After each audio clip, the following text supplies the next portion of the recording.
He accepted the verdict and has led the opposition coalition. Raila's early life prepared him to be a consummate African and citizen of the world, with early education in Kisumu and Siaya before leaving for Germany, where he began his high school education at the Herder Institute in Leipzig. He later transitioned to the Otto von Guericke University in Magdeburg in the then East Germany, where he obtained a Master of Science in Mechanical Engineering, specializing in production technology. In February 2024, Raila visited and extensively toured the two institutions, reliving his days there and recalling that when he arrived in Otto von Guericke, there were not more than 5 Black students in the whole college. As a leader, Raila believed in exercise duty, selflessness, sacrifice, collective leadership, humility, honesty, discipline, and hard work. Other than Kenya, Raila's other great love was Africa. He celebrated the continent's potential. He mourned the death of leadership on the continent and felt the pain of its people being left behind by less endowed regions of the world because of failure of leadership. Indeed, the last major political project Raila quietly embarked on days before his death was a third biography dedicated purely to Pan-Africanism and what needs to be done to take the continent forward.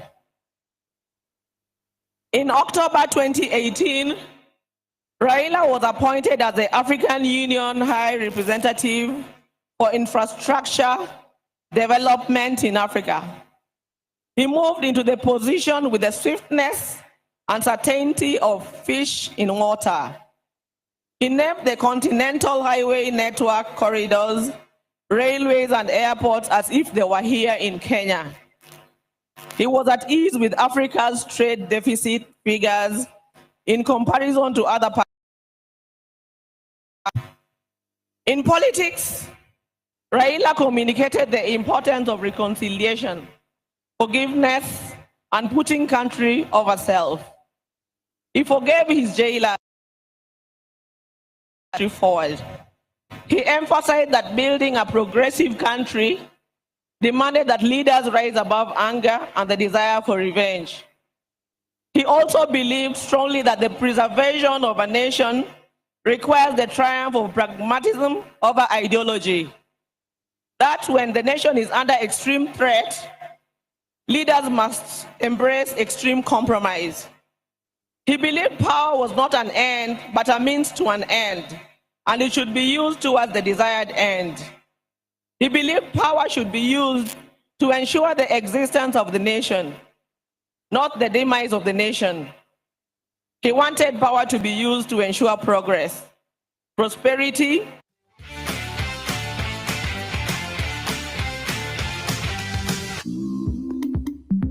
We will cherish Raila in the heart of our nation, and I believe in the heart of many African nations. Thank you. Long live Raila.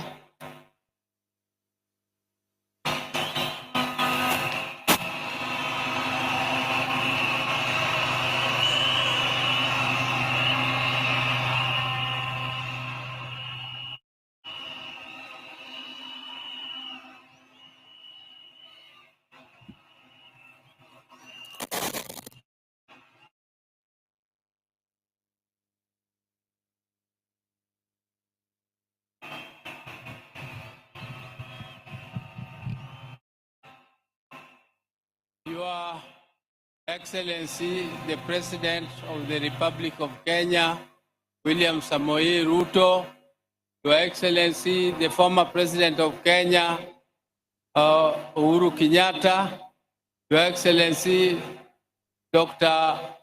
Obasanjo, the former president of Nigeria, and Your Excellency, the Deputy President, Professor Kindiki, and all protocols observed, I now take this opportunity to invite my nephew Junior to come and make his eulogy and to eulogize his father, and then we'll give you the next one. I'm standing here on behalf of the larger Odinga family, but we are starting with the Raila's family for eulogizing. So, Junior, where are you? Thank you.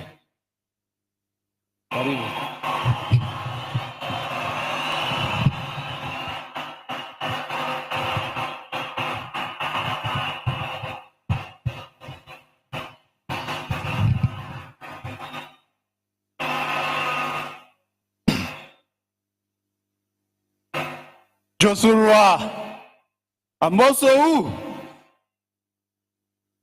Jokanyanyam Amoso Nikwa Ramogi Wuntie Kamano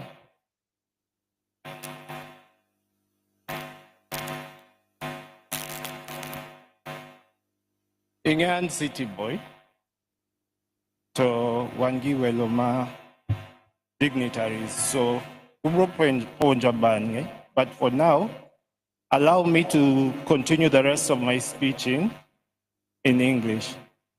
Gimodwarani Wachung, let's just take a moment of silence for our late patriots. So if you could all just stand up for one moment of silence.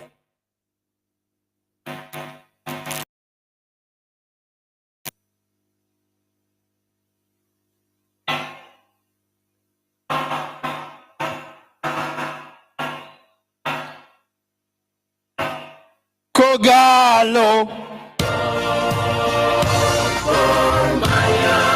Kogalo.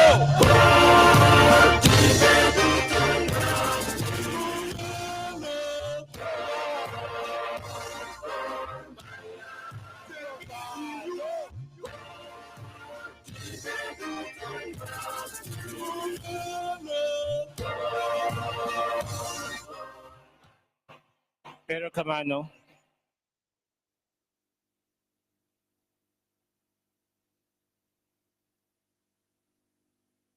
Your Excellencies, distinguished guests, welcome to Bondo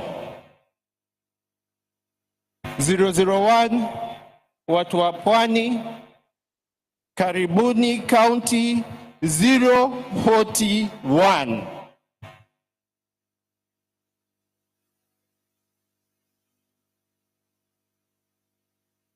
I think everyone has seen the past 3 days. We have brought Baba's body home. I've traveled with Baba's body halfway around the world from India. It came home. You all watched through the expressway, Kasarani Stadium, Nyayo Stadium. We flew to Kisumu, and now finally Baba is home. And for that reason, I would like to say a very big thank you, Erokamano, to His Excellency President William Ruto and the entire government of Kenya.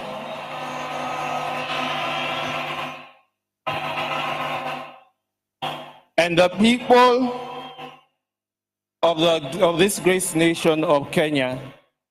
Wawachni William Erokamano Achel, Erokamano William, Wadi, Erokamano William.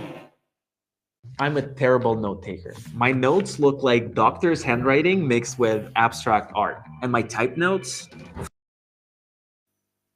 You can see me here. I'm dressed in white because I feel the past 3 days we have mourned Baba, we have cried for Baba. I myself have been very exhausted, but I've stood strong. Nikech, I know that's what Baba would have wanted. And today, we're not mourning, we are celebrating a life well lived.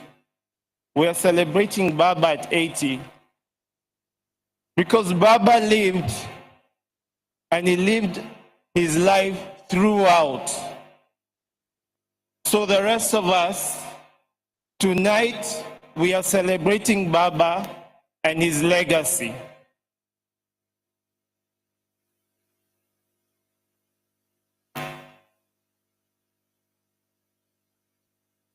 Before I continue, just allow me to invite one person up on stage.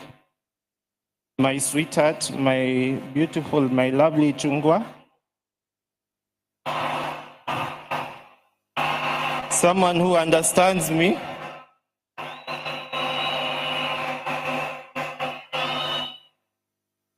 Nyaber, Nyamalo. Wave to them, sweetheart.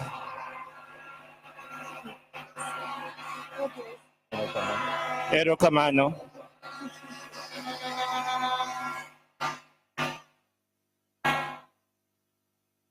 I'm sure you all understand who Baba's immediate family is. Those or his children rather. Those my late brother Fidel, followed by Rosemary, followed by myself, and then there's Winnie. But we also have Baba's grandchildren. Unfortunately, I cannot see them right now, but I'll mention to you their names. There is Safi Odinga. Then there is Alai Odinga. Then there is Senai Odinga. And then there is Lion Amolo Odinga. And lastly, Wangi Jaramogi Oginga Odinga. And that is the grandchildren, Majakom.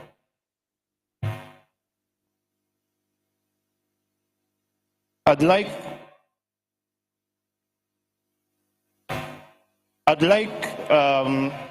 the former staff, Ma Baba, wherever you are, if you could just stand up. I know I wouldn't have time to mention all of you, but if I see you, I know Ntie Bagi, Ntie Dennis, there is Juma, there is Buanamondo. There are so many of them. And for me, what I want to say is thank you to the former staff of Baba for taking care of Baba and for just being around us and the family. Ntie Ogeta, Ntie Juma. So you know who you guys are, and I'd like to say thank you to all of you. Erokamano.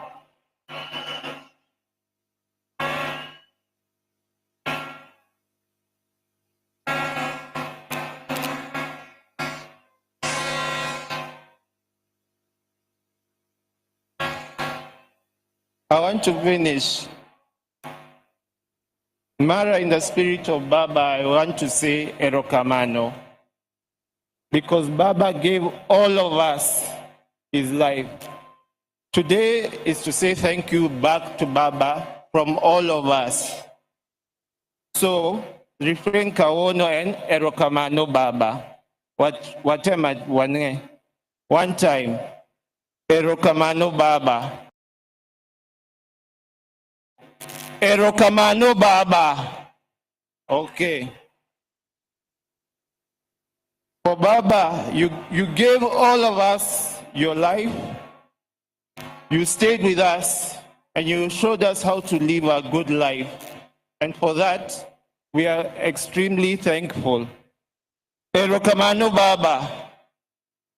Baba, you left us with your vitandawilis.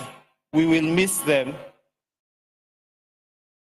Your joy, your laughter, and we will greatly miss you and all the dancing styles that you used to have. Erokamano Baba.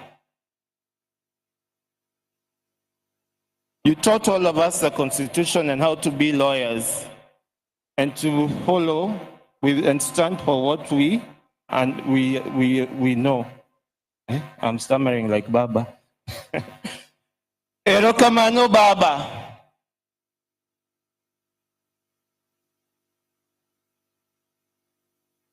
And lastly, I know Baba is smiling because he's given us so many holidays, and now he has given us Easter in October. Hi, I'm Abdullah Kharbutli, General Manager for Husky Middle East at Husky Technologies. We're excited to be back at the... I'd like, as I've finished, I'd like to introduce, call one person up to stage. But a lot of us were jealous about her because she was Baba's best friend. She was Baba's confidant, secretary, PA, doctor. So please join hands. She's one of the toughest women I've ever met. She's a very strong lady and we were all jealous of her. Please give a round applause to my sister, Honorable Mheshimiwa Winnie Kazi Odinga.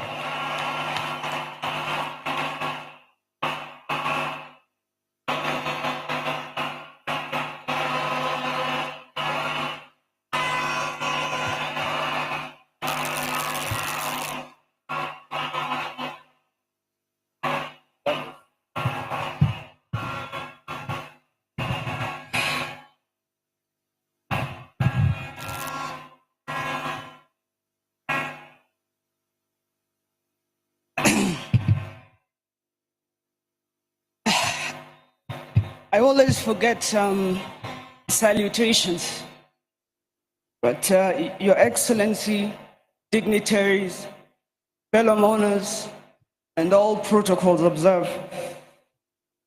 Good afternoon. Jotura, untie,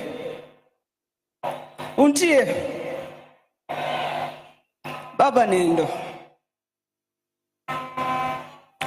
Oyweyo ajigi ere ajigi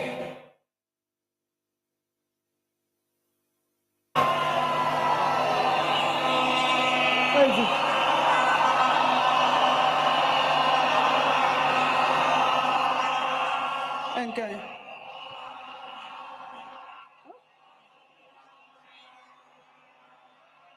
Bianca.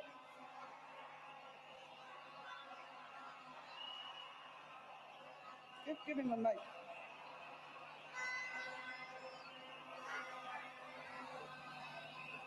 Give him a mic.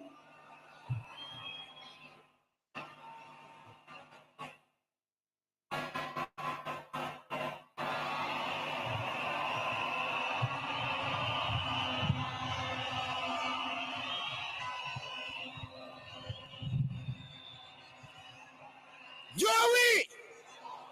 Joey! Joey Agwambo! Joey! Joey!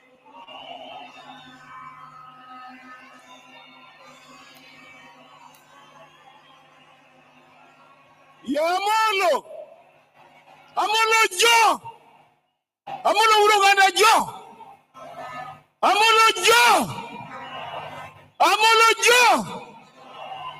Ruta Jo! Wajumbe Jo! Agweyo Mogik Nikech Amolo Kamora Moromane NTA no luonga mondo agwe atimo niero kamano Wini kuom timo gimitimo ni adwa ni mondo agwe na Amolo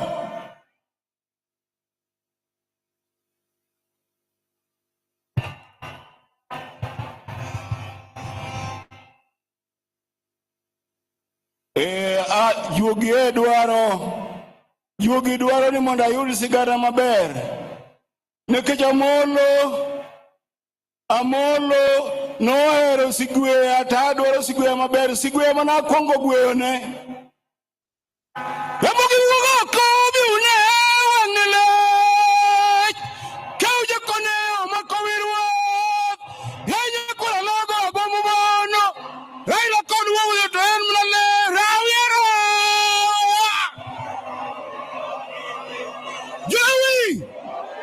Jowi, kegonea, Amolo koko mar jonanga ruodhi.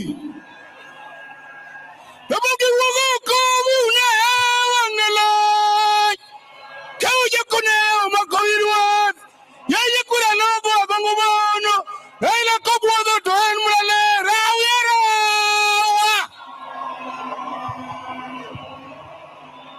Orao Moi, orao Kibaki, orao Uhuru, kawuono omiyowa broad-based government. To Amolo mosnwa jodongo man malo, piny osiko to ok sikie. Obiajira ura chulo ka ugo bono dikonyisa kwada the head how much the money nyara kumkokote kwada jokalongni. Ajiki kobi amo.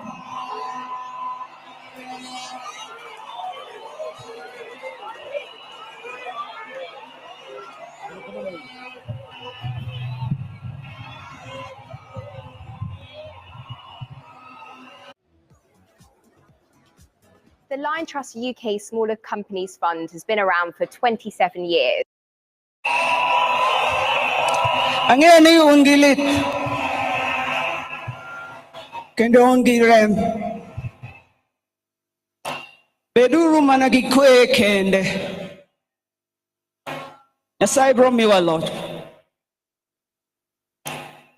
Ji osebedo ka wuoyo marach ewi Bondo ka. Wakuod wigi kendo wanyisgi ni Bondo ka nigi sibuor.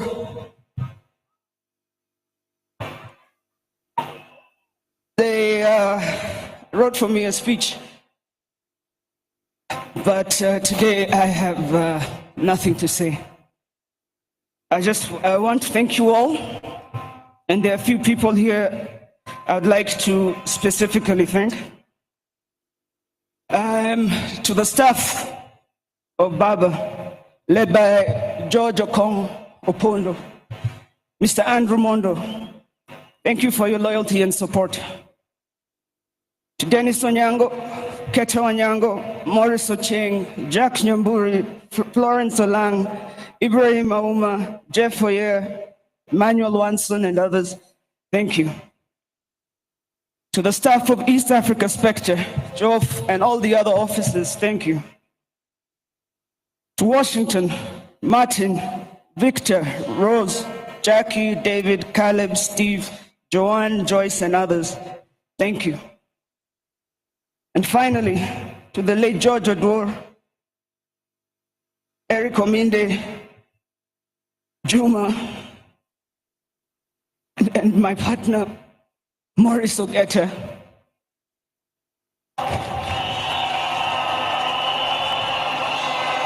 On behalf of the Odinga family, thank you all for your love and service.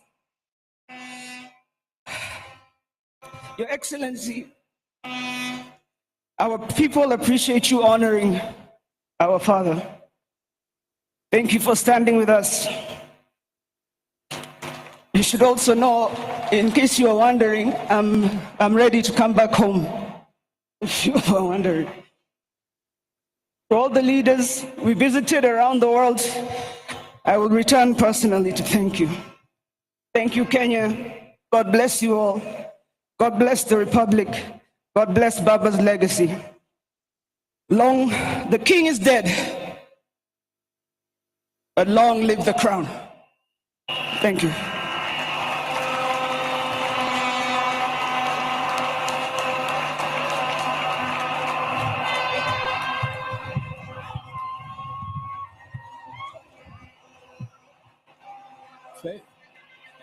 fellow mourners, Joey, Yatura Joey.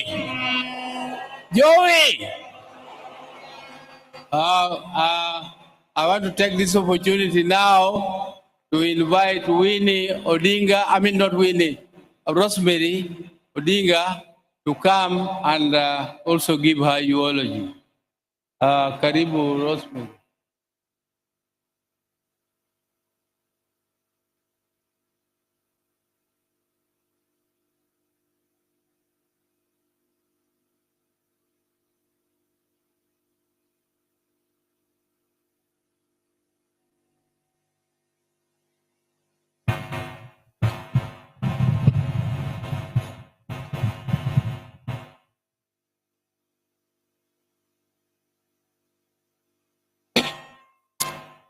His Excellency, excuse me, the President of Kenya, Dr. William Ruto, Deputy, Dr. Kithure Kindiki, as well as Madam Kithure Kindiki, all heads of state who are here, all protocols observed.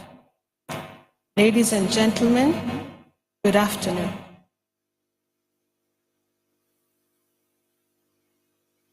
I said yesterday it was very hard for us as a family. Nonetheless, the day has come, and I want to just share with you a little bit about who our father was to us. Our father was someone who believed in us as individuals. As many who have spoken ahead and those who will speak after will let you know. And that is why today we have friends from all over. Our father listened keenly to what we had to say individually, after which he helped us sharpen our ideas. He also helped us to think broadly and find solutions and to work. As you can see through his life, that is what he did. He worked with others. And because of that, we will continue to work together and to work with others, because that was his legacy.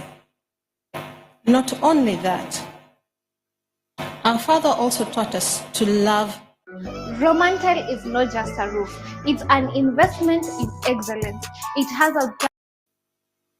Today I want to urge all of you who are here and those who are watching in the screens from wherever they might be. I want you to look within you and search for what makes you better and search for what makes you stronger. Because when we do that, we would like us to be better, stronger. I want to thank you all, as well as Baba. Asante sana, Baba. Thank you so much for your time, ladies and gentlemen.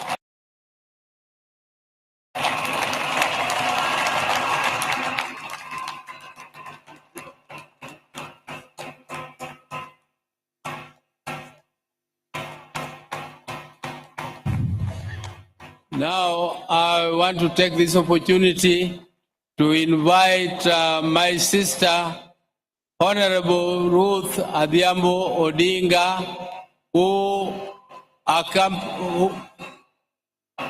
was with Jacom in India, and Jacom died in their presence with Winnie. Can you please come, Ruth, and say a word of hello?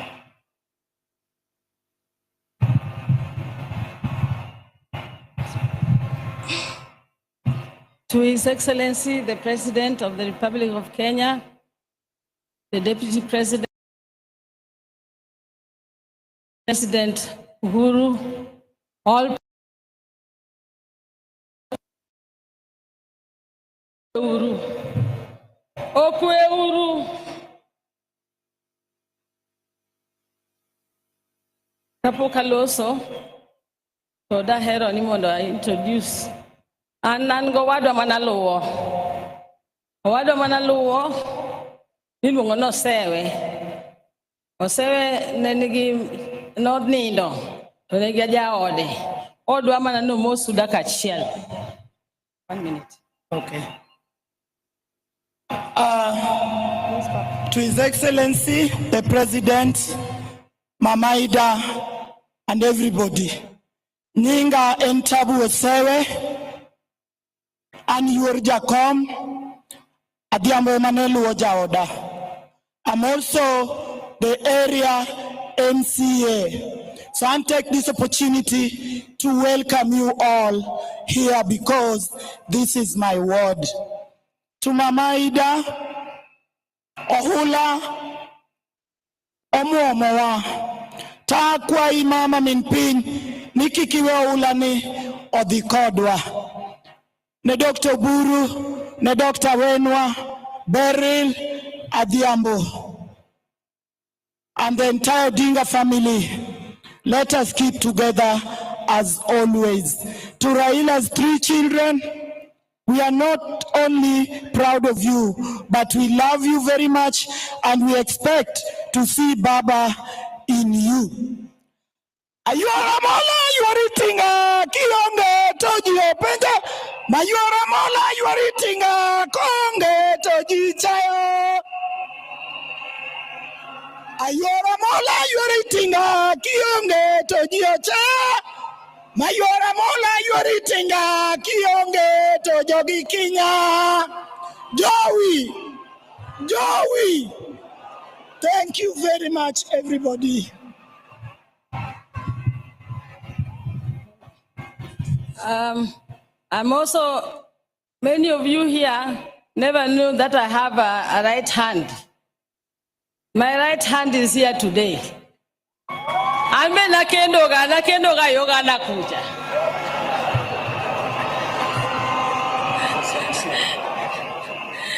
Wemono mosu di chiel, then manada ila manomi yago. Most 1 minute. That's it.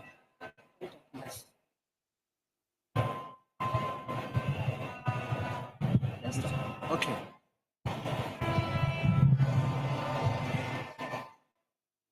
Jambo.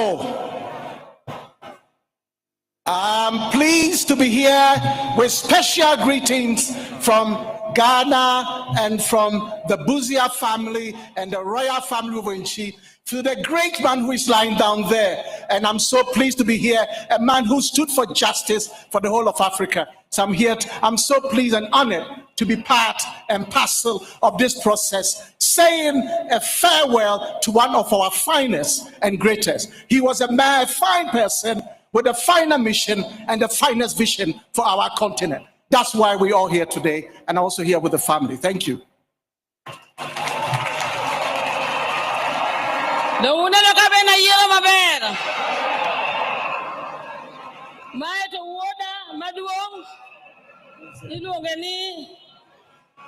Sankara, Raila Odinga, Buzia. Joey! Thank you. My water Martin, Achakena Gola was my third born brother. Alongoni Papa Patron. Antrogo Macho Go. Life doesn't wait. Problems don't ask permission. When your fridge breaks down, Thank you. You can go and sit. Yeah. I will delete and get back. Raila Mola Nyapiwa Ninja no siepna. Nekitwa chal. Upon Tatuan. Kono luo rekata.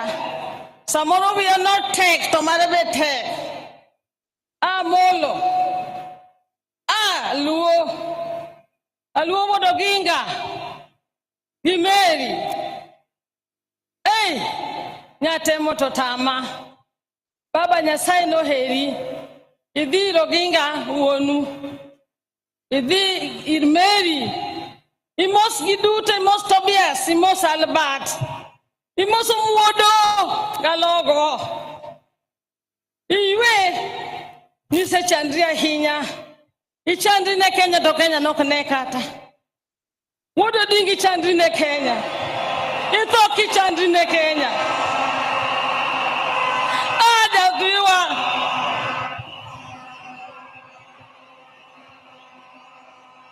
Kata kamano. Joey! Imishame Mari! Modong Girigen! Alwag Imishame Mari! Modong Girigen! Sakwa Winja Malid! Sakwa Lo Jajuok! Yawa Sakwa Nyolurulo! Lo Jajuok! Do Raila Odinga lo Jajuok! I don't want to say much, but I'm going to say this. I was with Raila throughout most of the time. Even when we left Fort Kenya, I was with him. We went to NDP together. And I remember in 97 when he came to Nakuru, myself and the Honorable Opoda now, we used to be my youth.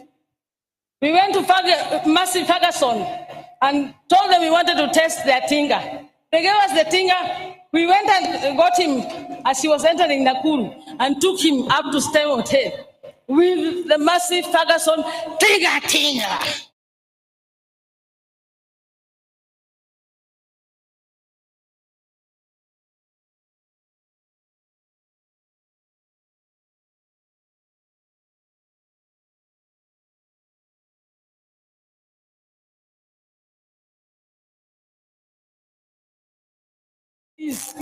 I went living in Uganda, Tanzania, and ended up in Zimbabwe. When my brother was supposed to be taken back to detention in 1990, he was asked where he wanted to go. He said, I'm going to Norway to my sister. Raila became a refugee in Norway, staying with me, Ruth Odinga. I'm just saying this to show you that this was a stoic man.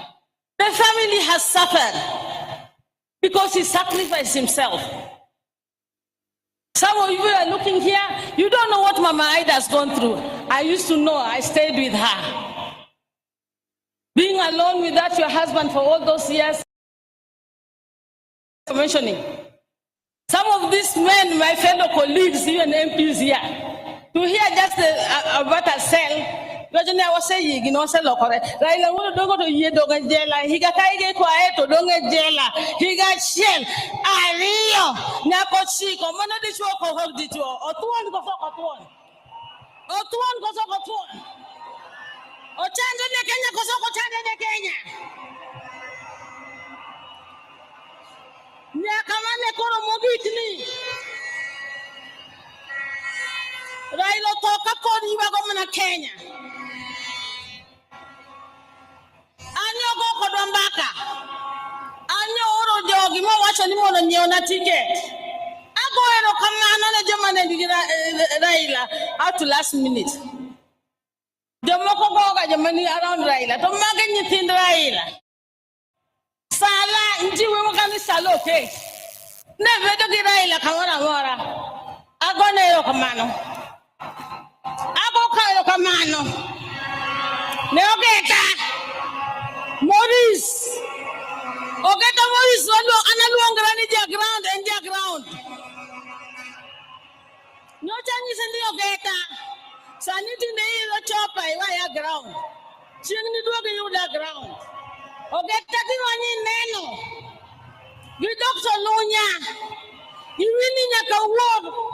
Gaviango. Onge Mat. Neno amatuan Raila kakoro ni do pinjo kama opika gondu onge dimate. Wako ni koro baba zigikwe. Okno yot. My business is thriving. So when I heard that ClickUp is the AI work platform that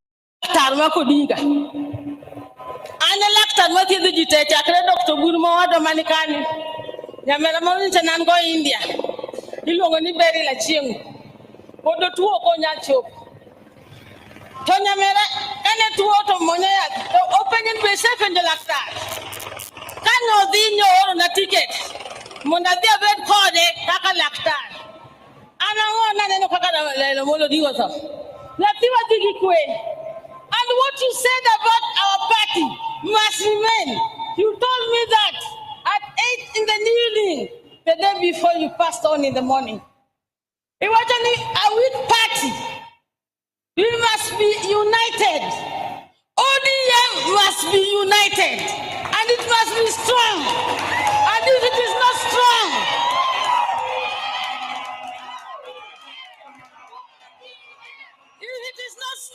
ODM! ODM! ODM!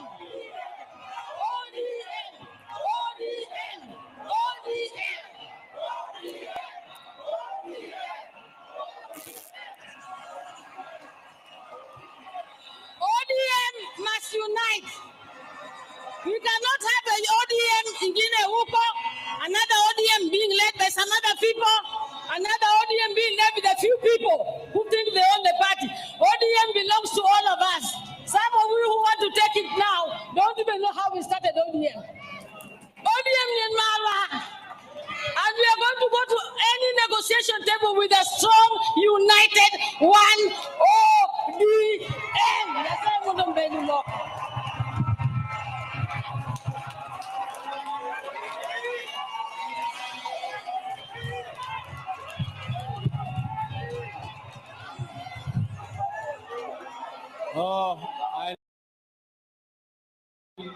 To invite my sister, Dr. Wenwa Akinyi Odinga Oranga, is a long name. Dr. Wenwa Akinyi, or we call her also Dodi. Ma'am, where are you?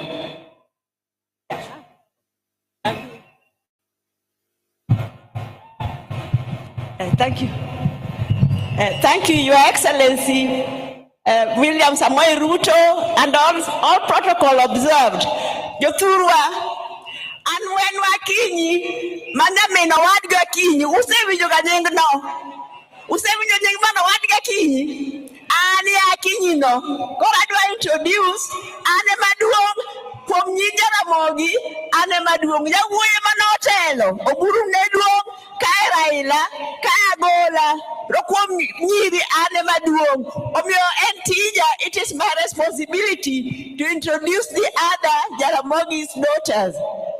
I'm here, they are here.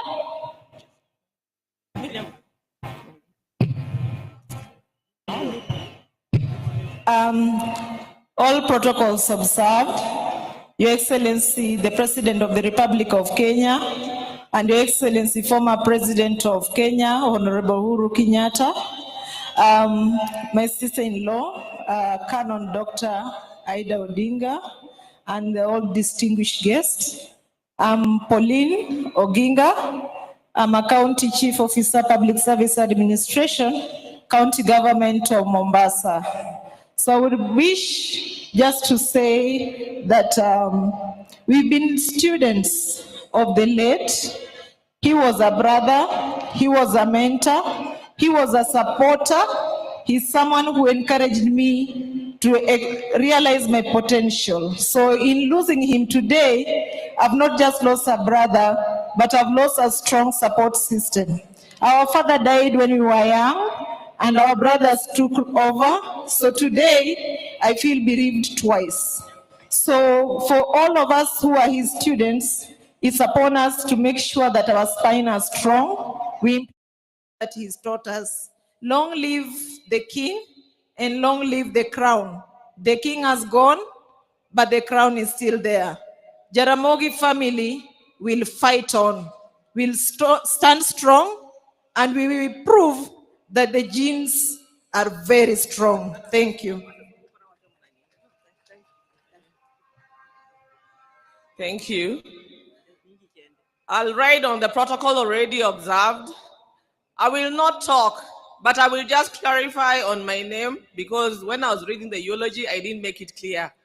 My name is Emily Anyango Odinga, and I'm a sister to the late Honorable Raila Odinga. I'll just say sorry. Sorry to the whole world. Sorry to Kenya.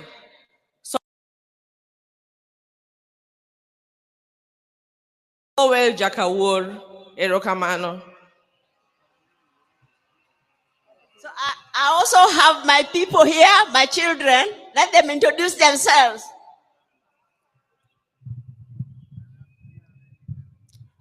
Aya, kwa majina, naitwa Jaramogi Orango. The global AI market is projected to reach $1,770 billion. Ile uji alikunywa na Raila. Ha? Ha? Juu sasa, siwezi simama hapa, niseme ati naogopa kuongelesha nyi wote. Kusema ukweli, niko na jasho, natoa jasho ingine mbaya sana hapa juu. Lakini, kama ningesema hapana, mjue hata mimi, mamangu ako hapa na hata mimi nataka kuishi hadi 80. Mimi nataka kufika 80. Na kama nimesema ati sitaki kuongea, hata mimi mngeniweka tu pale tu. So, mimi nataka tu kusema kuna tu mtu mmoja unajua Raila ni mtu labda ulikuwa unampenda ama uko unampendi, lakini ni lazima ulikuwa unamheshimu. Hivi vitu vile tunapendanga kupinga serikali, unajua ni huyu mtu ndio alituletea hiyo, he gave us that ability to do that. Na sitaki kusikia ati uni mtu sijui alikuwa anapenda ukabila ama sijui nini, kuna kitu kama hiyo. So napenda tu kusema asante kwa baba, na nataka ku pass my condolences kwa Auntie Aida na kila mtu mwingine. Asanteni sana kwa kukuja na kwa kunikusikiza. Asante. Thank you.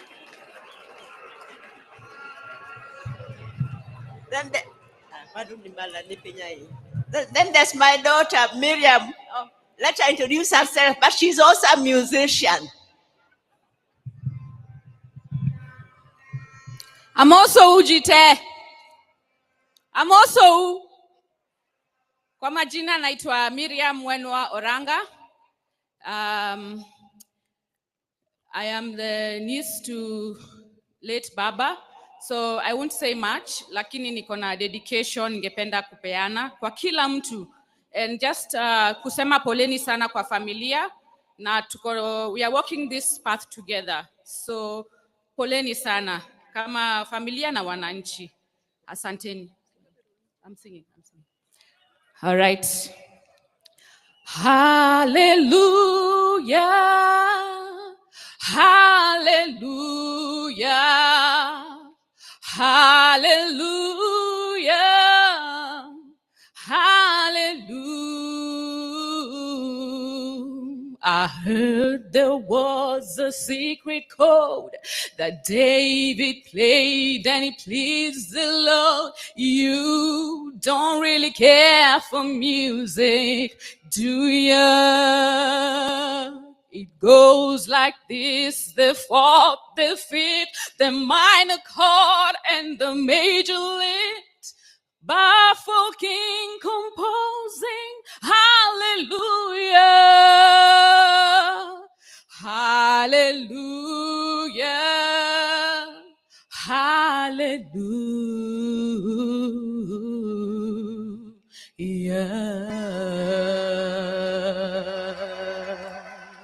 Rest in peace, Baba.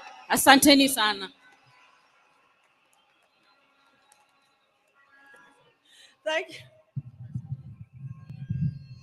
Thank you. Yeah, so now I'll have to say something.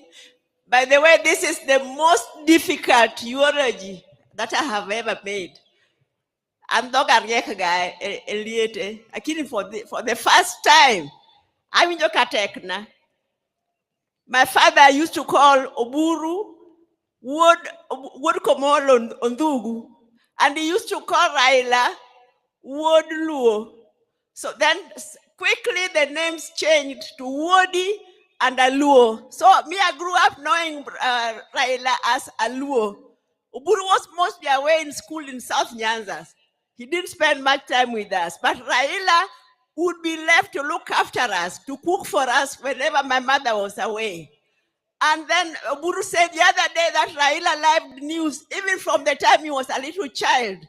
Let me tell you, whenever he was left to look after us, and he's going to cook and it's news time, he would put me there to listen to news and then tell him later what had been said. Can you imagine? I'm supposed to listen to the radio, to the news, and when he comes, I'm supposed to tell him what was said in news. I was not more than 6 years old, I'm sure. I would hear the name of the newscaster. He was called Cosmas Bala Owade Korgwok. And then I used to hear the name Accra, Ghana. And then I used to hear an advertisement, Vaseline hair tonic. But my English was poor. So when he came, I would only tell him those things, but then I would say Vaseline hair tonic instead of Vaseline hair tonic. And then Oburu will tell you maybe how Raila was strong-headed. In school, there was a rule that when you are caned by the teacher, you were supposed to get up, salute, and say, "Thank you, teacher," which he refused to do. Every time he would get up, walk away, saying things about the teacher, maybe just mumbling, and the teacher would call him back, cane him again, until the teacher gave up. Maybe Oburu will tell you more. Then,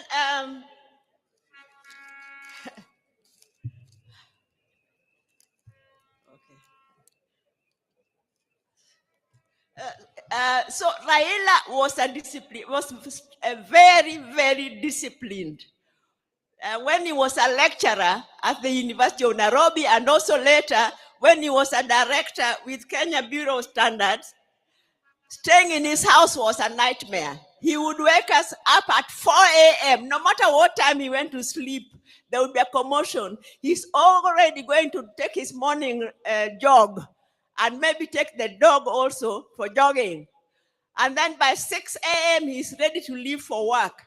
He was working at the Kenya Bureau of Standards. So when you're working under him, you could not be late, because if your boss is already there after just at 6 o'clock, you cannot even lie that you are there on time. And he introduced an attendance register.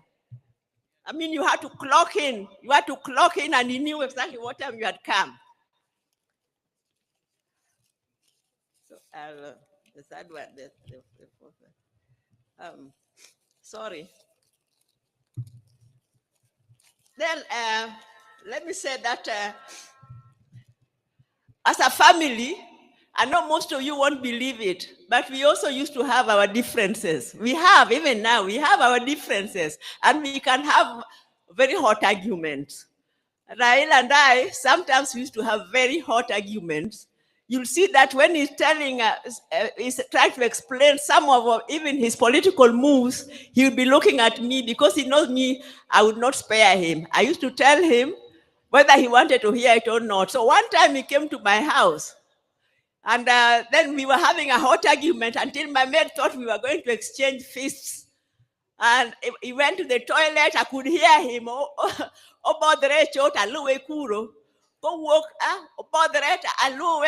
Which going back to the cat,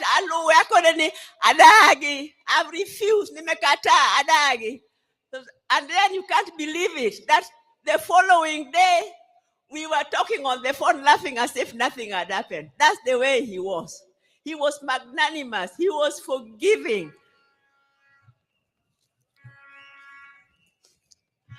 So what I want to say is, because I know the overwhelming love that Raila was received, many, he is very happy. But Raila, because he was so compassionate, I'm sure the only thing that is making him unhappy is that Some of the people who came to receive him back got hurt by our security organs. I know you are supposed to be peaceful, but even our security organs, surely you are well trained. You should be able to control around the crowd without killing them, without shooting, without hurting them. So as Raila's tribute and respect for Raila, let that be the last time that such a thing happens.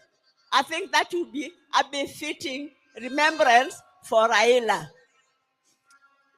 Let me just say that there are few people, Ogeta, Morris, your father, you were behind him, even at the last minute, the last talk, the last jog, the last step he took, you were behind him. Winnie Chogo, thank you very much for being with your dad when he was sick. As for Adhiambo Nyakamami, Ruth, I don't know what to tell you. You know, we planned with you together that you should rush to India and take care of Raila, and you are updating me every day, several times a day, and even that last day, when you told me he had collapsed, you kept on calling me. I was the first person you called until the last minute when you called, and now you are just crying. You did not talk, you were crying. So the two of us, we just wept. We wept for the second last son of our mother, Mary. Now, Oburu, you have been guiding us very well as a father.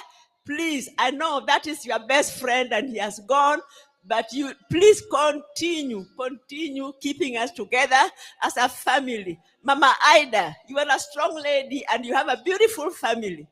Please continue putting us all together. I think that Odonga Tieko. Thank you very much.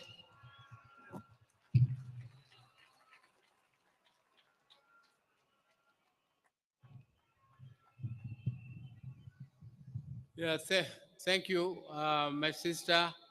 I now want to take this opportunity to invite Taurei, who is the son of my sister Achieng, and Achieng is not able to come because she is a bit indisposed, and she is bringing her condolences through her son to Taurei.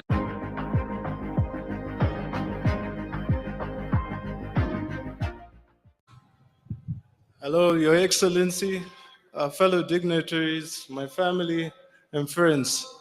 I'm here representing Beryl Cheng Odinga. I'm her son, her last born. Other daughters couldn't make it at the moment, but we're here representing her. I'd just like to tell you all that Baba was mom's best friend. He really cared about her, saw her through thick and thin. And even right now, I'm married to someone from Game. She's back there. Her name is Brenda. And Baba contributed heavily to our marriage. To this day, you can still hear him telling us the same things over and over. Your marriage is the strongest thing that you have in this life. And I just want to thank him for that and everything that he contributed towards our family. Thank you.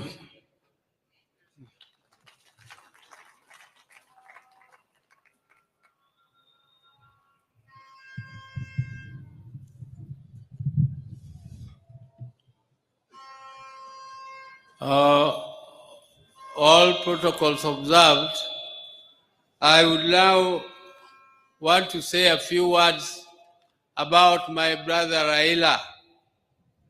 I want to tell the mourners today that I have lost my best friend in life. I will never have any other friend like Raila. And it is with heavy heart that I stand before you to mourn him and I really feel like not saying anything because my best friend is gone. I would like to tell you people just a little bit about Raila. I cannot say it because it is too much. I cannot tell you. It can take the whole day. But I want to tell you that from childhood, Raila was a very, very caring boy. But he was also very principled. If he felt that he was being misused, he refused. For instance, one time, my father used to live in Kisumu, and we were living with my brother Raila in Nyamira here. And we used to go to Maranda school every morning in the dews before we reached school. We reached school when we were very wet. And one day, because my father used to come back home here every weekend, and when he came back that weekend, he expected us to be picking cotton, because this area used to be waken up so early to go and pick cotton, because Mzee was very strict. Everybody had to go and pick cotton. But Raila was still sleeping. So when Mzee asked him why he is not picking cotton, he told Mzee, Baba, don't you know it is very difficult to pick cotton? Why don't you also try to pick it? And Mzee was not amused. So Mzee disciplined him a little for that statement. Again, the other time, my mother was going for a funeral to Alego, and he went to school and asked permission so that we could look after our siblings, the children, who are my sister Akinyi, who has just spoken here, and the other Achieng, whose son has spoken here. Those who are still small kids. So when we missed school for one day, the next day when we went to school, the same teacher gave us a lot of beatings, why we missed class. But my mother was not amused. So my mother went there to quarrel. But before then, when this teacher was disciplining us in class, he expected us to salute him. After he has given you the beating, you do the saluting. But Raila refused to salute the teacher. So the teacher was not amused. The teacher called him, come again for another beating. He came back, and again, the teacher gave him another beating. He refused to salute. The third time, when the teacher gave him the last beating, he told the teacher that you are caning me for nothing, and my mother asked you for permission. So don't cane me again.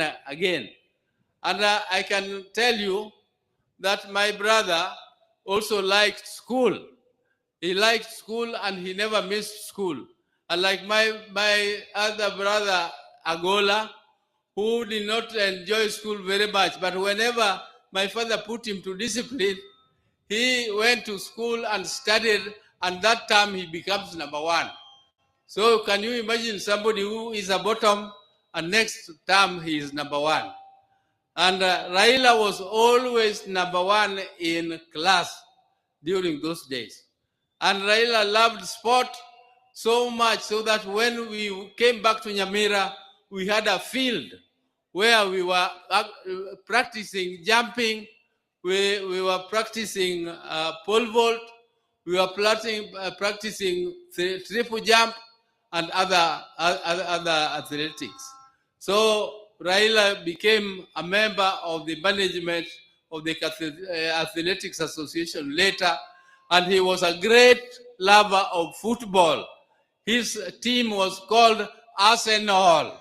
Raila was and he was also a patron of Gor Mahia. He also became a patron of Gor Mahia. And recently, you remember when Kenya was participating in the football match for Africa, he was with His Excellency the President, at Kasarani Stadium to cheer. And whenever they were there with His Excellency, Kenya team won. It is only the day when His Excellency missed the football and Raila also missed the football that the Kenya team lost. But, ladies and gentlemen, I don't want to bore you with the long speeches. We were with Raila in Germany.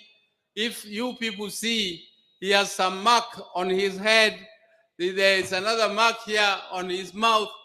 Those were, the one in his mouth was in Kisumu when we were playing at the place where Ofafa Memorial Hall is now placed. And we were playing and jumping over mango trees. And Raila fell down and I had to carry him on my back. And other people were laughing at me that Raila, that Oburu was crying. That, oh, I know Raila, wewe umeumia. Raila, umia. Right? But there it was. And the other one was in Germany. He met that accident. But he was a very brave man. I tell you, one day, when 1982, when there was an attempted coup, and my brother was arrested and charged with treason, I tell you, that was another very, very sad moment for us. I went to see my brother at committee prisons, and when he was in the black uniform, which is only for people who are in the death row, and I saw him in that uniform, and I cried. He was laughing and telling me, this is nothing, all this will go. I told him, how will it go and you are on the death row? I was really shaken when I saw him in that type of uniform. But Raila was so brave when he was fighting for justice. He braved it and he never feared anything. Even if he saw police throwing tear gas and doing whatever, Raila would face it. He would face it head on. He would not go back. Even when some of us were so scared,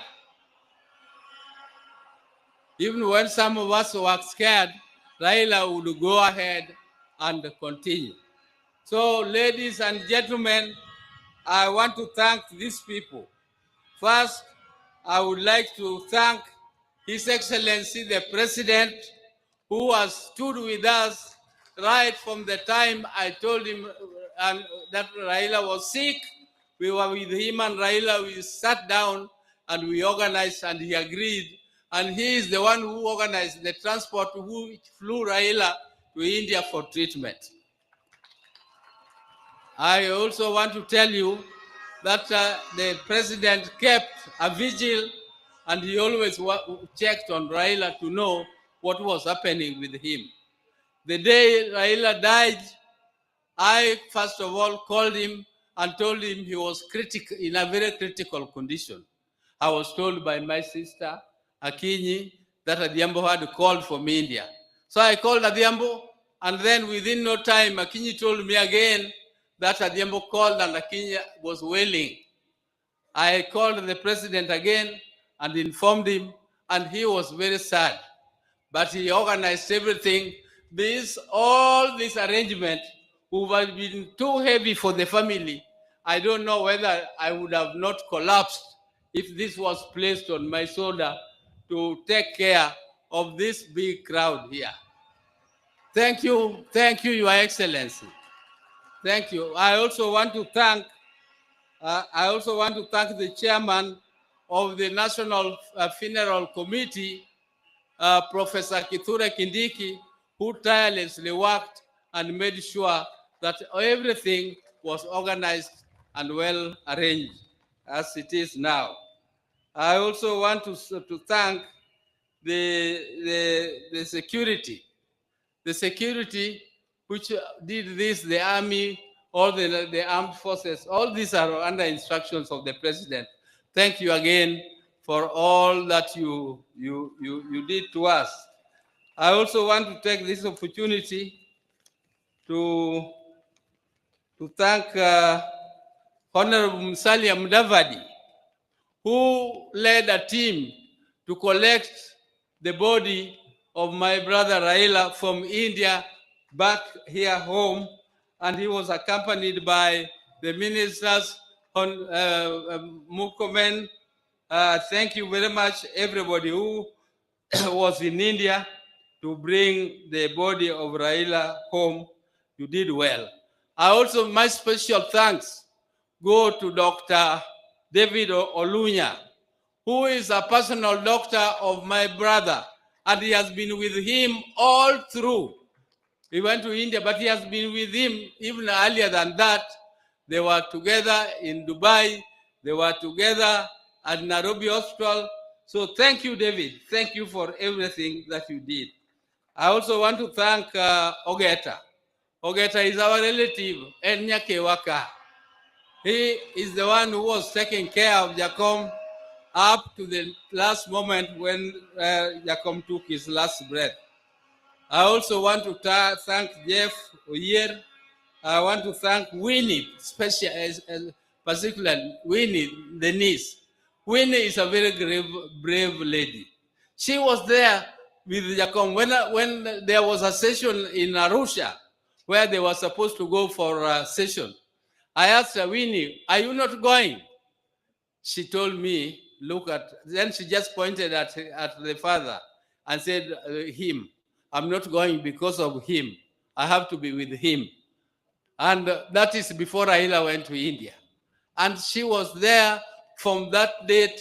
She took care of her father, and she was very, very, I think she was very caring. She did everything that is humanly possible to do. Thank you, Winnie, for everything.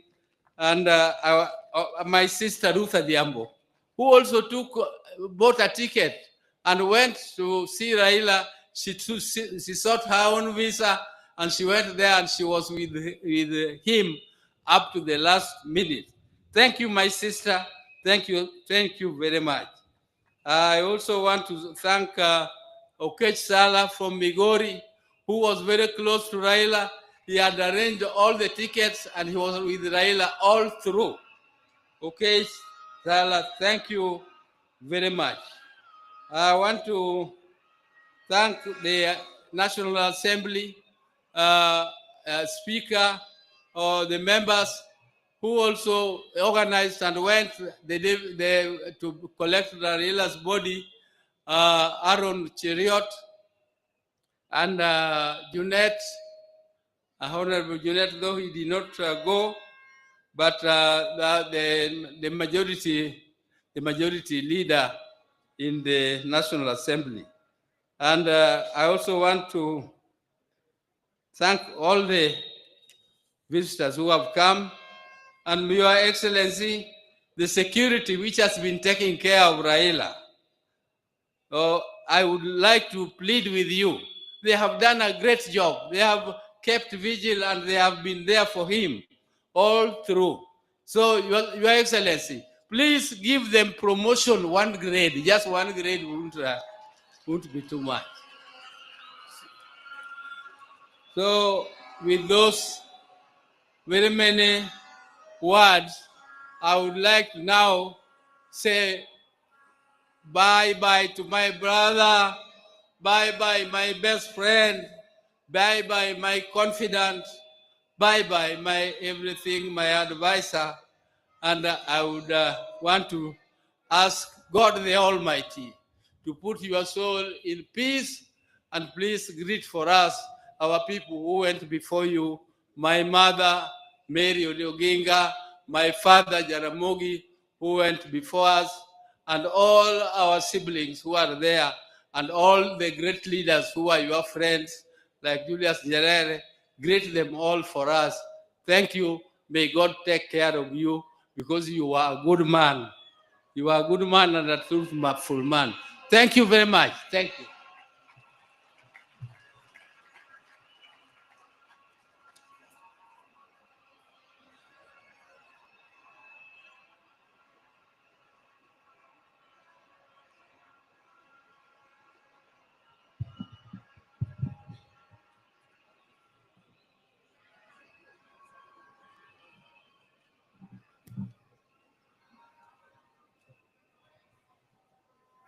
Now, I want to take this opportunity to call the spouse of Raila.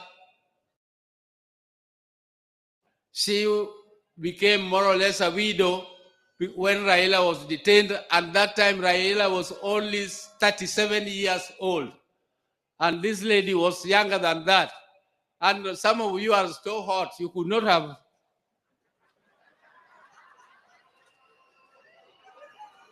No, now, Ida, as you come, I forgot to introduce my spouses. Dr. Ann Oburu, where are you? Dr. Ann.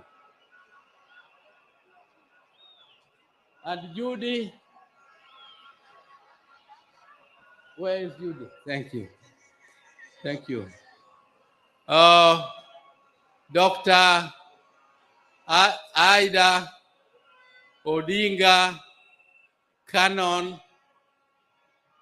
who is a canon of our church, Anglican Church. And I would now ask her to come and address the gathering.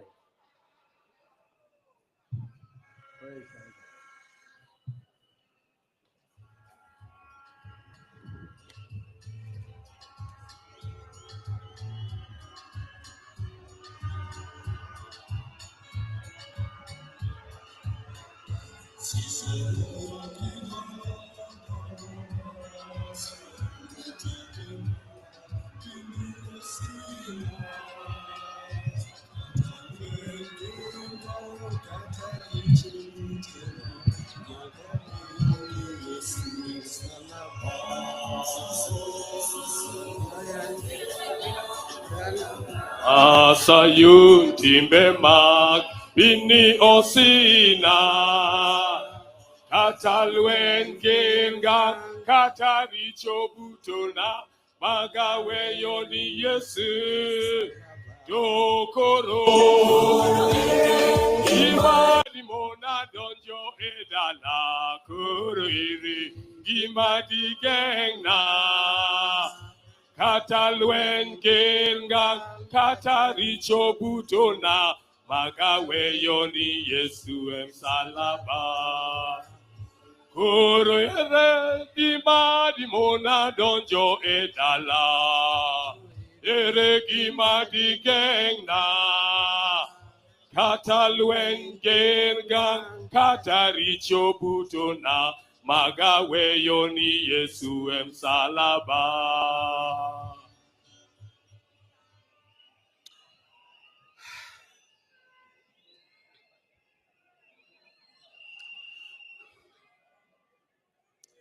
God is good. God is good all the time. I know you say that is his nature. And even at a time like this, let's not forget our God is there and our God is still good. He'll never leave us. He'll never forsake us. I want to begin by thanking the people of Kenya, the people of Africa, and the citizens of the world who have joined to help me bury my husband, the father of my 4 children, Right Honorable Raila Odinga. I never imagined that this would fall on me to lead the family and the world in burying Raila. I hoped it would be the other way around. With pain, without lamentation, I accept the will of God. I want to thank the President of the Republic of Kenya, His Excellency, Dr. William Samoei Ruto, and the government for going out to accord my husband, our father, Right Honorable Raila Odinga, such a dignified send-off. Indeed, in this part of the world, we've never seen something like this. We've never seen a dignified send-off like what we see here in Bondo. Mr. President, thank you very much for according Raila this kind of send-off. Mr. President, my family is grateful to you for being a man of his word and a man who stands with friends after committing yourself to do so. Thank you. I want to thank the leaders of Kenya. I was looking around and said, whose name do I mention? But all of you are being very close to Raila. When I look back, I see people who are very close to Raila as friends and colleagues in the life of Kenya. I want to thank specifically former President Uhuru Kenyatta. He's a true friend. He stood by us.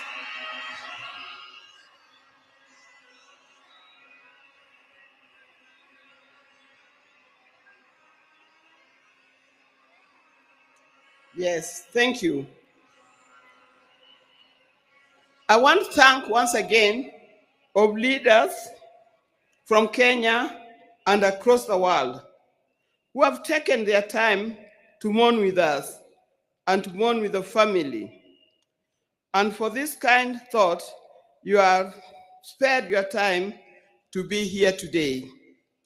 I know there are many, many leaders from other parts of Africa. His best friend, Papa Olusegun Obasanjo. Thank you very much for being here. Thank you very much.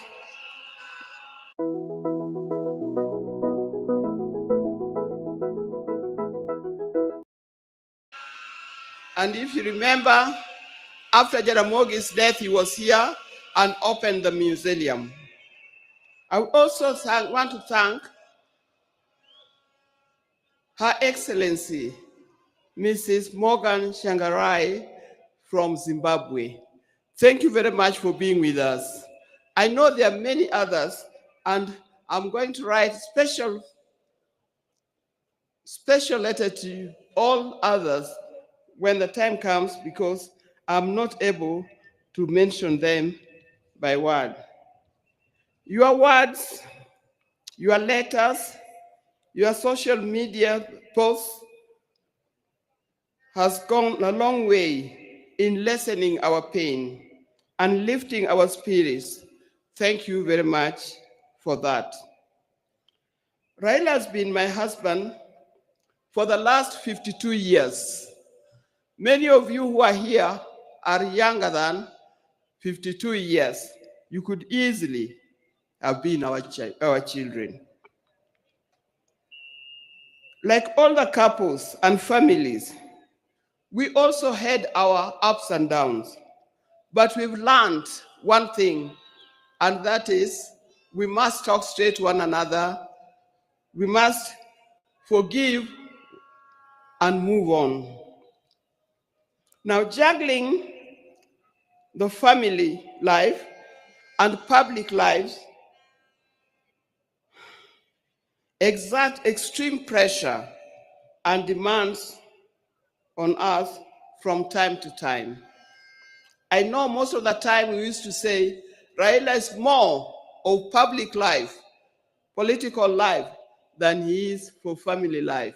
But every time he came, he gave us what we deserved. I remember he attends to each one of us individually according to our needs. And that is not only his children and grandchildren, but also to his brothers and sisters. When Oburu was here, he didn't emphasize, but I think the next person after loving me, the other person that he loves, leave alone his children, is Dr. Buru. Raila would not do anything without consulting with Dr. Buru. And if you wanted to know more, and you wanted to get to know what he's going to do, you had, if you are clever, you talk to Dr. Guru first to talk to him so that he softened the way for you to talk to him.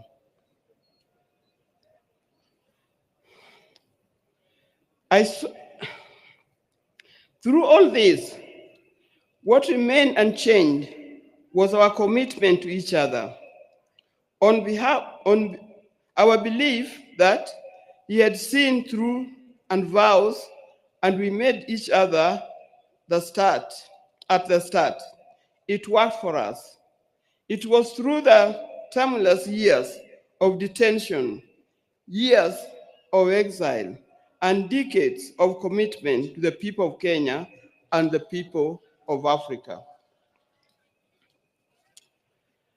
The detention years and years in this exile tested our family in a way only the family can appreciate. It was not easy. But all the time, when he was away, either in detention or in exile, I knew he would always come back. This time,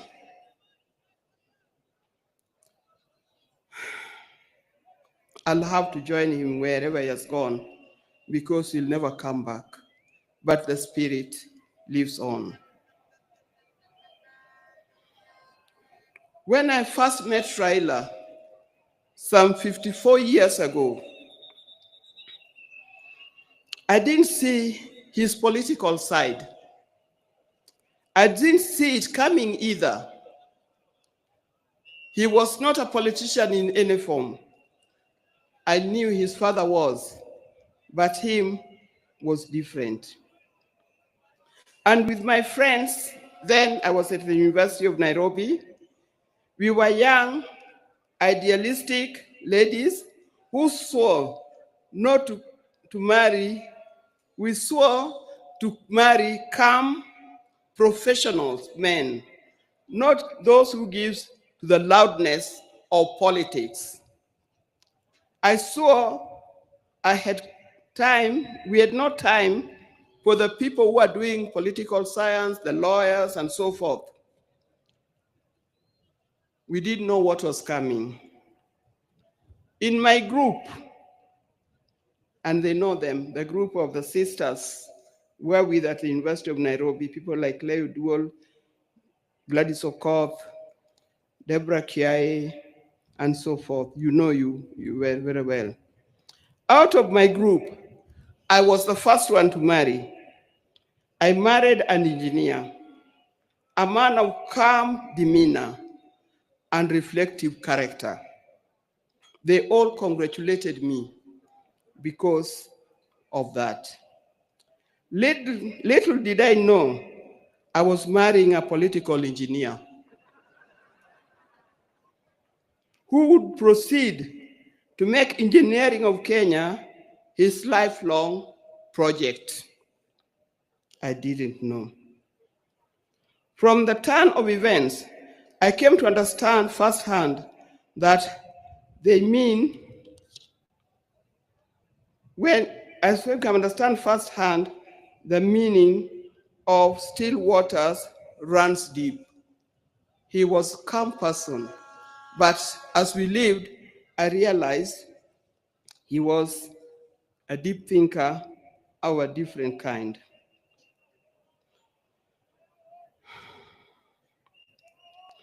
From this turn of events, I come to understand firsthand that Raila was not just an ordinary engineer, but a political engineer. I evolved, adapted, and handled challenges that came my way, courtesy of being Raila Odinga's wife. And those challenges were many. I know if you are to ask the spouses of these politicians down here, they'll tell you the challenges are many and not easy to cope with. I learned that if you're a spouse or politician, inherit his friends, but don't inherit his enemies. Why do I say this? Because you'll be standing there, you'll be sitting there at home, thinking so and so is an enemy of my husband, because he belongs to a different political party or he comes from a different area. I tell you, you will be wrong.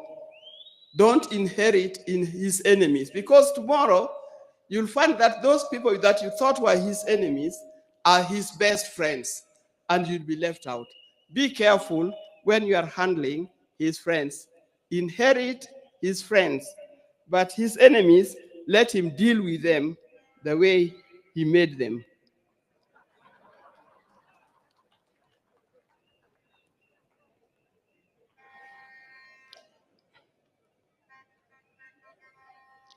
After going through it all, I had a chance to marry. If I had a chance to marry him, I would marry him again. I would be happy to do it. But this time, I would marry him knowing I'm marrying a politician, not just an engineer only.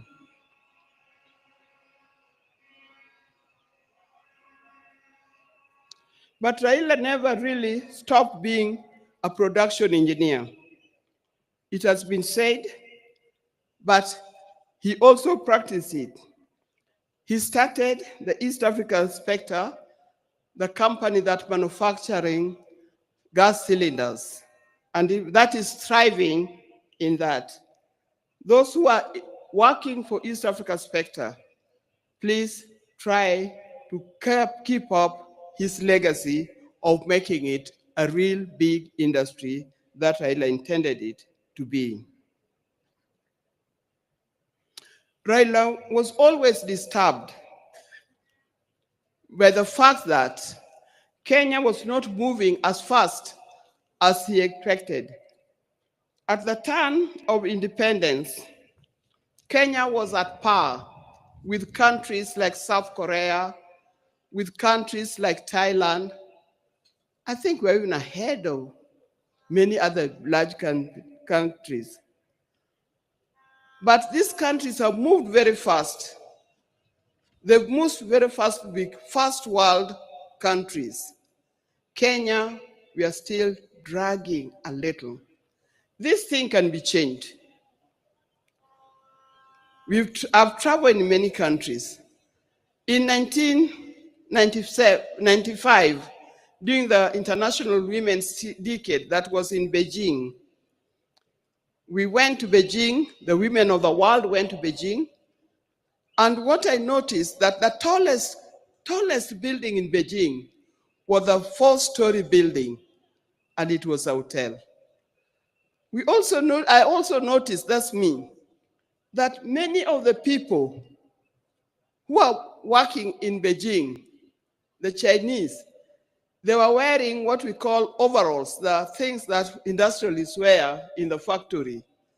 They were either yellow, red, blue, green, or any other. And everybody was moving in a rickshaw. Go to Beijing today, you can see a different world. It can be done. Even in Kenya, we can change it. With hard work, determination, focus, we can change our country. And as I'm talking here, I know we have leaders here. Please focus in changing the country. Let's not seek leadership to enrich ourselves. Let's not seek leadership to acquire wealth for ourselves, but acquire wealth for Kenya and acquire wealth for our generation to come.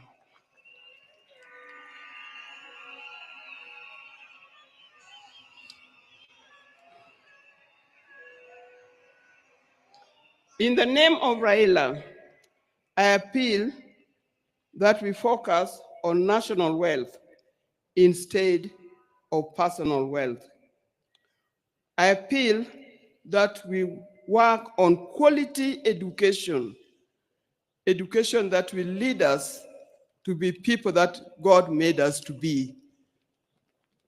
I appeal that we have our nation in order, correct our health institutions so that it gives us the kind of life that we need to live. There are many others. Dear Kenyans, today I surrender Raila to friends, family, and patriots who went ahead of him. I surrender Raila to eternity, and I surrender Raila to all the ages. I know he's comfortable where he is. I know he deserves to be in the company where he is. And I pray that when my time comes, I'll join him there in heaven realms. Fare thee well, my dear husband. Fare thee well, father of our children. Fare you well, the friends of many. If you were to start again, I would be there with you. Thank you, and may God bless you all for being here.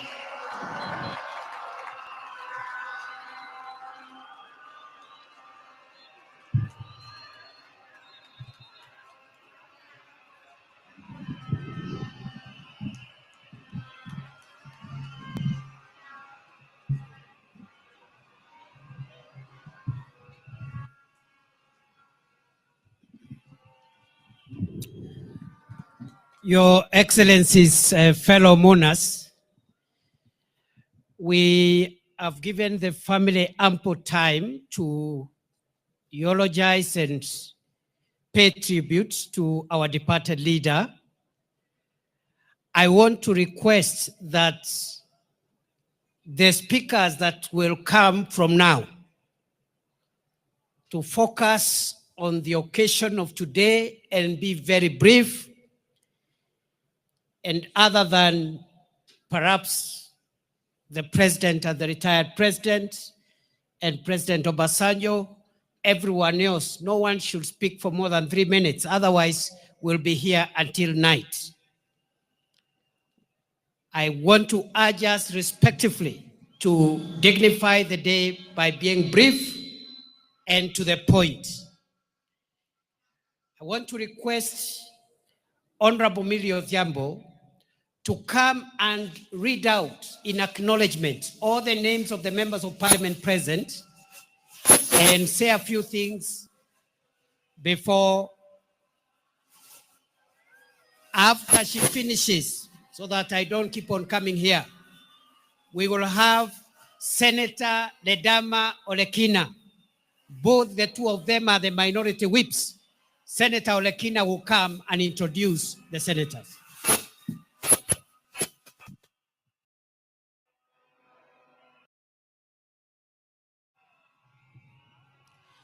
Your Excellency, the President, Dr. William Samoei Ruto, all the dignitaries here, Mama Ida, the smaller family of Baba, and the larger family of Baba, including the international family, I greet you in the name of our Lord God Jesus Christ. Your Excellency, my task is very little. As you know, sometimes I am called a bad girl. But for the sake of Baba today, when we are sending Baba, a man I respect and to whom I owe my political career to, I will be a good girl.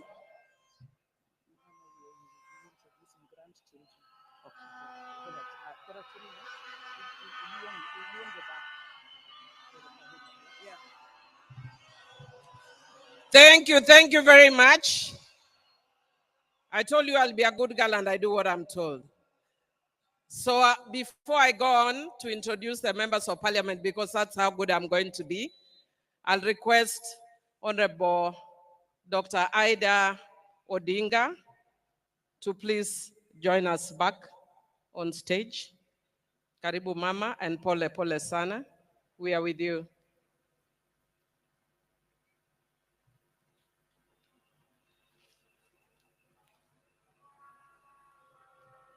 I'm a terrible note taker. My notes look like doctor's handwriting mixed with abstract art.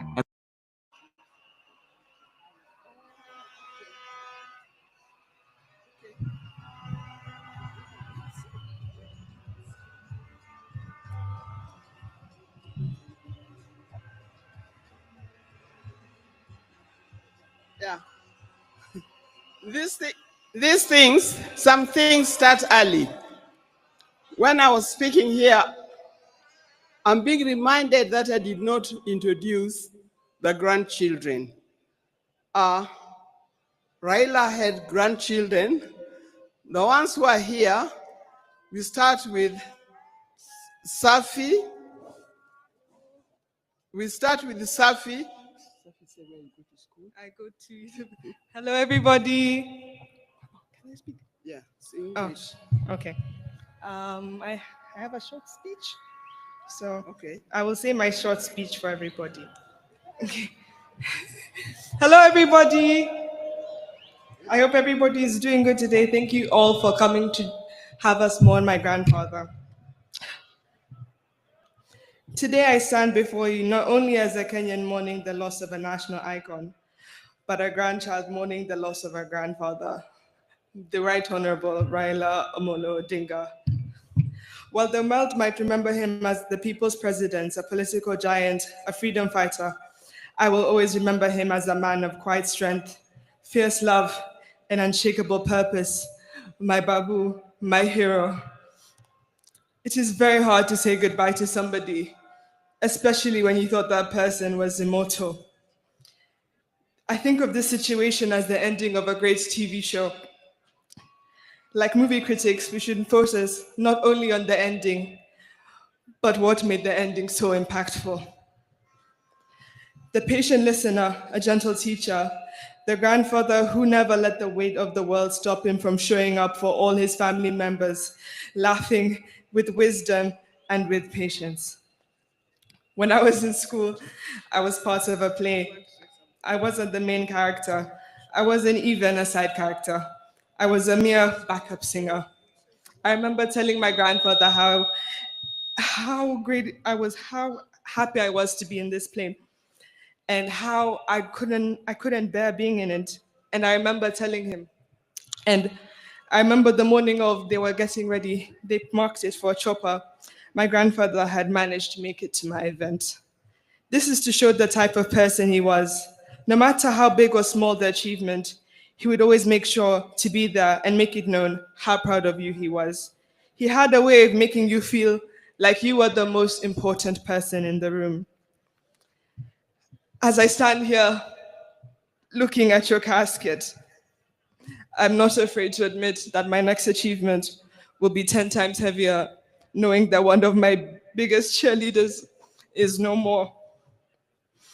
So today, as we bid him farewell, we're not just burying a man, we're burying a legend. And I want to say this especially to my Kenyan people. We are the legacy. If you ever doubted your voice, doubted that you mattered, remember him. If you ever felt too small to make a difference, remember him. Remember, he was not born a legend. He became one by showing up, by speaking up and refusing to sit down and be silent when it was easier. I use my time to keep this legacy alive and remind the nation that not only was there so much greatness in him, but there's as much greatness in you as well. To quote him, you can only live once, but if you live it right, once is enough. Joey! Joey! Joey! Thank you. Oh, sorry, I'm Safi. And I go to school in the University of Maryland, Baltimore County. I now use this opportunity to introduce my other cousins.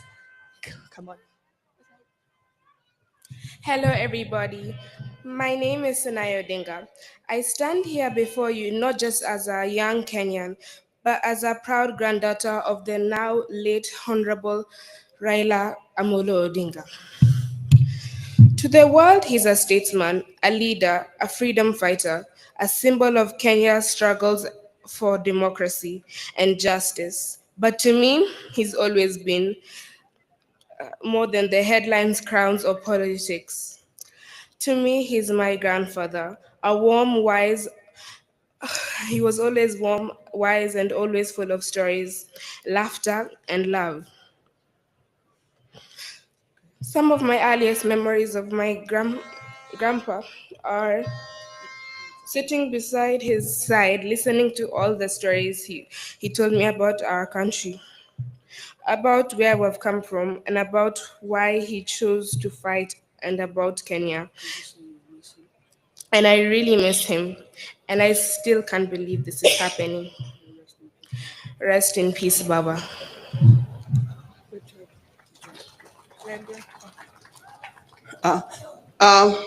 There's also Alai Raila Odinga, who unfortunately is not here with us.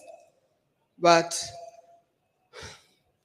as soon as he arrives, he will be able to speak for himself. Now we have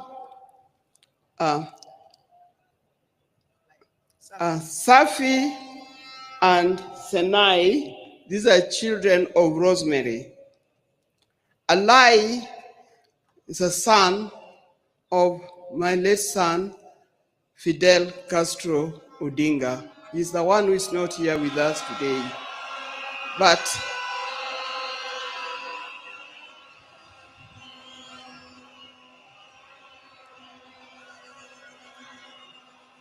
yeah, it's live. Then we have Amolo Odinga and Jaramogi Oginga Odinga. The two boys are the sons of Junior. May God bless you. Now you know who the Odingas are. Thank you for reminding me. Thank you.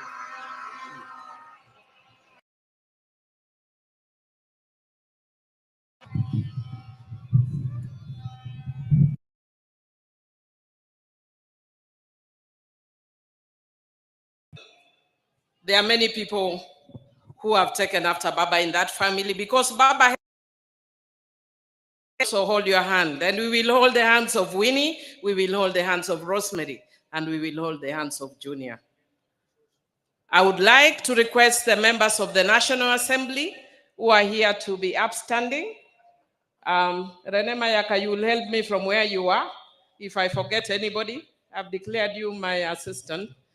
And if I call you, you sit down so that if I don't call you, I will know who I've not called. I don't have anything against you, even though at heart I'm Gen Z. There's a disease that has caught up with me of late. It's called menopause. So we are led by Honorable Moses Wetangula as a speaker. He is not standing. And I would want to acknowledge the area member of parliament, Honorable Gideon Ochanda. I want to acknowledge the woman representative of this area, Honorable Dr. Christine Ombaka. The rest I'll call you very quickly, but I know Kimani and Junet will have a chance, the parliamentary leadership, but I'll just acknowledge you. Honorable Kimani Ichungwa, Honorable Junet Mohammed, Honorable Owen Baya, and Honorable Mark Mwenje. Those are in the leadership.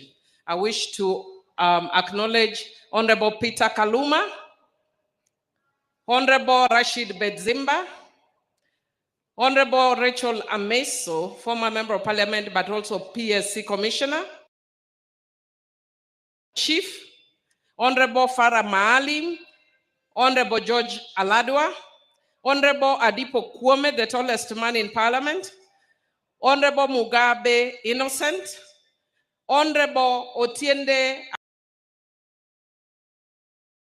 in the committee, Honorable Tom Odege, Honorable TJ Kajwang, Honorable Nabi Nabwera, Honorable Elisha Odhiambo, Honorable Gertrude Mbeyu, Honorable Felix Jalango, aka Jalas, Honorable John Ariko, Honorable Fatuma Mohammed Full Network, Honorable Rosa Buyu Duase, Honorable Eve Akinyo Bara, Honorable Beatrice Elachi, Honorable Esther Pasaris, Honorable Irene Mayaka, Honorable Babu Owino, Honorable Naika, Honorable Naika Johnson, Honorable Oku Kaunya, Honorable Samuel Atandi, Chair of Budget, Honorable Shakil Shabir, Honorable Oyula, Honorable Mark Nyabita, Honorable Aduma Uwar, Honorable Joshua Ngeno, Honorable Tindi Mwale, Honorable Buddy Twalib, Honorable Dr. Lillian Gogo, Honorable Jared Okello, Honorable Koyo Wura, Honorable Mishi Mboko, who is also a PSC. Myself, Emilio Diambo, of course. Honorable Chonga, Honorable Raphael Wanjala, Honorable Dixon Maungu, Honorable Dr. James Nyikal, who is also the chairman of Dual, Honorable Oscar Nabulindo, Honorable Peter Masara, Honorable Jen Kagiri, Honorable Mark Mwenje, Honorable Manduku, Honorable Rehab Mukami, Honorable Doris Donya, Honorable Lillian Sioi, Honorable Sabina Chege, Honorable Irene Joki, Honorable Geoffrey Odanga, Honorable Caleb Amisi, Honorable Naisula Lesuda, Honorable Osogo, Honorable Wilberforce, Honorable Carido Daniel,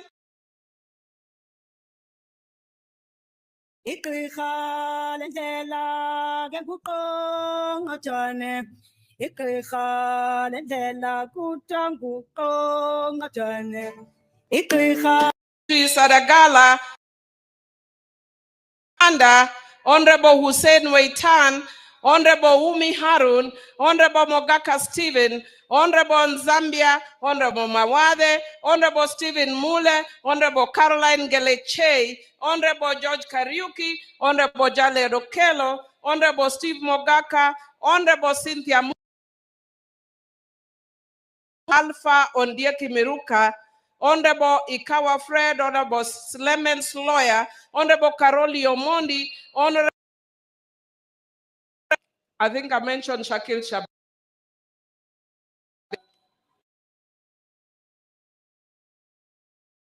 Yes,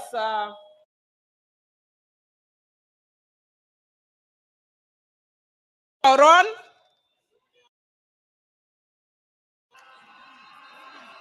I can't. Honorable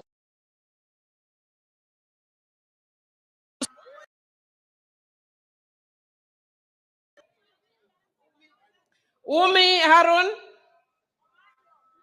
Honorable Catherine Omanyo, Honorable Fatuma Jeho, Honorable Amina Mnyazi, Honorable Kombe, Honorable Machele. Anybody remaining? I think I am done with the National Assembly and Your Excellency the day. Oh, Honorable Boko Milema, you are hidden there. That's why I can't see you. Thank you. And Deputy President, I just want to say that I talked to Baba on Monday evening when he was with Adiambo. And I want to confirm that what he said the same thing to me, that we need to be united as a party. And he told me in Kijalu, God, Achia. And then Baba also told me, jokingly, Baba also told me jokingly, because when I asked him, Baba, how are you? He told me, I am fine. In fact, in the morning, I walked all around. I am even surprised there are people who have killed me in Kenya and have already buried me. I want to tell you, as your Kanyanam, that for those who killed Baba and buried Baba before his time, because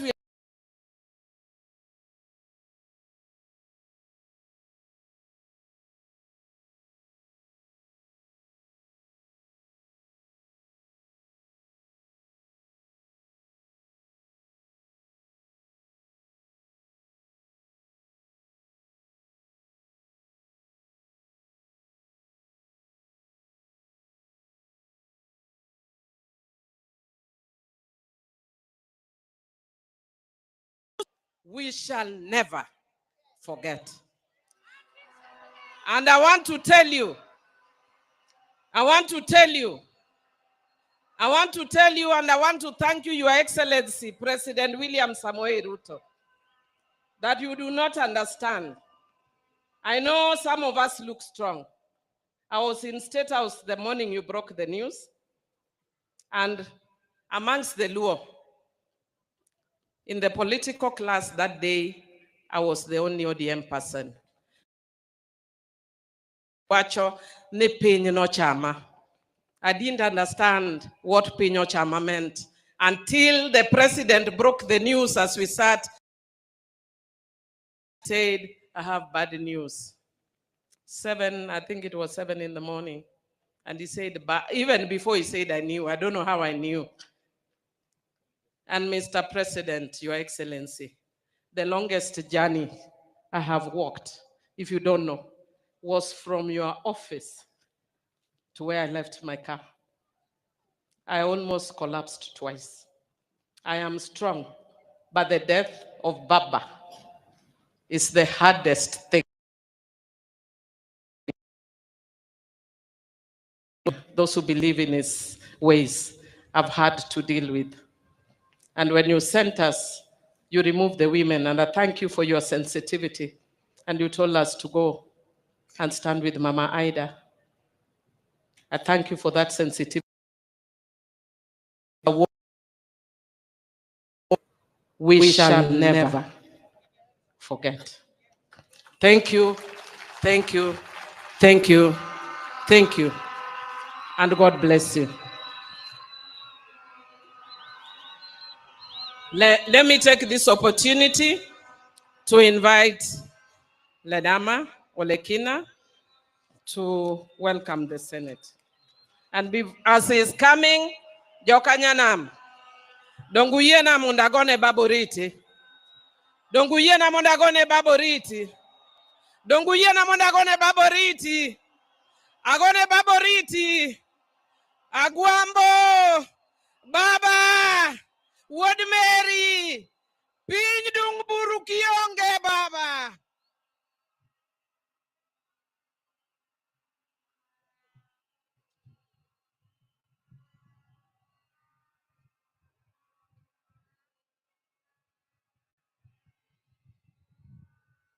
Your Excellency, Mr. President, Your Excellency, the Deputy President, Your Excellency, the former President of the Republic of Kenya, Your Excellency, President Olusegun Obasanjo, the Speakers of the National Assembly and the Senate, all mourners here, the ODM fraternity, good afternoon. I stand here today before I introduce my colleagues in the Senate. I just want to say that I've been shaking ever since I had the news that Baba is no more. Baba taught me a lot. There's a lot that he shared with me. Occasionally when we had private lunches, when we traveled together. And I remember, because this is very personal to me, that on the day that we lost our election at Bomas of Kenya, and I was admitted at the hospital after having been hit, Baba called me and told me one thing. He said to me, my son, what is important is the unity of this country. Your health is more important. Our victory has just been delayed, but it is inevitable. It is coming. Today, I want to speak to all of us here that Baba spoke for us for generations. He spoke for us for decades. Baba is no longer there to speak for us. It is now us, it is upon us to be able to speak for ourselves, to make sure that we do what is right for Baba. Before Baba went, he showed us the way. He brought us to the broad-based government. And I want to tell you, that is where we are. And Mr. President, I want to assure you that, you know, we always say that Baba is right.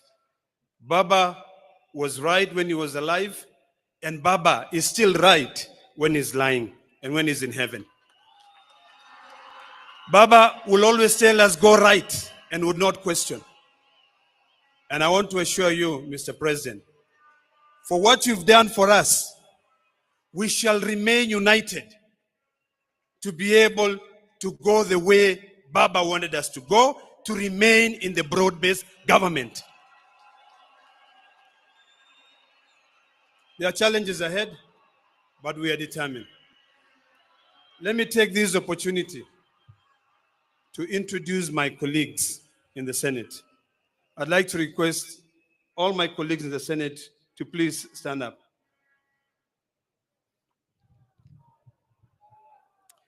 I'll start by introducing, but I know they will have time to be able to speak.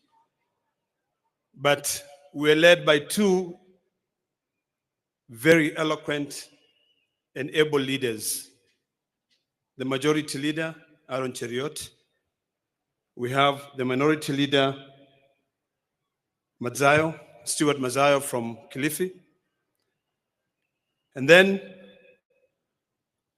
my deputy, Edwin Sifuna.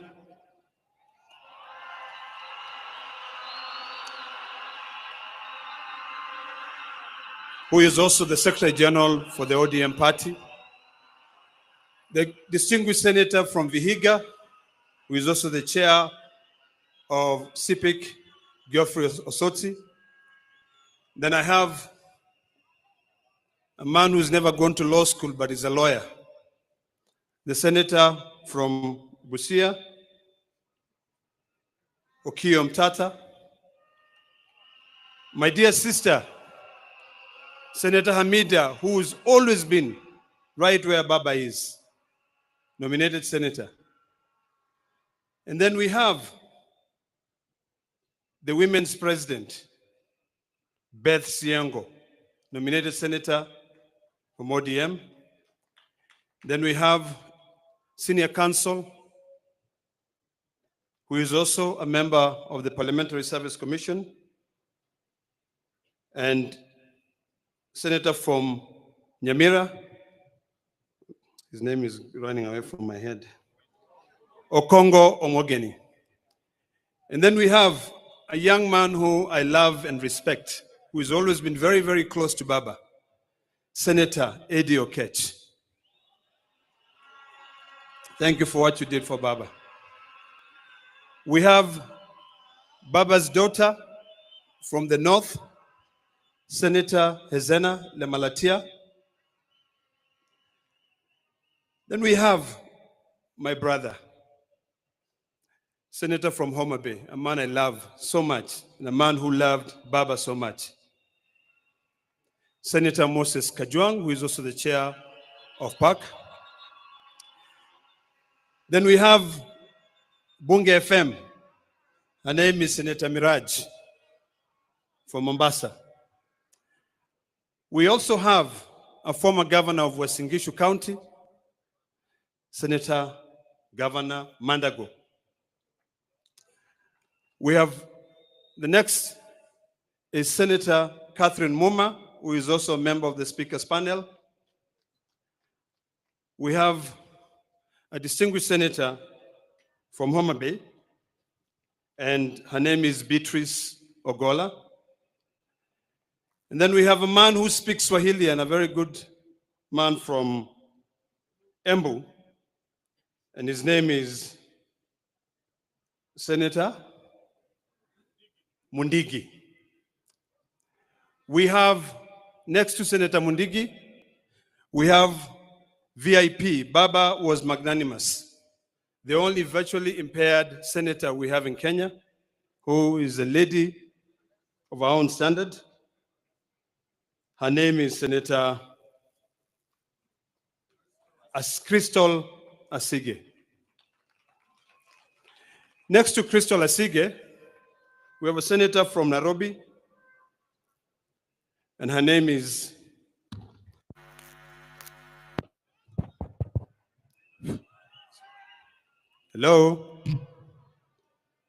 Senator Montet.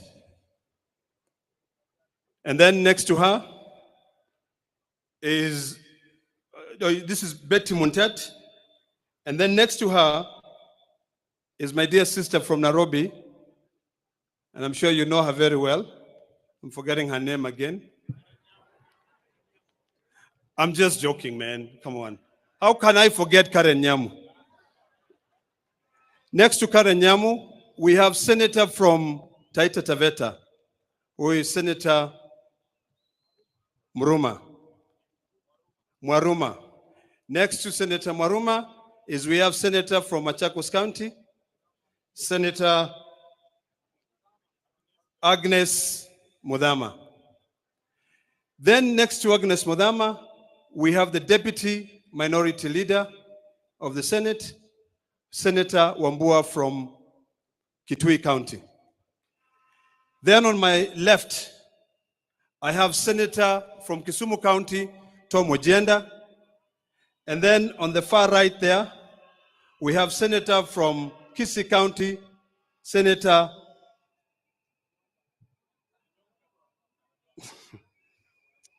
Onyonka. And then finally, we also have a senator from Bungoma County. I'm trying to remember his name. Senator Okoli.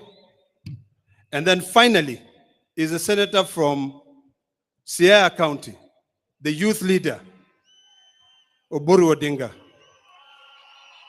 Now, before I hand over the mic to the Deputy President, this is a message for all of us here in Kenya.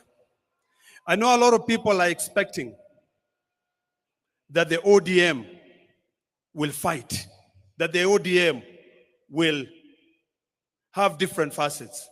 I want to assure Kenyans that as long as God gives us time on this earth, we will follow Baba's footsteps. Baba said, we stay together, and that is the last message that he left for us.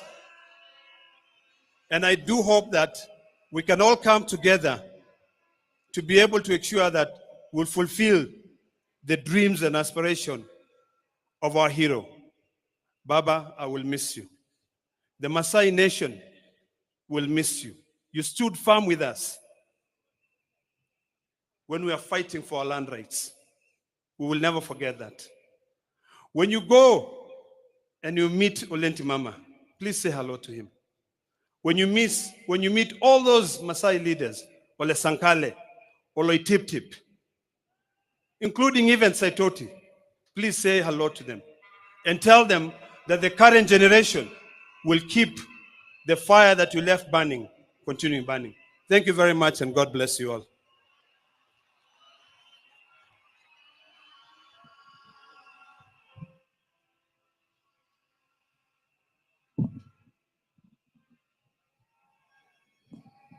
I now want to invite the chair of ODM, Governor Gladys Wanga, to come and invite a few speakers from the party.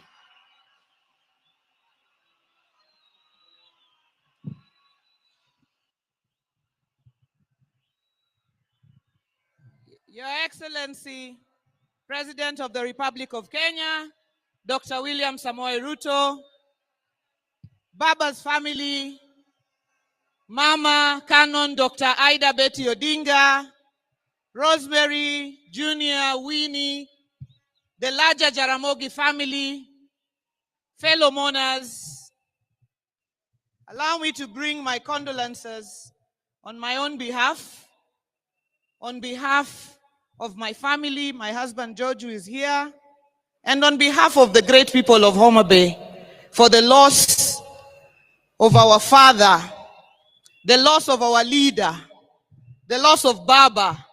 We celebrate the life of a patriot, the life of Agwambo Wenyalego, the life of Tinga, the life of the Enigma, the life of Juan Fidel, Owaga Kinyi. And allow me, on behalf of the party, to thank you, Min Ping. Receive gratitude from a grateful party for taking care of Baba all these years, the 50 plus years. If you are a woman or person here, Baba would have come back sometimes and found you not there.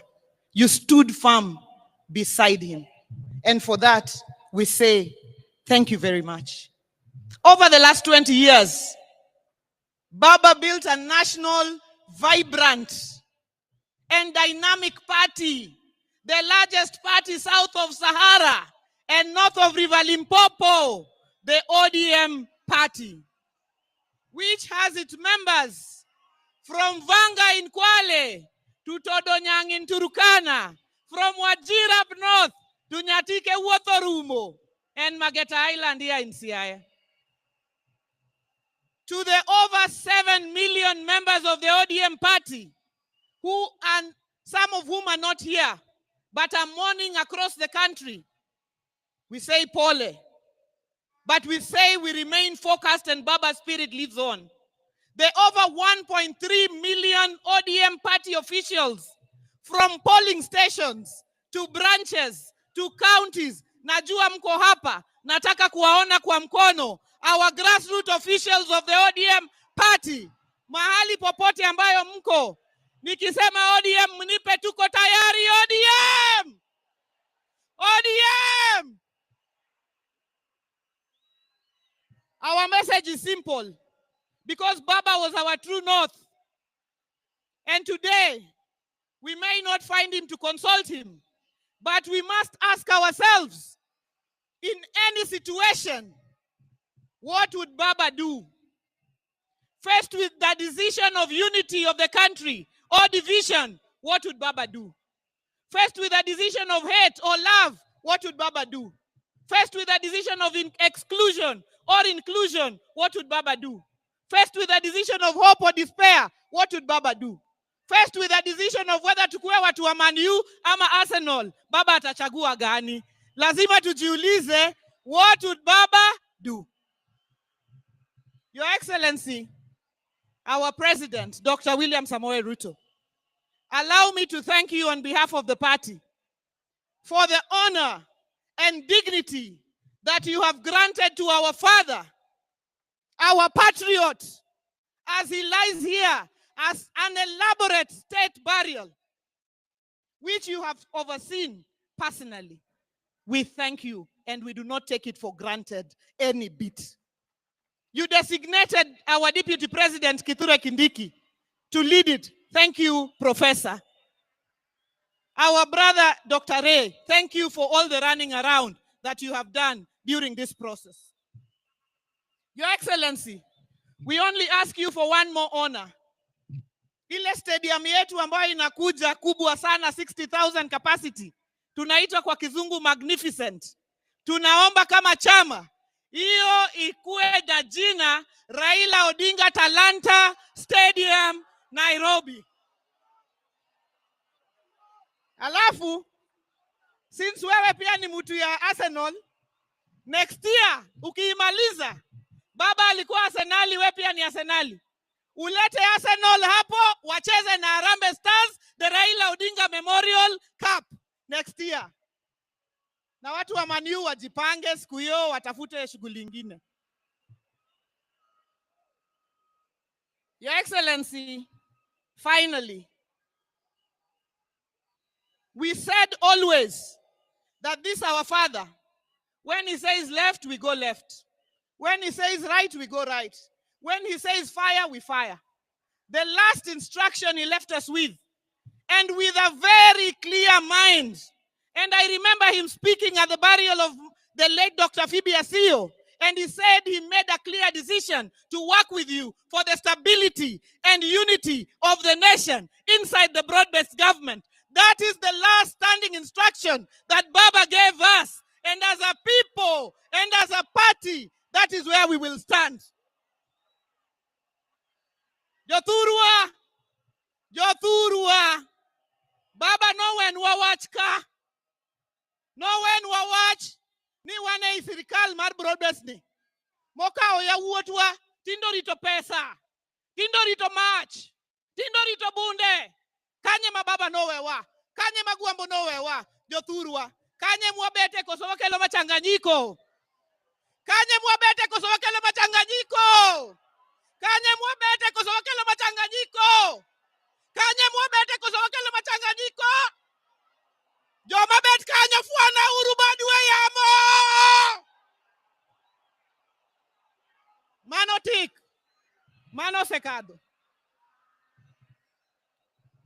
Your Excellency, I have a small responsibility as the chairman of the party. Unajua baba alisema, wewe DJ, hapana leta nini? Hapana leta nini? Sasa DJ asilete nini? Bas.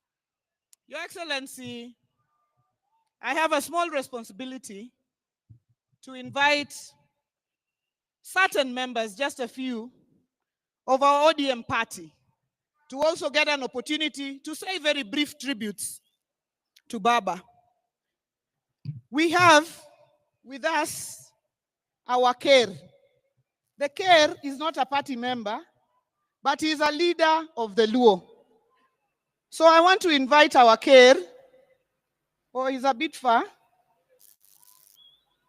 So as the Care comes, because he will take a bit of time, I want to invite somebody to invoke the spirits.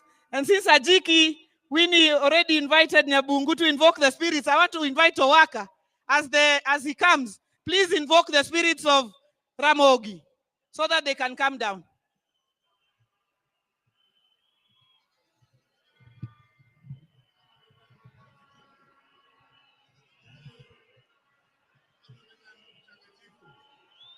Joey! Joey! Hola! Hola, hola, hola, hola, hola, hola, hola, hola. Joey! Joey! Raila ina tuture, winyo mangongo, akwambo ina tuture, winyo mangongo, winyo majayo akugwen. Raila ina tuture, winyo mangongo, Raila ina tutuni, winyo mangongo, winyo majayo akugwen. Joey! Joey! Luo! Wachung luo! Luo nigi mare! Siminya ima min yuru tegi nura ukara chuanya. Olibe namdirio kanyam godo wudu mari no du kurumbena. Migori usuna kamanura de giruda. Hallelujah! Luo nuri pinyingima. Joey! Joey! Joey! Thank you.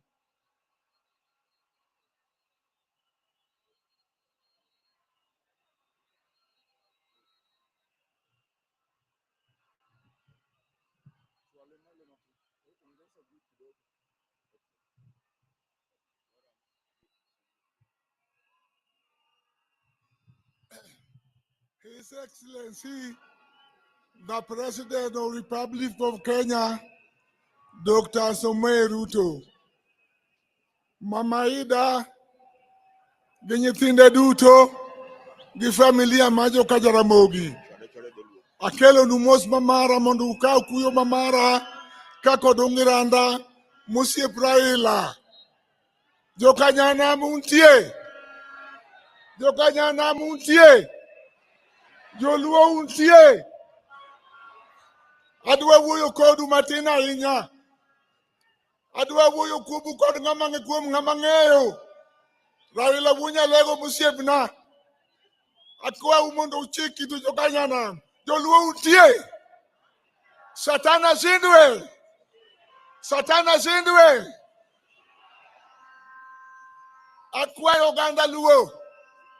Akwayo ganda luo. Nikech wan gi welo. Welo mwa kuonde duto. Mondo uyuak Raila gi kwe. Mondo welo biwa gi kwe. Kapok adhi nyime, to akwayo jodongo mwa kamoro amora ma jaduong'. Ng'ama iluongo ni jaduong'. Miluongo ni Elda mondo amalo ting' bade. Jaduong' yoyote kama entie. Jodongo mwa Mombasa. Jodongo mwa Nakuru. Jodongo mwa Kitale. Jaduong' mwa kamoro amora. Joka nyana mutie. Adwa wacho du story matin. Joluo adwa wacho du story matin. Raila wunya lego monindo kani. Raila ne wan ga jela. Raila ni manyani to anan kamiti. Chieng' moro higa 87 ng'ato bire jela. To donjo kuma ji ok donjie kuma ok dware ji. To ting'o nambade ni ber to dok. Bang' juma chielo chako duogo kendo chako dok. Chieng' mar adek koduogo to okona niya. Nawe luor ka dhako. Gimokele ka gima lich ahinya. Ni bunde gi pesa ma Raila nomiye. To ne wan ji ang'wen kende. Ne wan go kucha ariyo gi jabalo achiel. Na malo minago ni ng'ani ubi ni jogo senego Raila ibilo. Gibiro nega dibilo koni. Uwinjo wach no. Aneno mang'eny e sirikal marach manenego ji. Achiegni gi weyo to adwa wachonu noganda mondo oriwre. Raila njoriwa wate. Akwa joluo. Nyithi luo. Miluongo ni Gen Z. Riwre uru. Kik upogru. Mondo kochopo higa 27 to wago kura maber. Yanda wacho ne president. Ni mondo ng'e joluo gi wenge ariyo. To kong'iyo wa gi wenge ariyo, wabiro ng'iyo gi wenge adek. Warito kode higni mabiro goeko mondo wane kaka wuod lang'o tiyo kodwa. To akwayo kama Raila owewa. Raila owewa broad based government. Joluo bedu kanyo. Joluo bedu kanyo. Tinde wao mach.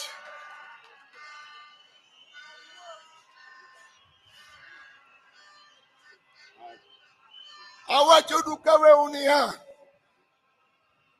Nyocha an ga ogudu mar wakoni. Joluo makonge mayando kelo na. To joluo gi openja.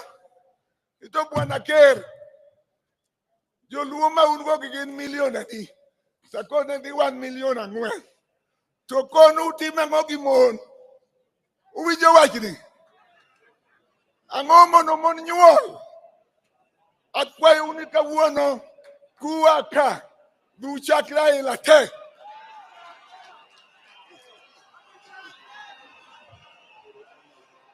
Pero kamano mama.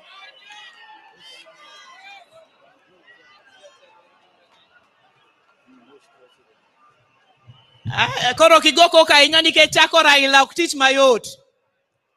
At this juncture, allow me to ask all MCAs, wherever you are, to please rise. MCAs wote, tafadhali muamuke, so that you're recognized. Our speakers of the county assemblies, we recognize you Asanteni sana. God bless you for coming. Mketi tafadhali. And now let me invite the Honorable Dr. James Nyikal, MP for Seme, Chair of the Health Committee, and Chairman of Duol, to come and speak on behalf of all MPs of this region.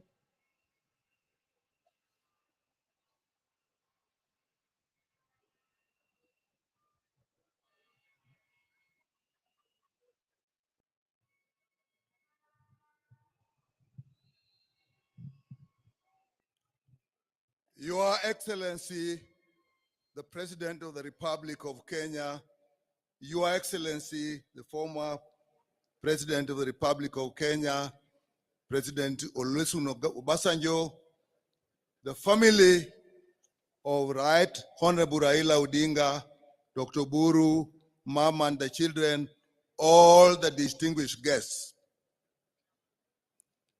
I am chair of the caucus of Luo MPs. And I want, first of all, thank the family of the departed Raila Odinga for supporting him while he gave his life totally to the people of Kenya, and particularly to us politicians. I also want to thank the President of Kenya, Dr. Samoei Ruto, for the befitting send-off and the care he took of our departed leader. I also want to thank him for the cooperation Raila Odinga, that in my view and everybody's view has stabilized this country. We, as a caucus, will work within the ideals of our party, ODM. That is the party of Raila, whose ideals are a united one Kenya, respect for democracy, respect for justice and human rights, and above all, service to the people. Raila believed the only purpose of power is to improve the welfare of people and give them the services they deserve. To that extent, he hated corruption. And those are the ideals of the party he has left us, and those are the ideals we shall live with. The last consultation we have with him as a caucus, he told us, as you work with the government, which is the broad-based government, make sure Kenyans get services that they deserve. Going forward, I will advise you. But now he's gone.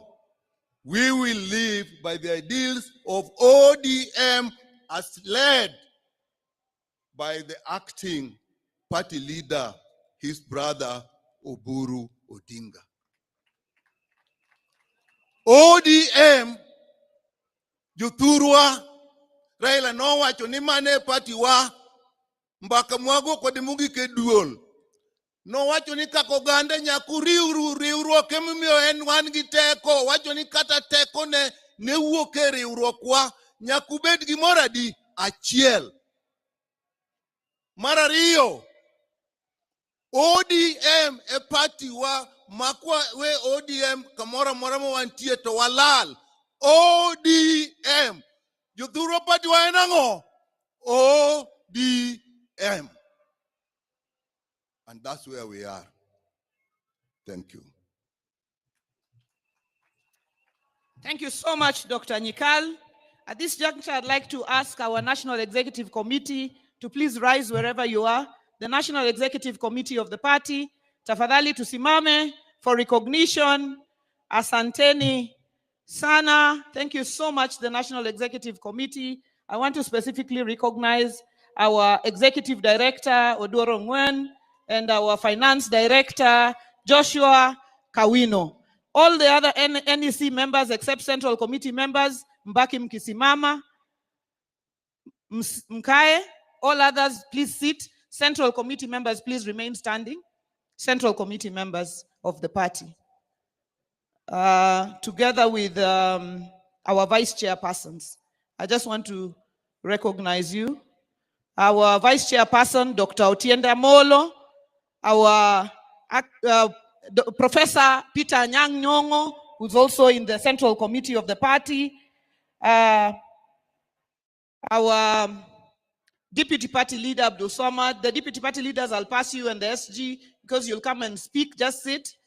Our Whip, who is Honorable Millie Mabona, Honorable Rosa Buyu, who's the Director of Political Affairs, our President for the Women, Beth Siengo, our Vice Chair, Honorable Ariko from Turkana, our Youth President Ketora, our Vice Chair Senator Mwaruma from Taita Taveta, the party's Treasurer Timothy Bosire, and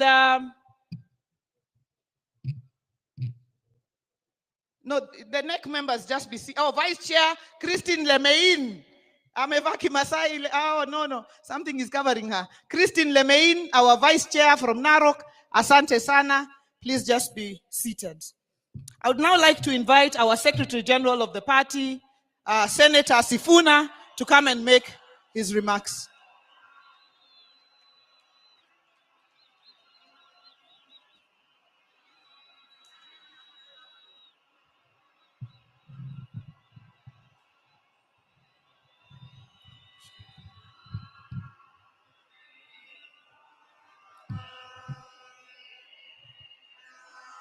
Asante sana. Asante sana kwa familia ya baba yetu, rafiki yetu, kiongozi wetu, rafiki yetu ambaye ametulea sisi vijana katika siasa, wakiongozwa na Mama Aida, ndugu yangu Raila Junior, na dada zangu wawili Winnie na Rosemary. Mheshimiwa Rais na viongozi wote ambao wamefika hapa, na wasalimu kwa jina la Yesu. Hamjambo? Hamjambo tena? Hebu nipungie mkono kama unaniona, hata wa kanisa. Asante. Asante. Mimi ndio Sifuna, katibu mkuu wa chama cha ODM, seneta wa Nairobi na naibu kiranja wa walio wachache pale kwenye Senate. Zaidi ya yote, mimi ni kijana wa baba. Waheshimiwa wote ambao wamefika hapa leo, I have been extremely privileged. It is the privilege of my life to have met Baba, to have studied under his feet, to have learned all that I have learned from him, and finally to serve him as his Secretary General for the last 8 years. I will eternally be grateful to you, Jacob, for the opportunity that you gave me. I have never had opportunity to ask why you picked me, Baba. Tumekuwa na wewe katika sherehe kama hizi nyingi sana, na wakati moja tulikuwa tunaulizana, mimi nilikuwa najua nikifariki Baba atakuwa kwa mazishi yangu. Nilikuwa najiuliza, Baba, if you came to my burial, what would you say about Sifuna? Na nikajiuliza, what will I say on that dreadful day when we have to bury our Baba, our mentor, our leader? Words fail me. Na since Baba akuwe mgonjwa alipoenda nje kutafuta matibabu, asanteni, nimekuwa nikijiuliza, wherever Baba is, what is it that I can say or do that will actually make him proud? What are the things that we should do as a leadership of the party right now to make Baba smile from wherever he is? And in my view, this is not the time to push divisive narratives in ODM. This is not the time. You all know, nyinyi wote mnajua ya kwamba chama cha ODM ni chama cha kila mtu, si ndio? Chama cha Kenya nzima. Na lazima sisi kama viongozi wa chama tuonyeshe umoja ili hawa ndugu zetu ambao ni wanachama wafuate mfano wetu. nataka niseme hapa mbele yako Baba, ya kwamba chama hiki ambacho umetuachia, mimi Sifuna sitakuwa baadhi ya wale ambao watachangia kuangusha chama cha Raila Amolo Odinga.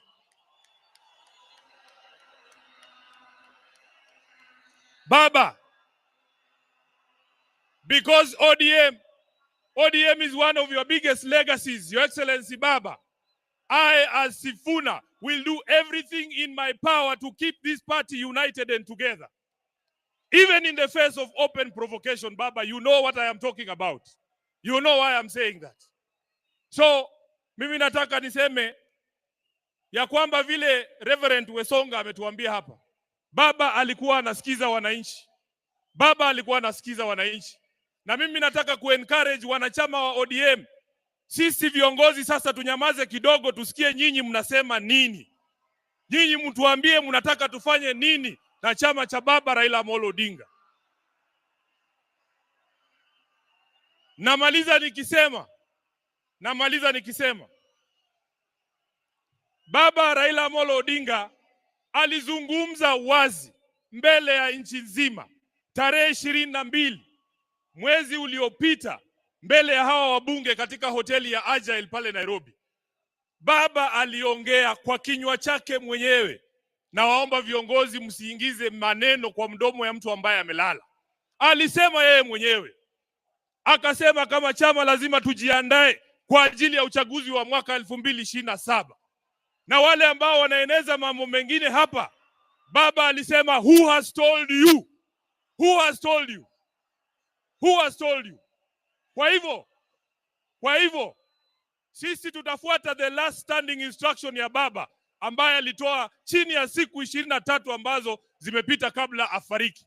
Kwa hayo mengi, ni jukumu langu pia kama katibu mkuu wa chama, Mheshimiwa Rais, ilinivunja moyo sana kwamba Baba alitoka Nairobi bila kusikia sauti za watu wa Nairobi wakisema tuko tayari. Sasa ni jukumu la hawa ambao wamefika hapa leo. Nataka mseme chant ya chama cha ODM mpaka Baba ajue anazikwa na wanachama wa ODM. Nikisema ODM, tunasema tuko tayari. Muko tayari? Muko tayari? ODM! ODM! ODM! Asanteni sana, Mungu awabariki.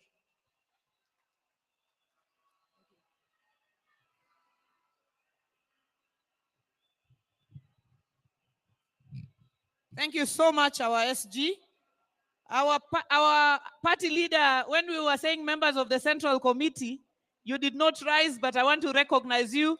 Our party leader, who's the chair of the Central Committee, Dr. Oburu Oginga, the chairman of the Central Committee. Wamama wa chama cha ODM hebu muamke, because Baba alikuwa mtetezi wetu. Baba could fight for us even personally. Please just...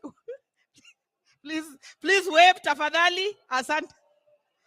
Asante sana. Thank you so much. Thank you very much. Now, allow me to invite to speak to us the governor of Migori County, Governor Ochilo Mbogo Ayako.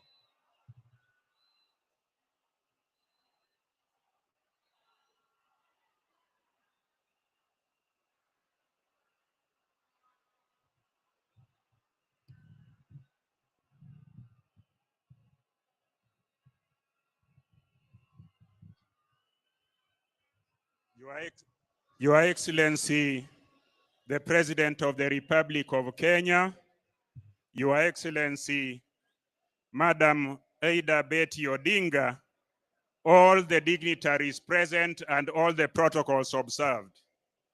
Nyasaye ber, seche duto. I want to take this opportunity to bring the condolence of the great people of Migori, the condolence of my family, and the condolences of all the living things from Migori County. I want to say that we are so sorry. We have lost our leader. We have lost our mentor. We have lost our alter ego. But I also want to say one thing because I'm cognizant of the time. Not many people are aware of the fact that His Excellency the President, President Ruto, was a founder member of ODM. Allow me to remind all of us who are here today that in 2005, when there was a movement to bring the new constitution to this nation, that movement was headed by Baba, and in that movement, the current president of the Republic of Kenya, President Ruto, was in that movement. The former president of the Republic of Kenya, Uhuru Kenyatta, was in that movement. Professor Nyong'o was in that movement. Na hata mimi Ochilo Ayako, I was in that movement. I am saying so in remembrance of Baba because Baba knew how to put teams together. Baba brought everybody as a team and ensured that he was focused that Kenyans were to have a new constitution. And mimi nikiwa mtu wake wa mkono wakati huo, I was a minister and a young one, a one that was very fearful. So I went to Baba and asked him, you are a minister in this new administration. I am the youngest minister in this new administration. And you have said we should take a stand for the people of Kenya. I am saying so to confirm that Baba never betrayed the people of Kenya when the interest of the people of Kenya was ahead of everybody. Baba sacrificed everything he wanted. So I want to say tukumbuke Baba, tumkumbuke kwa ile msimamo alichukua na sisi zote tuendelee hivyo. Asanteni sana na Mungu atubariki. Thank you so much.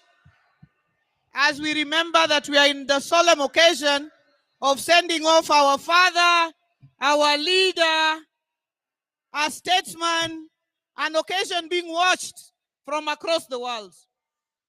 I would now like to invite to speak to us the founding Secretary General of the ODM party and the Governor of Kisumu County, His Excellency, Professor Peter Anyang' Nyong'o.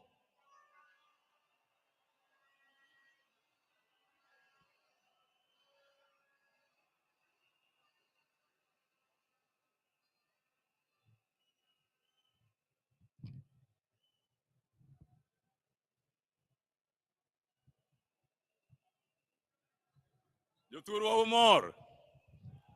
Okang'eno umor nikech waiko wuoda malich ahinya, ok onyal bedo joma mor.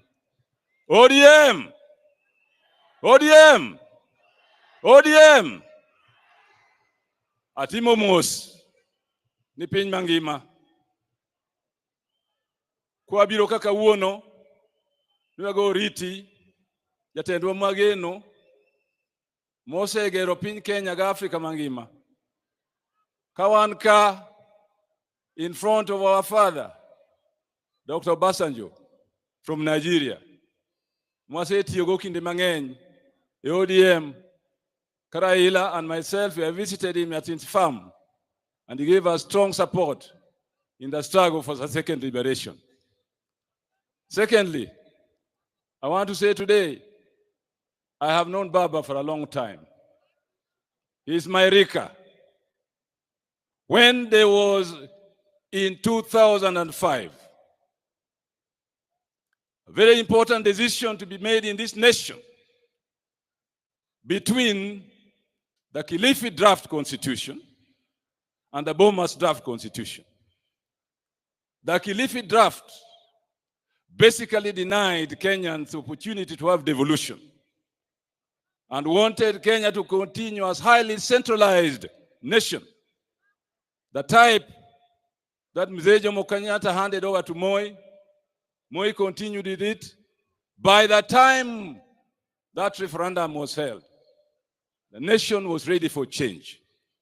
And Baba led the orange color. There were two colors, or two symbols for that referendum: bananas and oranges. Bananas were defenders of the old constitution and the centralized government. Orange was for change and for devolution. That is the origin of the Orange Democratic Movement. Orange Democratic Movement cannot continue as a party without strong support of devolution and giving services to the grassroots of our nation. And therefore today we sit here mourning and said goodbye to the father of ODM, to the father of making sure that every government that comes after that referendum will continue to focus on service to the people, will continue to hold the common man as the common man and woman at the center of government and government policies. On Monday, the 3rd of October, Dennis Onyango called me on Sunday and told me that you need to go and see Baba on tomorrow, the 3rd of October. I left Kisumu in the evening of Sunday to make sure that I was at Jacom's house very early in the morning. We spent a whole morning together. And he said, Wadgi Mary, he used to call me Wadgi Mary, the brother of Mary. And I would call him Iwonya Lego. Wadgi Mary, adwani time gimoroka. Kaukinde ni, monindiki e pepa moro. Manyalo deal with this issue of tribalism. The word tribe came from the colonialists. As far as Kenyans are concerned, we knew people as Jo, Jo Luo, Jo Kikuyu, Jakamba, the people of. And therefore the word tribe is a retrogressive word and concept. Do a paper on the issue of nationalities and the state, the modern state, so that the central committee of the party can discuss it and put it before the party as the understanding of the people of the party on tribalism and the death of tribalism and the birth of nationalities are the only progressive concept in democratic times. ODM! ODM! Asanteni sana.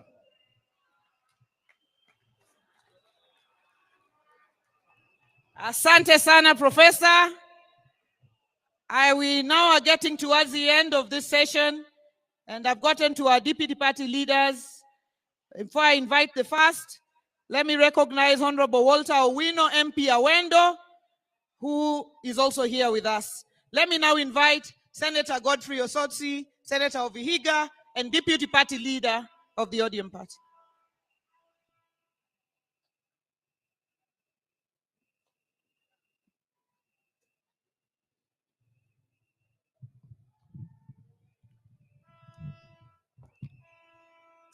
Familia ya baba kiongozwa na mama Aida, His Excellency the President, the Deputy President, and all protocol observed. Mimi yangu ni fupi. Kwanza tupokee salamu ya baba. Salamu ya baba kwa hewa. Ya kwanza, tarehe 2 mwezi huu itabaki kama siku muhimu sana.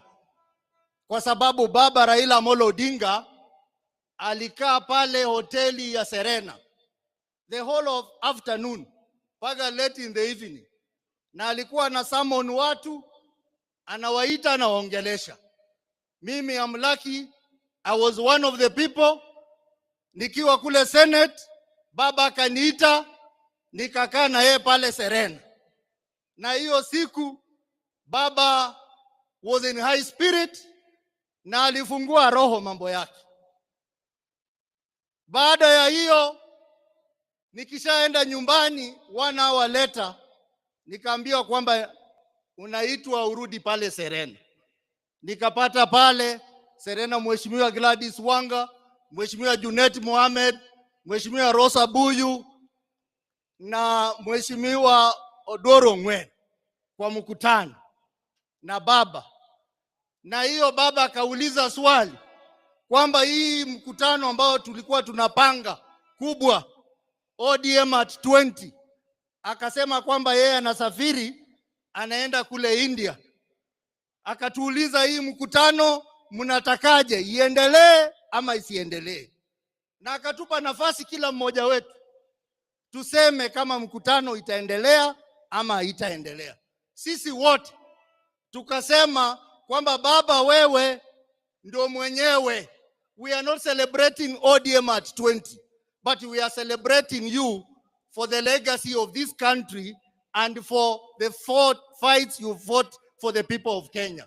Sisi wote tukasema tutaahirisha hiyo mkutano mpaka ile siku baba atarudi.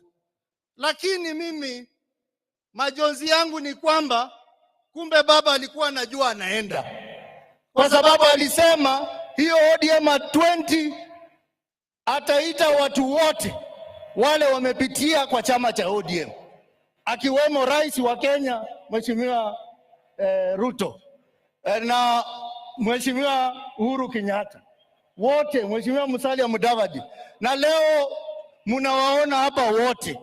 Sikujua kwamba hiyo ODM at 20 itakuwa ni mazishi ya mzee baba Raila Odinga.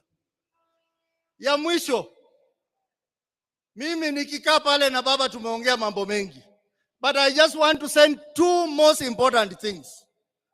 Kwamba baba Rais William Ruto, sisi kama chama tunashukuru sana, umepatia rafiki yako a befitting send off.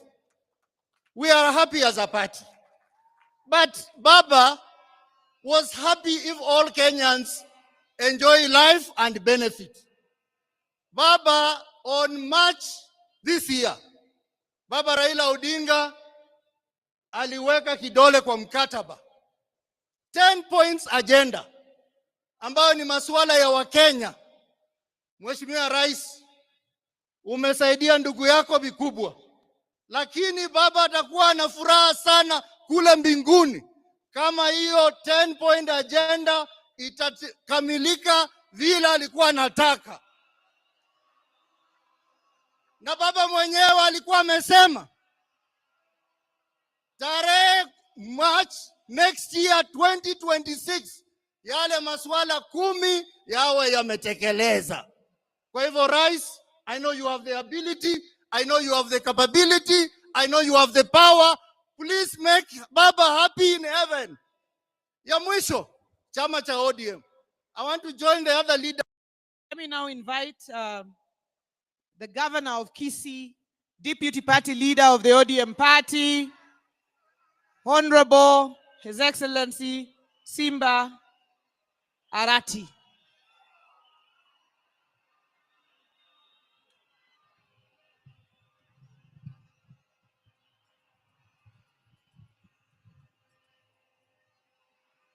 Aya.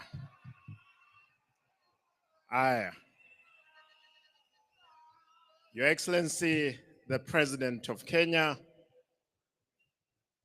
Mama Aida, distinguished family members, fellow mourners.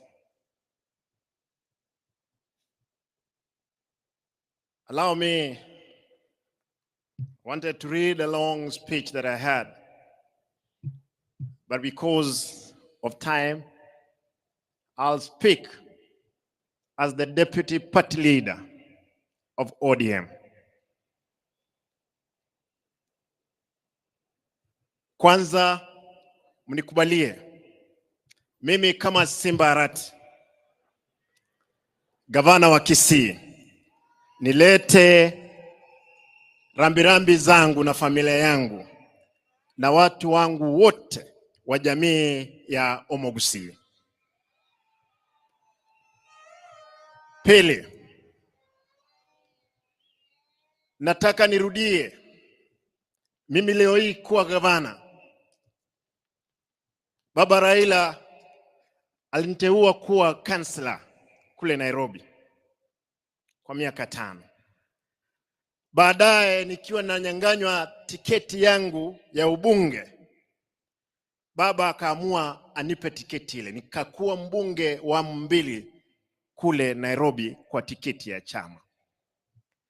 Na hata wakati nilikwenda Kisii kusimama kama gavana, hawakuamini kwamba ningechukua. Baba akanipa tiketi ile. Nimesoma katika darasa la baba. Amenipa mtihani. Nimepita mtihani. Baba ananipigia simu akiwa hapa. Mara ya kwanza mwezi uliopita akaniambia nikatoka Nairobi kuja kumuona. Tukaongea, akaniambia nirudi Nairobi niende kukutana na Rais Ruto, tuongee mambo ya chama na viongozi wa Kisii kukutana na yeye. Baadaye wiki moja kabla hajaenda kule India, mzee amenitafuta kwa simu, akaniambia nataka simu ya bibi yangu. Alikuwa anataka amuongeleshe. Nikampea, wakaongea, wakakubaliana kwamba wiki hiyo angesafiri kule Uchina kwenda kutibiwa. Lakini baadaye nikaondoka Kisii mara moja kuelekea Nairobi kumuona. Nikaenda nyumbani, nikakutana na mama Aida, nikampata. Mzee alikuwa Serena, akaniambia Simba, usije Serena, uje nyumbani. Tukakutana. Mzee akaniambia, Simba, nataka niende Malindi kwa siku 2. Nitarudi nione kama nakwenda India ama naenda Uchina. Tukakubaliana na baba, akaenda Malindi, akarudi. Tukakutana na Mheshimiwa William Ruto, rais wetu. Rais akaniambia, we cannot gamble with the life of our brother Raila Odinga. I'm giving a plane tomorrow to take mzee to India. And Mheshimiwa Rais, nashukuru, asante sana. Nataka niseme, najua kwamba baba amelala, yuko pale. Baba amelala, baba aenda salama. Lakini jua kwamba papa wameamka sasa. Wamesema kwamba kulala kwako chama cha ODM kitalala. Nataka nihakikishie umati huu, chama cha ODM sasa ndio tumeanza mapambano. Mapambano ndio tumeanza. Baba, utafurahia mahali utakuwa, safari ambayo tuko nayo. Nataka niwahakikishie wanachama wa chama. Wanga, nipe dakika moja, mimi nalia. Dakika moja. Nataka niwahakikishie wanachama, wale ambao hapa, wale walikuwa napinga baba, wale walio dhurumu baba, wengine wako hapa ndani.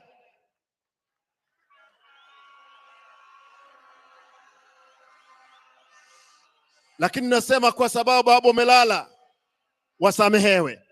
Lakini hatuwezi sahau. Nataka niwahakikishie, mimi kama deputy party leader, siku ya kesho, Mheshimiwa Rais, tafadhali tunaomba kwamba shujaa ambaye tunasherehekea kesho ni baba Raila Amolo Odinga.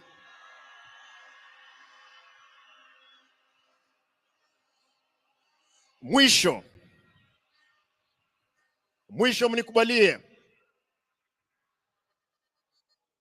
tuimbe huu wimbo peke yake, bado mapambano.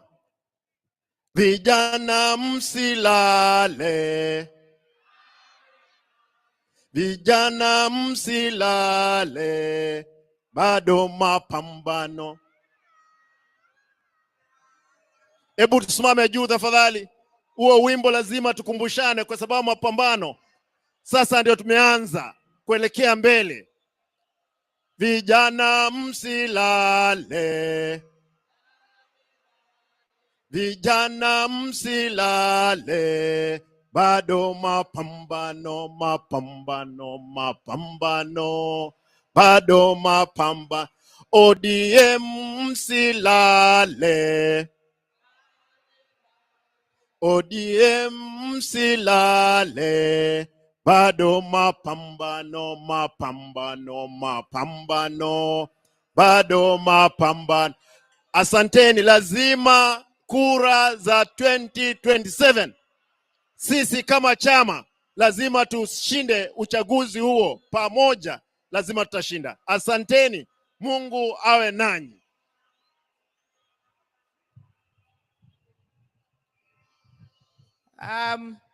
Allow me to invite the penultimate speaker under the party. And as I invite him, I'd like to recognize Baba's son, a young man who became Baba's friend, Kasmuel Marco Ure. Kasmuel, you are a serious man, you're going places. Even if you're mocked, stay strong. Let me now invite our deputy party leader, Governor of Mombasa, Governor Abdul Swamad Sharif Nasir. Karibu sana, Governor.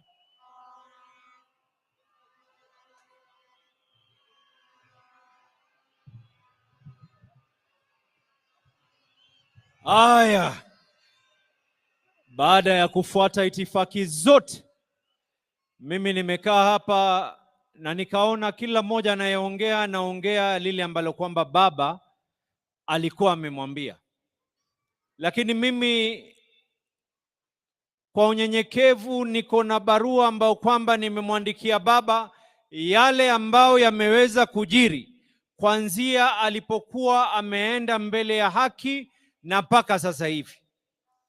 Baba, katika barua ambayo kwamba nakuandikia, nimeona watu wengi hapa, aliyeongea Kijaluo, aliyeongea Kiingereza.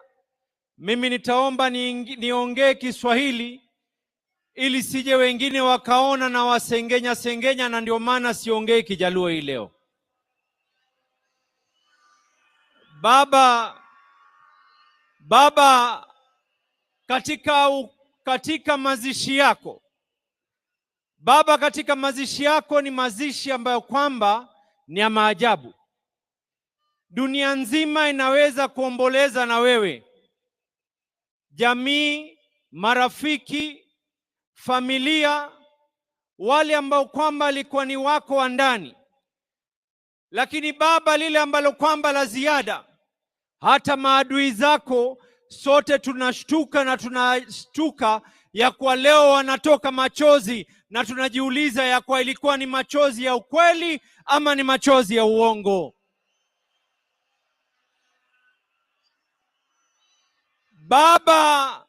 Baba, ulituonesha ya kwa chama cha ODM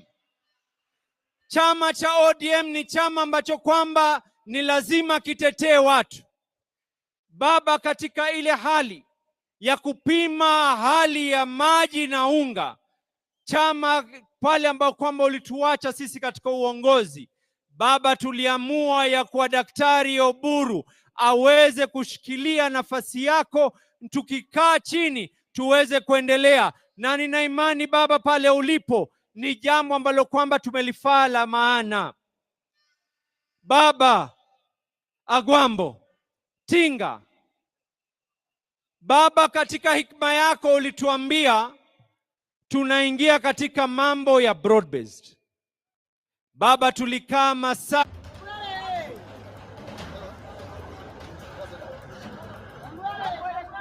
zama tusiingie, na sote tukakubaliana ya kuwa tuingie katika serikali ya broad based. Baba, nakupatia uhakikisho hivi sasa hivi, hatukukusaliti wakati uko hai na hatutakusaliti wakati umefariki. Tutakaa ndani ya serikali ya broad based. Baba, tutakataa kuweza kukusaliti. Baba, jana nilipiga mama Aida Pambaja na mama Aida akaniuliza swali moja baba, mama Aida akaniuliza, huu umati wote lao ingelikuwa sio serikali kuweza kutusaidia tungefanya vipi mtoto wangu? Nikamwambia baba, magavana wa ODM pengine tukechukua wale Kanjo Inspectorate wote tukawaleta, pia tusingeweza kucontrol umati ambao kwamba walikuwa wanataka kuzika. Na nikamwambia mama Aida, na yuko hapa ni shahidi, nikamwambia kesho nikiongea nitakuwa ni mwenye kukosa fadhila nisipoweza kumshukuru William Samoei Ruto, kwa sababu baba, ulinifunza tulipokuwa Addis Ababa, wakati ilipokwenda vile ilivyoenda, ukaniambia mshukuru yule aliyekufaa. Niko hapa hii leo. Thank you, asante Rais William Samoei Ruto. Lao si wewe, sijui tungekuwa vipi tumeweza kumzika. Baba, nikimalizia, Baba, leo hii mimi ni shahidi. Tunamuomba Mama Aida kwa unyenyekevu, vile ambavyo kwamba baba alitushika mikono tukaingia katika siasa. Tunamuomba Mama Aida awabariki watoto wake alowazaa, lakini ni ndugu za Wakenya wote. Junior, Rosie na Winnie, musituache mkono. The ODM party needs you and we can be able to songe katika hii safari mbele. Mimi nimesikia wengi wakiongea habari ya mwaka 2027. Nimesikia wengi wakiongea mambo ya mwaka 2027. Gladys, point zangu mbili za mwisho nataka kuweka. Ya kwanza, baba, ulikuwa umetunuku Mombasa na ukaniamini niweze kuweka sherehe za miaka 20. Ikifika Novemba, baba, Mombasa inafanya sherehe. Tunasherekea miaka 20 ya ODM na tunasherekea miaka yako yale ambayo kwamba uliweza kupeana. Na hata hii leo baba, kuna delegates kutoka Mombasa wako hapa. Kuna MCAs wa Mombasa wako hapa. Kuna assembly na leadership yao yote iko hapa baba. Yote kwa sababu yako. Baba, ikifika mwaka 2027, mambo mawili yatatendeka katika hii Kenya. Wana ODM nisikizeni kwa makini. Mambo mawili yatatendeka katika hii Kenya na kuonesha nguvu zetu. Hii by elections zinazokuja, sote hapa tutaingia mashinani kuhakikisha tumeshinda by elections zile ambazo kwamba zilioko katika maeneo ya Kasipul, maeneo ya Ugenya, maeneo ya Magarini. Watu watajitokeza kwa heshima yako baba, na kila mmoja hapa atatoka na kuweza kuhakikisha ataweza kuinua uso wako, ili ikifika mwaka 2027 baba, mambo ni mawili. Umetufunza ya kuwa kuna njia nyingi ya kuwa kanga. Tunasema hivi, mwaka 2027 hatukai katika upinzani. Mwaka 2027 we will not be in the opposition. Mambo mawili yatafanyika. Agosti tunapiga kura. September we are either in government or we are government. Joey! Joey! Joey!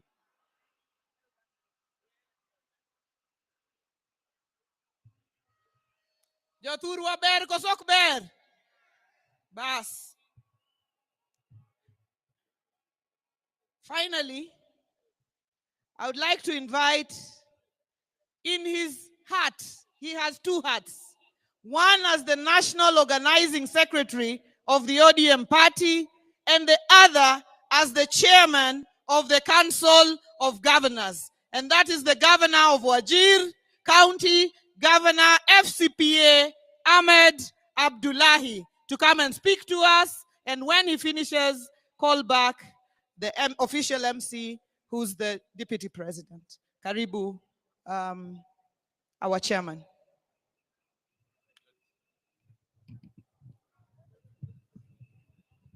Your Excellency, the President of the Republic of Kenya, William Samoei Ruto, Mama Aida, and the entire Odinga family, all mourners here present, Hamjambo. Your Excellencies, allow me to introduce the Excellency Governors of the various counties who are here. Excellency Governors, please stand up. And after I call your name, please be seated. We had here on stage Her Excellency Governor Gladys Wanga, Governor of Homa Bay. We also had up here on stage Governor Professor Peter Anyang' Nyong'o, Governor of Kisumu County. We had here the two party leaders, Governor of Mombasa, Abdul Swamad Sharif Nasir, and Governor of Kisii County, Excellency Simba Arati. We have the host governor also, who I'm positive will come and speak, Governor James Orengo. We have Governor Dr. Ochilo Ayako, Governor of Migori County. Governor Dr. Paul Otuoma, Governor of Busia County. Governor Speaker Emeritus Kenneth Lusaka, Governor of Bungoma County. Governor Dr. Wilbur Otichilo of Vihiga County. Governor FCPA Fernandez Barasa of Kakamega County. Governor His Excellency Joseph Olelenku of Kajiado County. Governor Dr. Dado Godana of Tana River County. Governor Gideon Mungaro of Kilifi County. Governor Patrick Olentutu of Narok County. Have I missed any governor? Oh yes. Her Excellency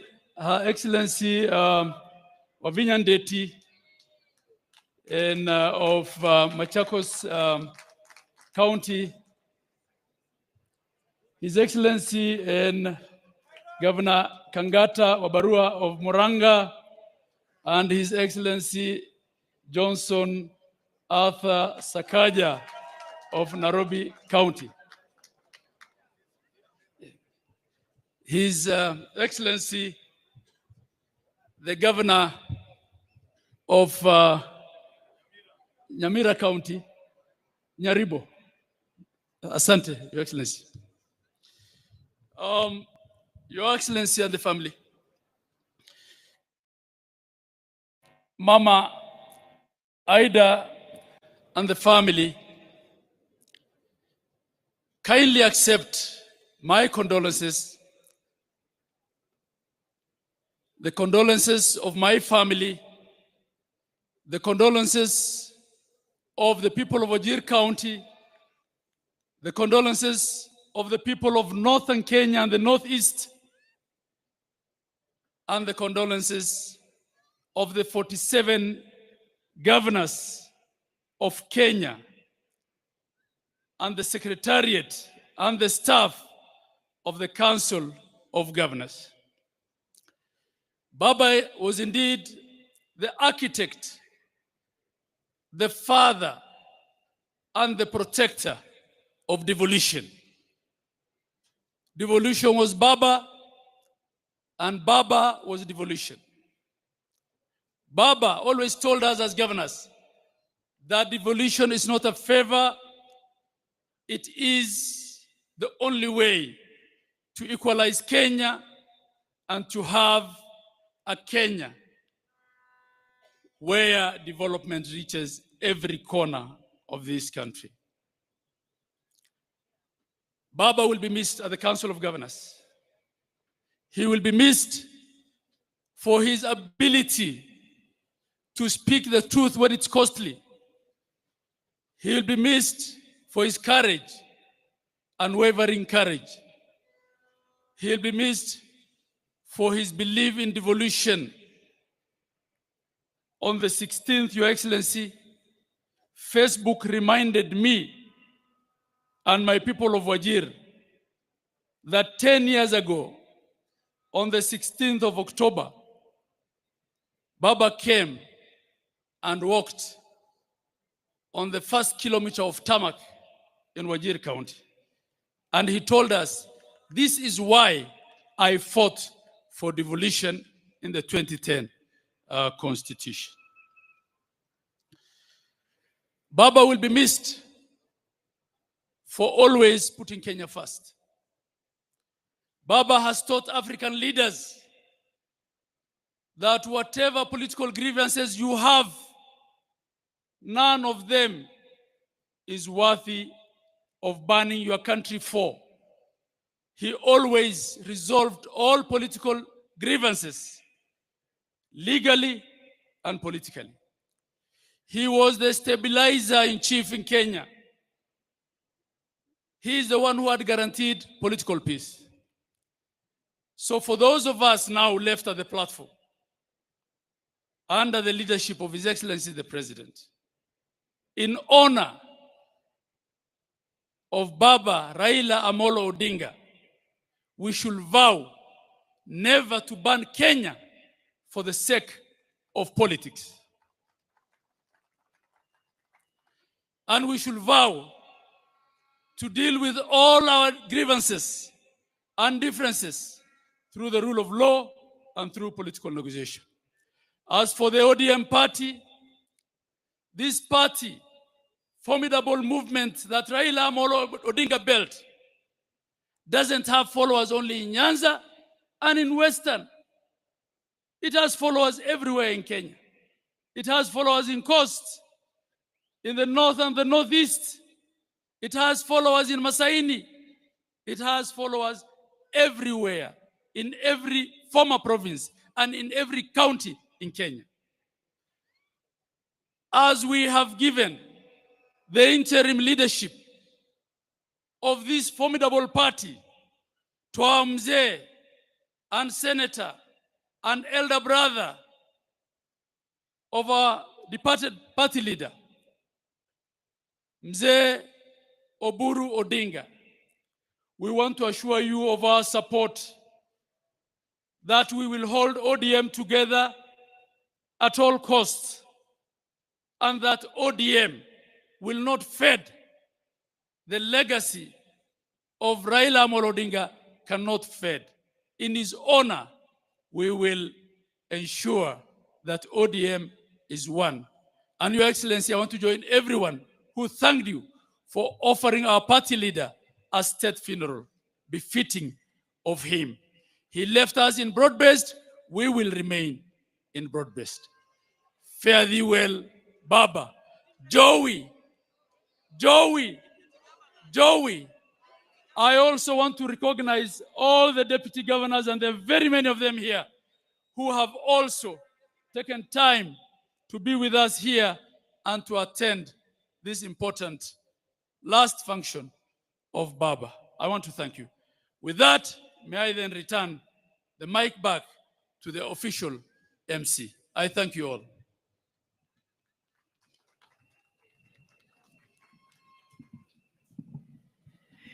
Now, thank you very much.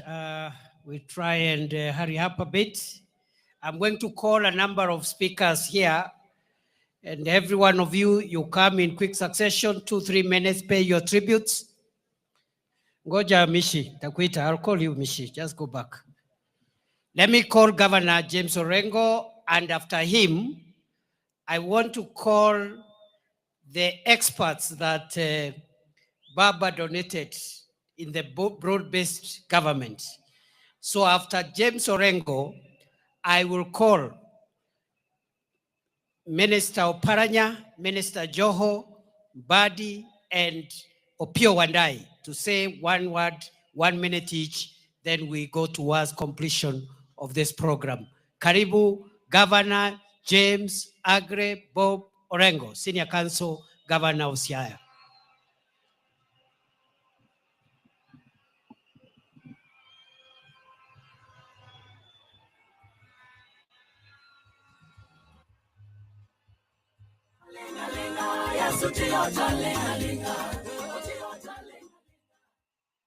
Kapo kawacho gimoro, akoya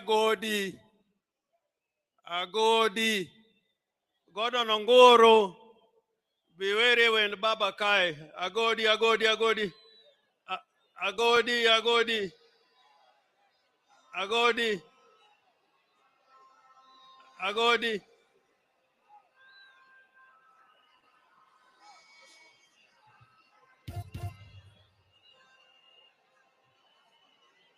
DJ.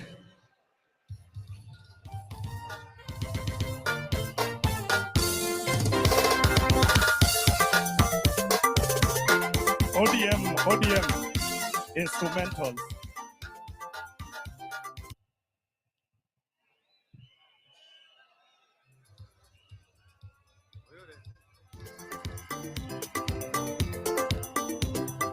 Nia wana nyango huo josuba nyakwalek elakana tuma jawaya wewe na molotinga poke na nwango vipimogo ni Raila to poke na nwango vipimogo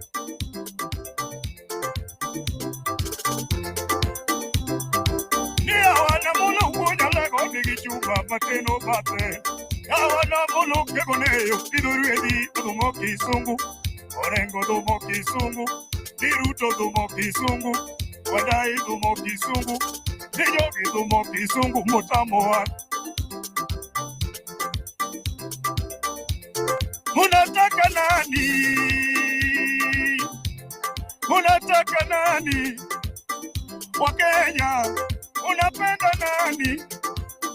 Amolo, tiga uonya lego, romo wangeni wadinonu, wangeni turodoko.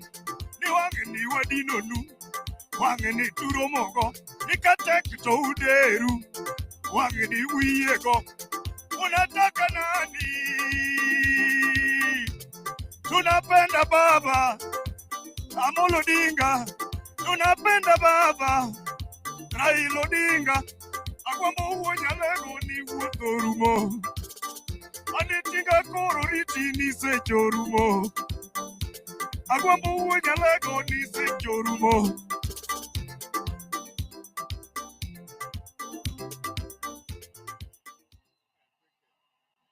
Erokamano Godi. Jothuro untie. Jothuro untie. Pokanena u Jothuro untie. Basi nitasema machache sana, yani muda imeyoyoma.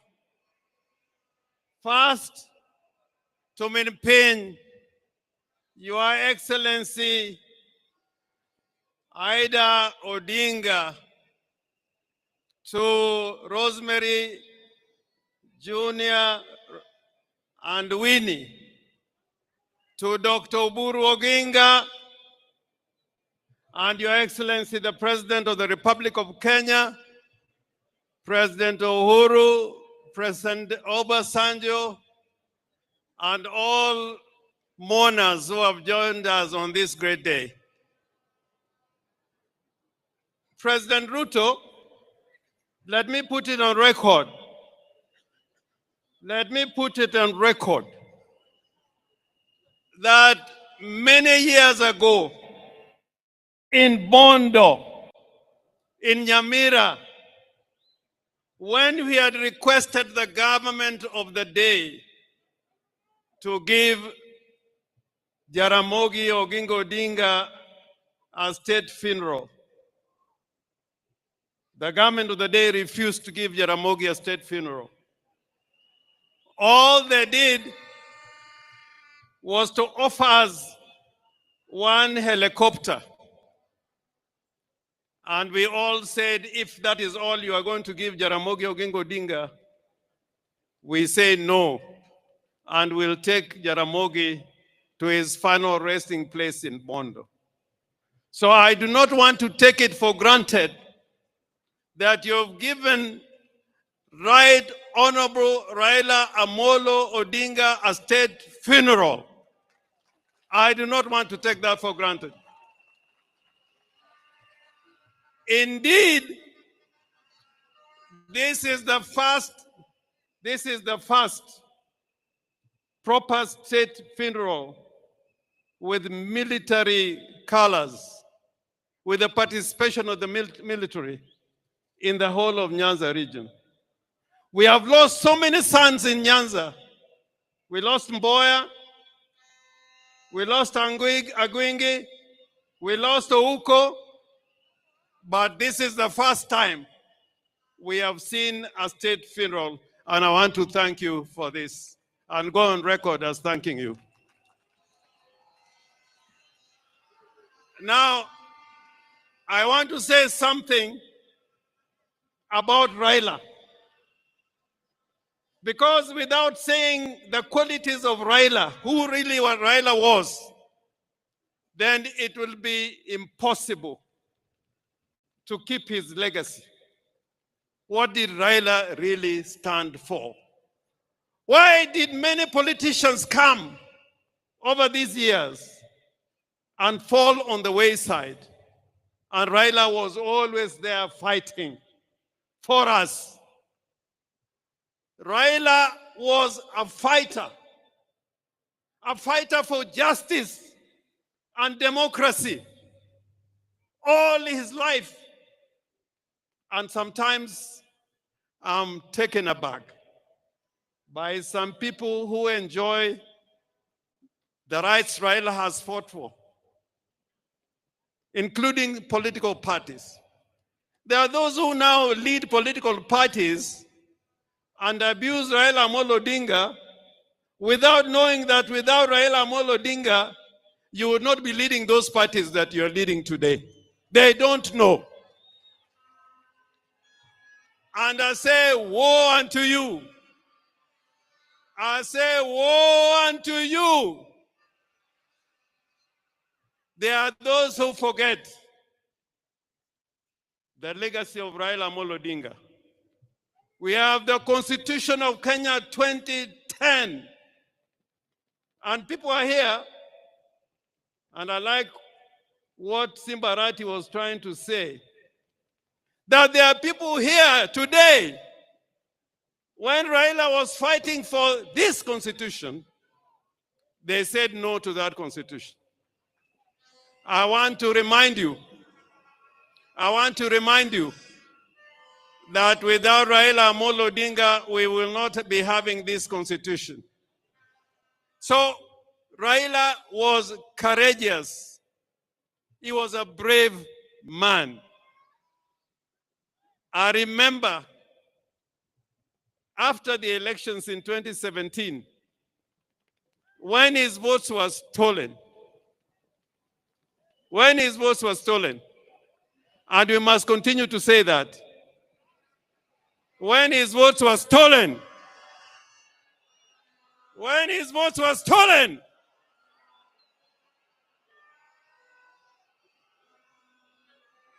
Raila decided with a few of us that he was going to be sworn as a people's president at Uhuru Park.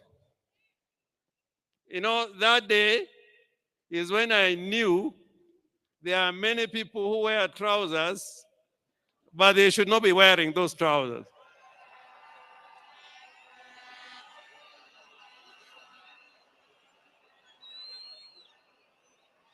But Raila said,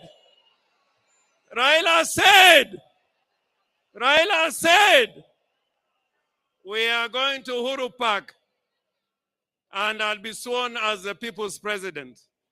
Did Raila go or he did not go? Did Raila go Uhuru Park or he did not go? I remember many times when Raila has been tear gassed and was nearly killed. Therefore, before you open your mouth to talk against Raila, remember what he has fought for and what he has stood for. And today, I want to remind all Kenyans, that the legacy of Raila Amolo Odinga will not be kept by mere speech. Speechifying would not be enough. It is to make sure that the gains we have made will never be lost. You should never give any space for gains that Kenya has gained to be lost. That is the only way of keeping the true legacy of Raila Amolo Odinga.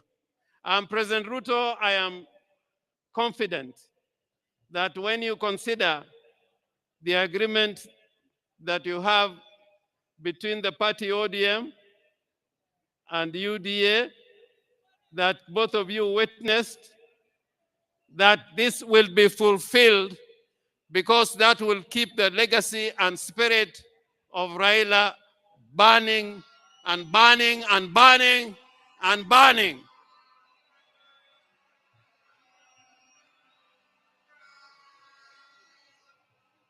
The other character of Raila Odinga, other than being brave and courageous, was that he was a peacemaker. Raila was a peacemaker.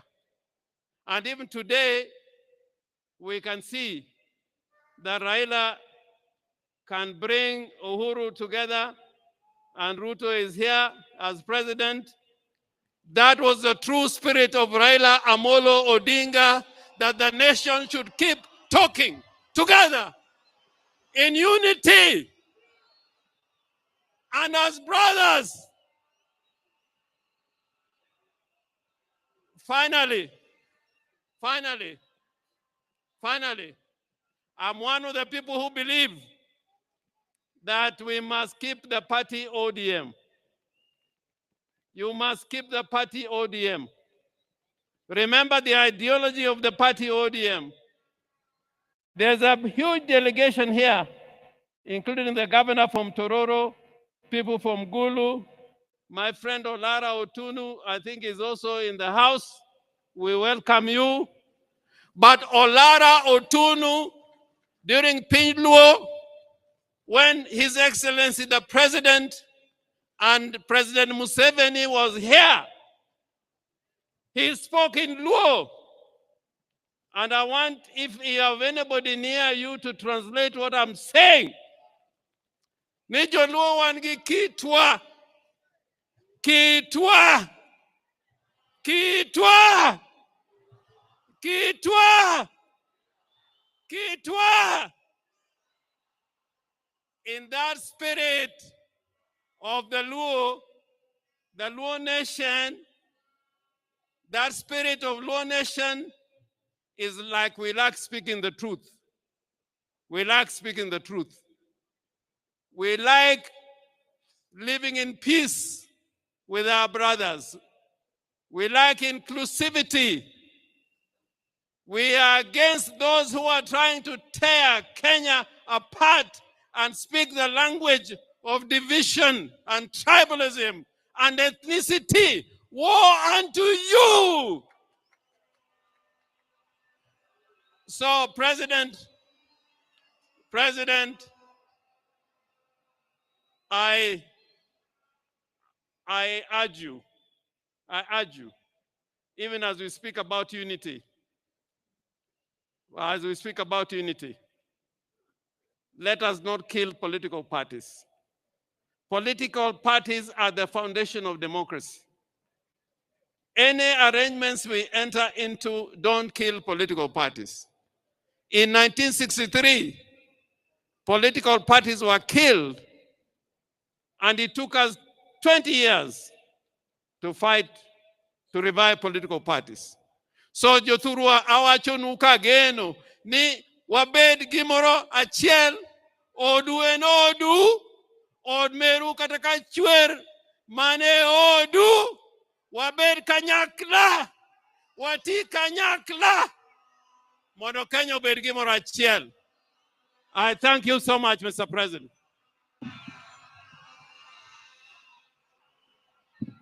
All right, now, allow me to interrupt the pace at which we are going, because the time is spent and we've been here for long. We have senior statesmen in our midst, including our retired president and the retired president of Nigeria, and we've kept them for long. The people that I call to come and speak, please come, and all of you come here. I'll also stand here, say something. We need to bring this to a close because we also want to respect the church. I have seen very senior bishops here who have been with us since 9 o'clock. CS Oparanya, if you're here, CS Joho, CS Badi, and CS Wandai.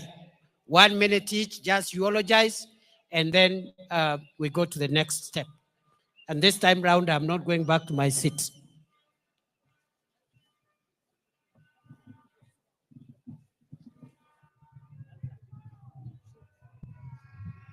Aya.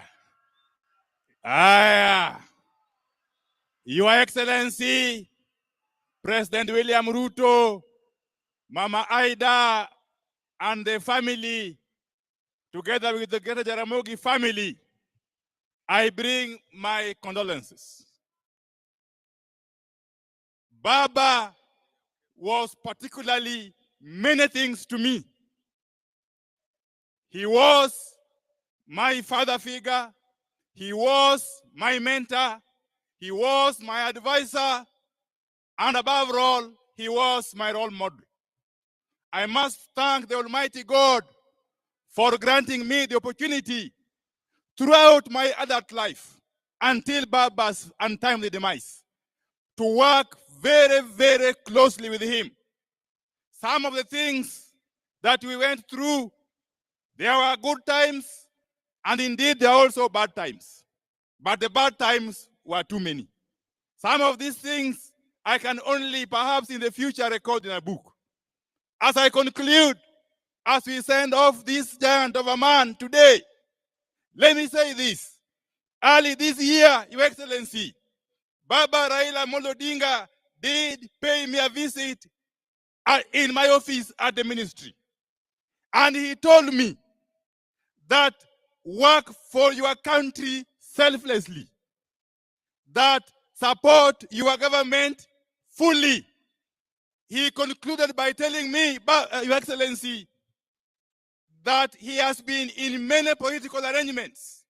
He has been in many political partnerships. But he has come to learn that, Your Excellency, President William Ruto, you are sincere. He also told me that you have demonstrated to him utmost goodwill. And therefore, as I conclude, one lasting tribute, the only lasting tribute we can pay to Baba and to perpetuate his legacy is to enhance and continue with the partnership that he started with President William Ruto. There are people, Your Excellency, who have worked before with Baba, but all that time, Baba ended up with the short end of the stick. Baba ended up with a raw deal. We must applaud you, Your Excellency, on this day when we send off Baba, that you have done us proud as a community of this region. Thank you very much, and may God bless you.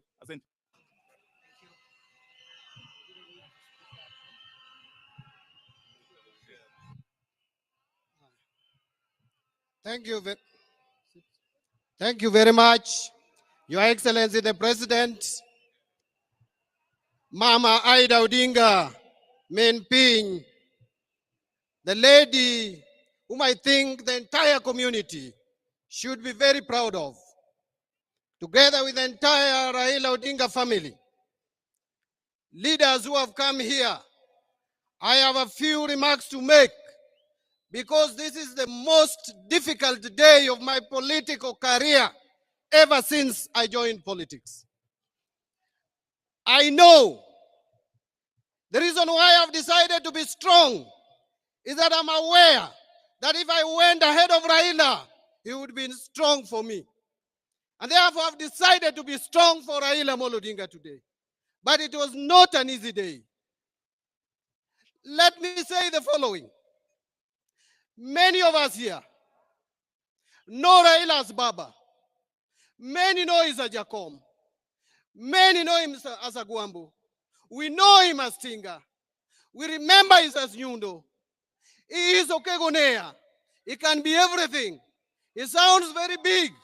But we must remember, for some of us, that Raila started small.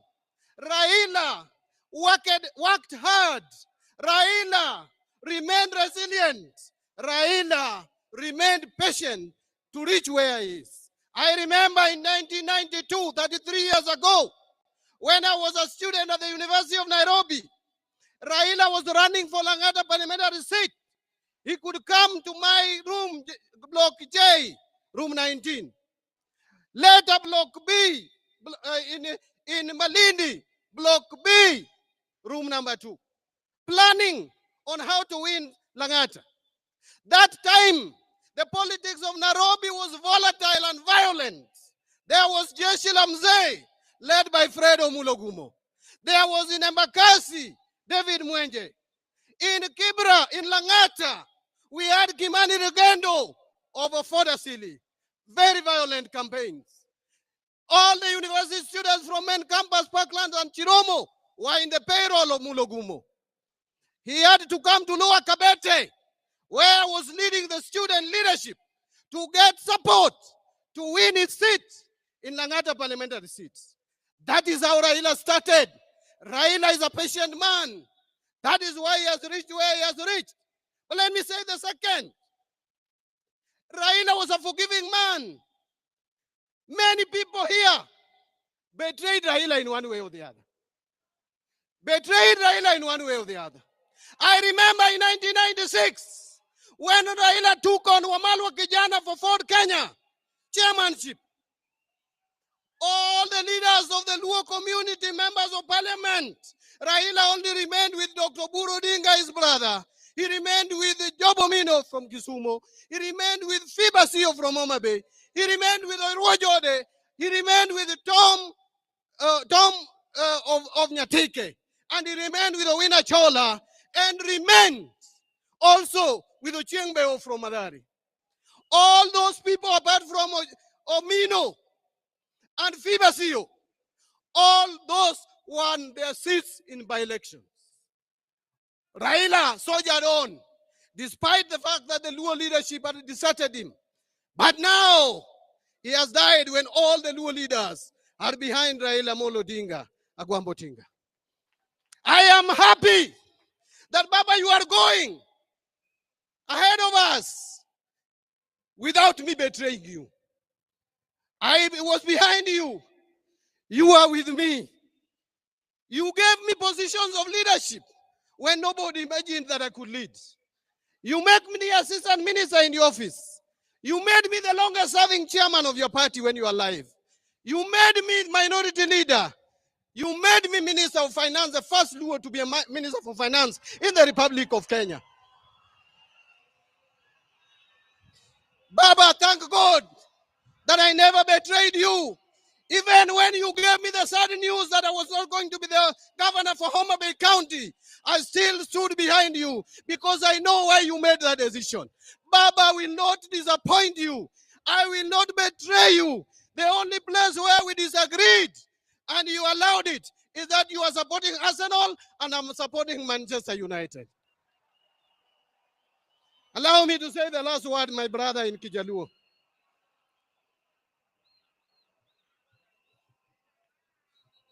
Joturwa, Joturwa, Joturwa, Musa Wakaiwa, Kanenya Sauna no Kajo Israel, Osatago, Igini no Mioki Musa, Musa no Wate Bungu, Gino no Musa, Yo Israel no Mondo, okay, but no Tero Yo Israel, Mogi Kedo Riva Jordan, Kanone no Canelo Kaja, Tokono Yo Israel. Nikanane cho, piny mang'ich, piny man gi morkich, piny man tie chak, badok na chop kodu, abro weyo nu ji toka ka, joma biro tero u Kanan, abro weyo nu Joshua, abro weyo nu Harun, jogi biro kao u, bro chopo kodu Kanan.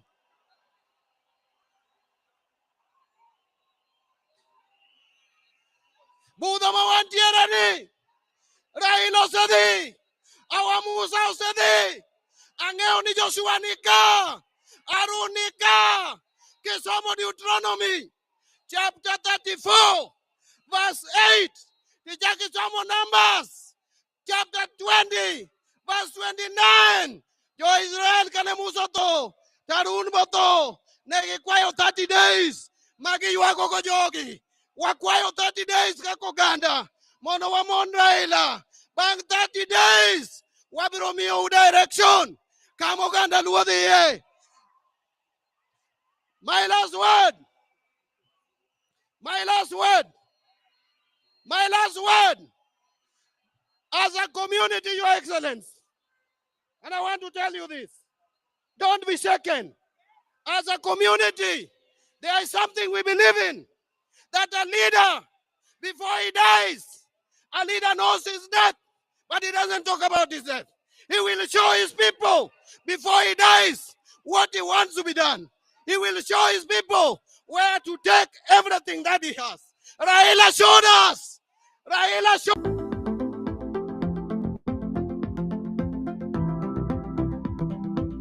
As a party, we will be in broad-based government. We will support broad-based government. We will work with you.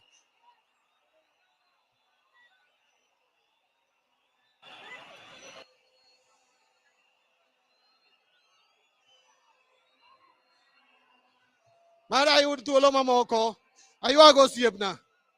Lakini, wawegi kanyo. Wawegi kanyo. I want to leave you with one verse.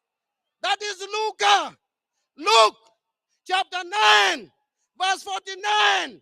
When Joanna came to Jesus and told Jesus that Ruth, waneno jomoko, ka riembo jochiende, to giluongo nyingi, to wakwerogi, nikech ok gin achiel kuomwa. To Yesu nokonde, ni uneno, utimo marach, utimo marach, utimo marach. Ng'ata ng'ata ma ok omon kodwa, en ng'atwa. Ng'ama ok mon kodwa, en ng'atwa, en ogandawa. Nyasaye matelu, osiepna nin maber, osiepna nin gi kwe.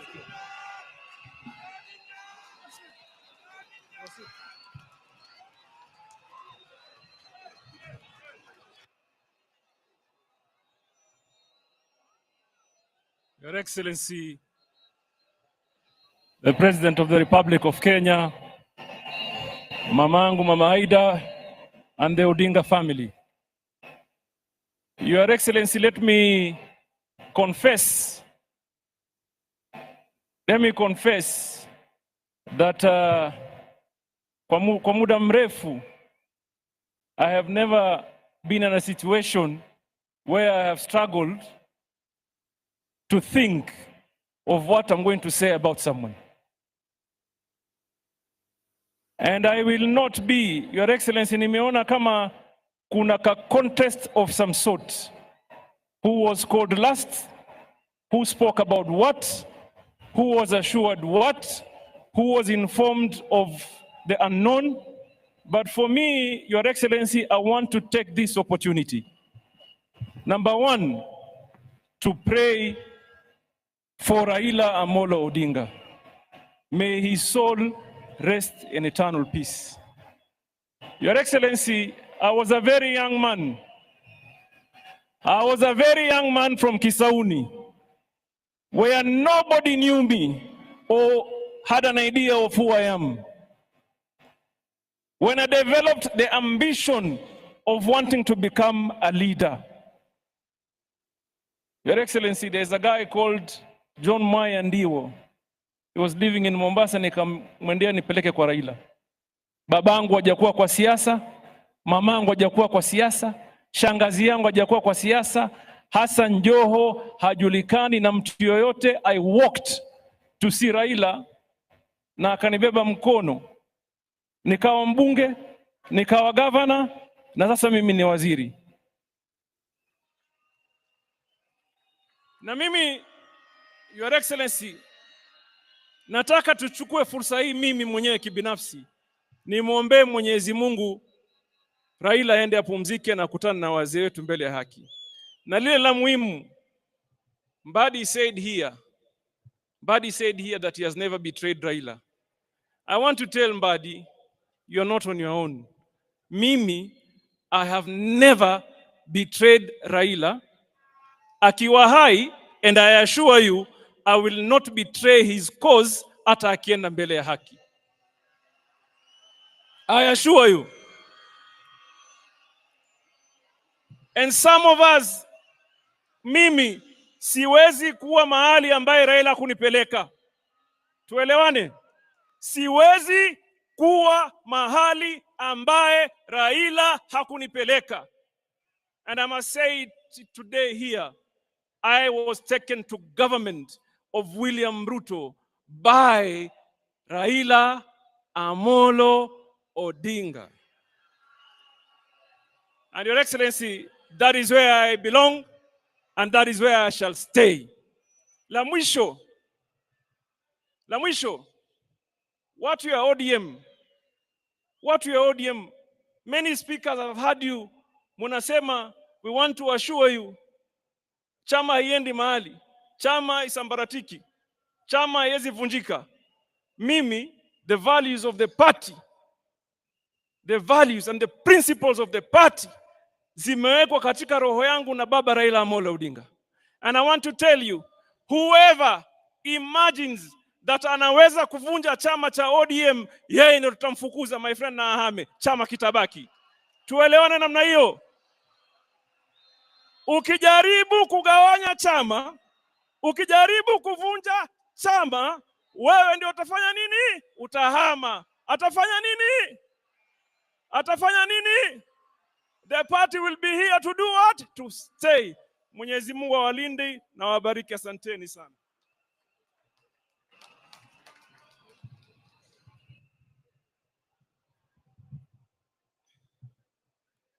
Mheshimiwa mama yetu ambaye ni Mama Raila Odinga na familia yako, pokea pole zetu kama binafsi na familia yangu na pia kwa niaba ya Waturkana. Wewe tuko hapa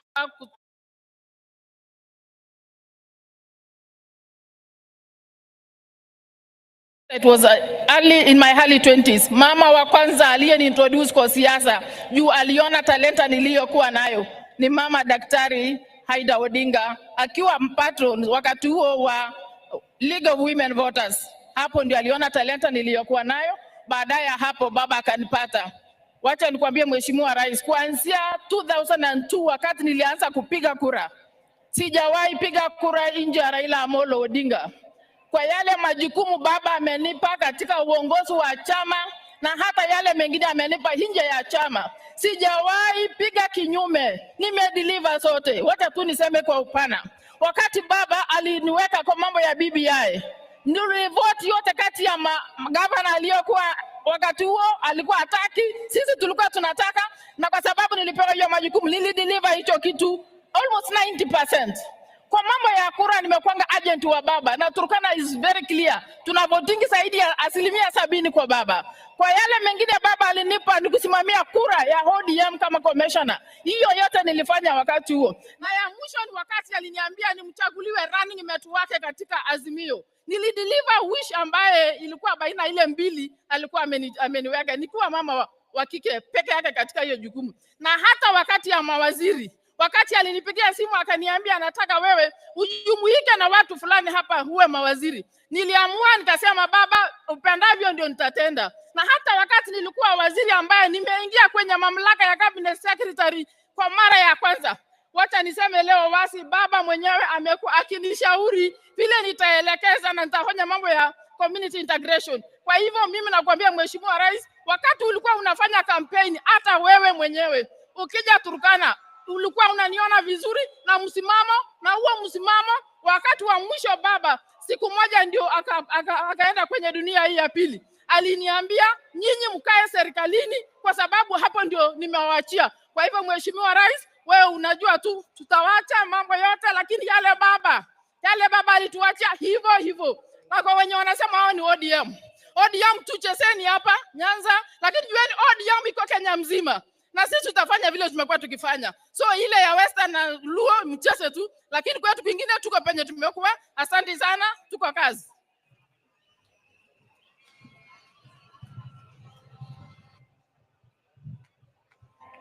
Basi kwa sababu ya muda, all protocol observed, mimi vile mnajua, kwa wale wote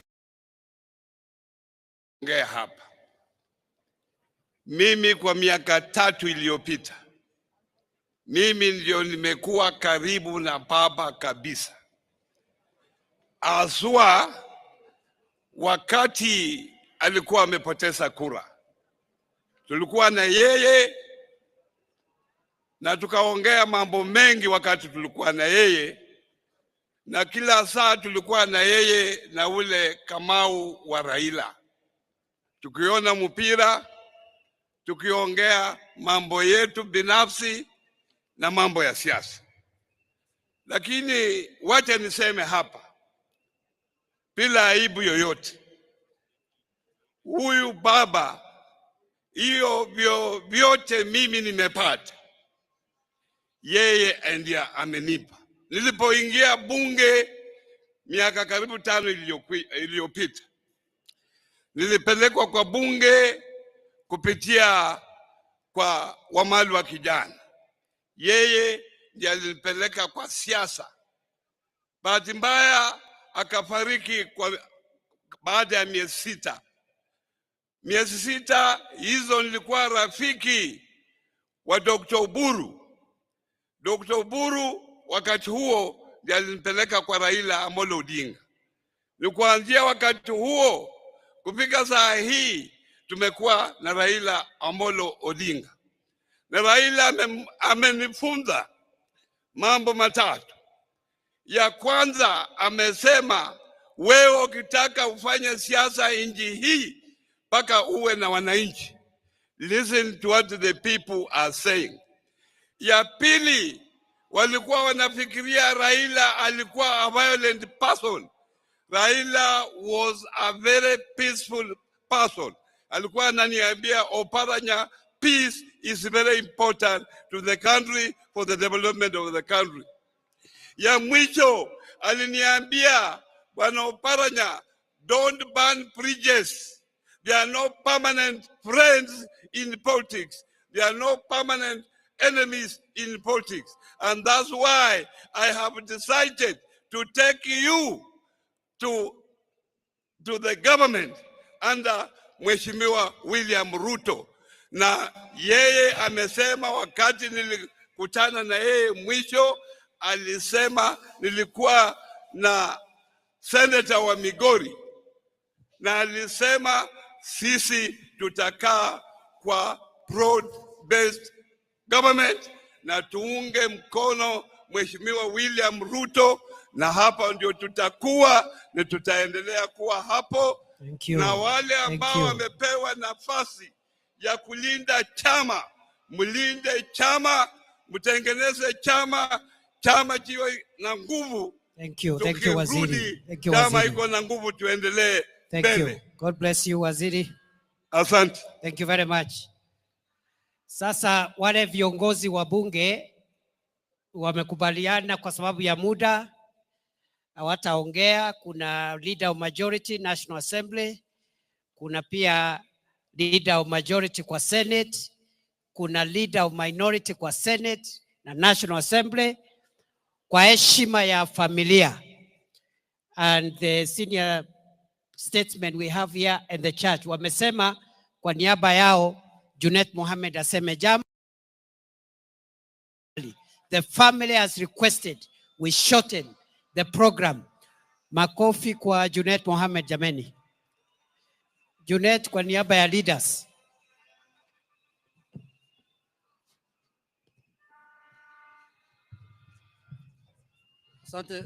Asante sana Mheshimiwa Deputy President. Mimi nitakuwa fupi kwa maneno.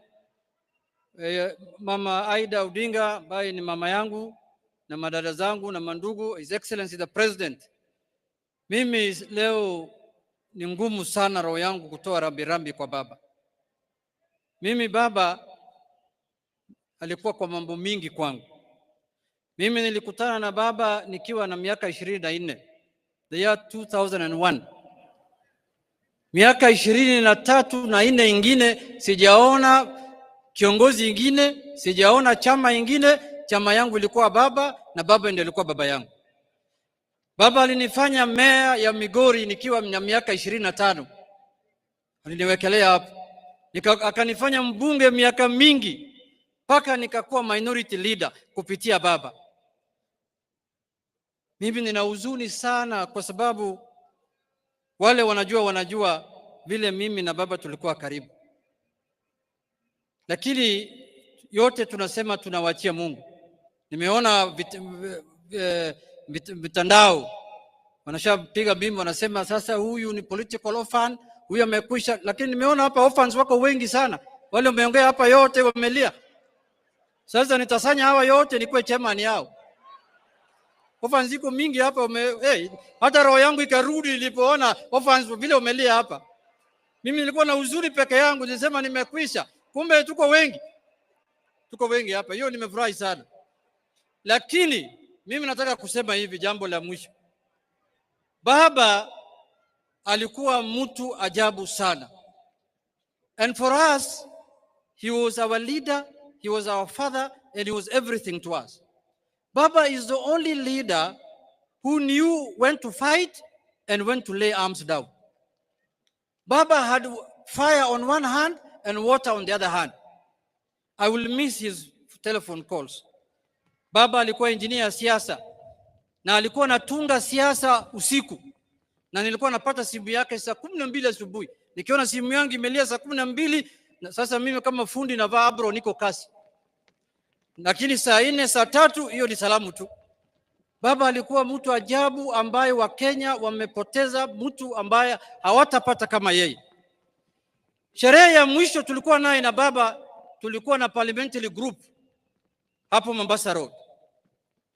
Mimi niliwasanya wabunge wote kama kiongozi yao. Baba alituongelesha pale kwa dhati, and he was very clear that day. It's one of the strongest speech he has made for the time I've known him. Ameongea, amesema tutunze chama chetu cha ODM na tukae imara na tukae united. On the other hand, because we were supposed to do a resolution baada ya hiyo mkutano ya PG, wale wameona TV siku hiyo, mimi nimesema resolution ya hii mkutano refer to Baba's speech. Kama if you are in doubt of anything, refer to Baba's speech.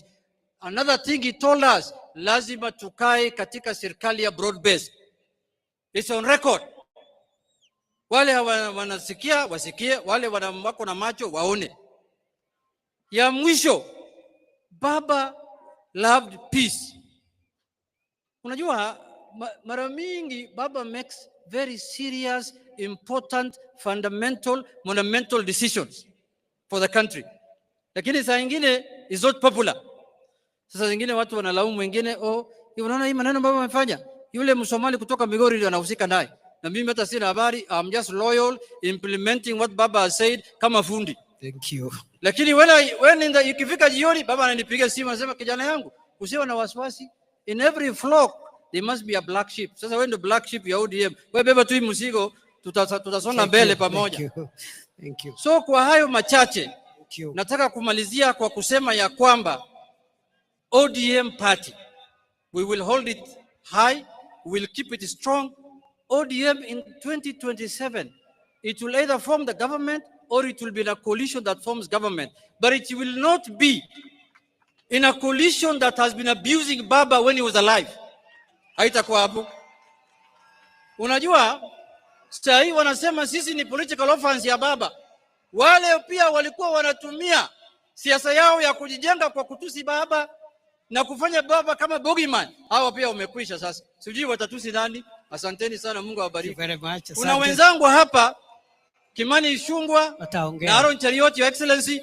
Hawa ndio wale wametengeneza ile report inaitwa NADCO. Wakati Baba alikuwa, hawa walikuwa kwa komiti ya NADCO. Tumekubaliana kama viongozi wa bunge ya kwamba for the legacy of Baba, when we go back to parliament in a week's time, we will implement the NADCO report fully. Tumekubaliana hapa. Asanteni sana, Mungu awabariki. Na Rais, asante sana kwa kuzika baba yangu kama president. Kama president. Yes. Hiyo tutadiscuss kwa Central Committee ya ODM, tutaleta report. Thank you very much, Mheshimiwa Junet. Speaker of the Senate, please come and condole. 2 minutes, Mr. Speaker, sir. We have run out of time. The family requests we finish this meeting in the next few minutes. Rais wa Jamhuri ya Kenya aliyepia amri jeshi mkuu wa jeshi la Kenya Mama Raila Odinga na familia yako, kwa niaba ya bunge la Senate, kwa niaba ya familia yangu na kwa niaba yangu binafsi, niko hapa kupeana rambirambi zetu za dhati kwa uchungu na moyo ulio mzito. Tunasema pole Mama Aida. Wingu la majonzi limetanda katika kijiji hiki, lakini nataka nikwambie Mama Aida kwamba wingu hili la majonzi halikutanda Bondo peke yake. Limetanda Nyanza mzima, limetanda Kenya mzima, limetanda Afrika mzima, na limetanda mapana na marefu ya ulimwengu mzima. Manake aliyelala pale alikuwa ni kiongozi aliyejulikana pande zote za ulimwengu. Mwaka huu umekuwa mwaka mzito sana kwangu mimi. Kabla mwaka huu nilikuwa na baba watatu. Baba wa kwanza alikuwa Mwenyezi Mungu, muumba mbingu na ardhi na viumbe viliomo. Baba wa pili akawa Mzee Kingi, na baba wa tatu ni babangu mlezi wa kisiasa ambaye amelala pale. Mwanzo wa mwaka huu nikapoteza babangu mzazi. Leo hii nazika baba mlezi wangu wa kisiasa. Nimebaki na baba Mungu peke yake. Lakini kitu ambacho kinanipatia motisha ni kwamba yale yote mafunzo alimpatia Mheshimiwa Raila Amolo Odinga imenipatia nguvu ya kwamba as I speak to you, I know I can face the world. Baba believed in me even when I doubted myself. Mwaka 2007 mwezi wa 5, mimi niliingia siasa wakati wa by election kule Magarini. Baba aniliweka kwa bega lake na kunizungusha Magarini mzima. Before my people believed in me, he believed in me. Kwa bahati mbaya hatukufaulu. Disemba ilipofika mwaka huo, nikamwambia baba sitamani tena mambo ya siasa. But baba told me don't give up. Go back to Magarini. Na akaja akasimama na mimi na nikashinda. La maajabu, the only dream I had as a young man then was to be the MP of Magarini to represent my people. But Raila had big dreams for me. He had bigger plans for me. Wakati ya machafuko yalimalizika, walipokuja pamoja na Mwai Kibaki rais wetu kuunda serikali, wakati walipokuwa wanataja baraza la mawaziri, mimi sikushughulika because I knew I can never be a cabinet minister. Lakini la ajabu, wakati niko kwangu nyumbani naangalia runinga, wakati mawaziri wanatajwa, my name popped up. To my shock. Why? Because Raila believed in me and I doubted myself. Na hilo halikutosha. Kama mjuavyo, serikali ya nusu mkate ilikuwa na mawaziri 40, 20 wa Mheshimiwa Raila Odinga na 20 ya Mwai Kibaki. 40 ministers. The youngest was me. Lakini wakati waziri Henry Kosgei alipatikana na shida katika wizara yake, ikalazimika aondoke kwa muda. Hiyo wizara yake ilibidi ipatiwe mtu. Mheshimiwa Raila Odinga, mbali na kuona vigogo vya kisiasa ambao walikuwa mawaziri, he decided to give me 2 ministries to run. That's a man who believed in me when I doubted myself. Today, I've lost my dad. Baba, nenda salama. Asante. Thank you very much. Asante Mheshimiwa Speaker. Speaker Wetangula.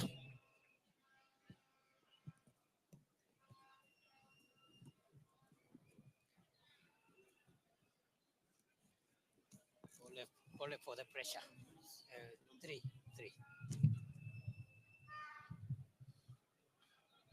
Rais wetu Dr. William Samoei Ruto, Rais mstaafu wa Kenya, Rais mstaafu wa Nigeria, Mama Aida na familia ya ndugu yetu baba,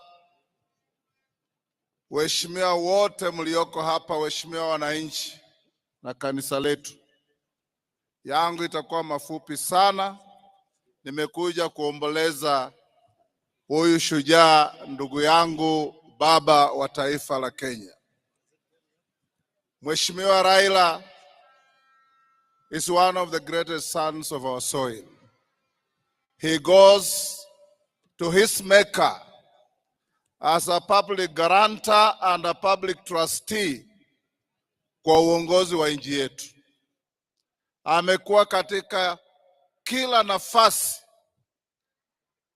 ya kuleta uwiano katika nchi yetu,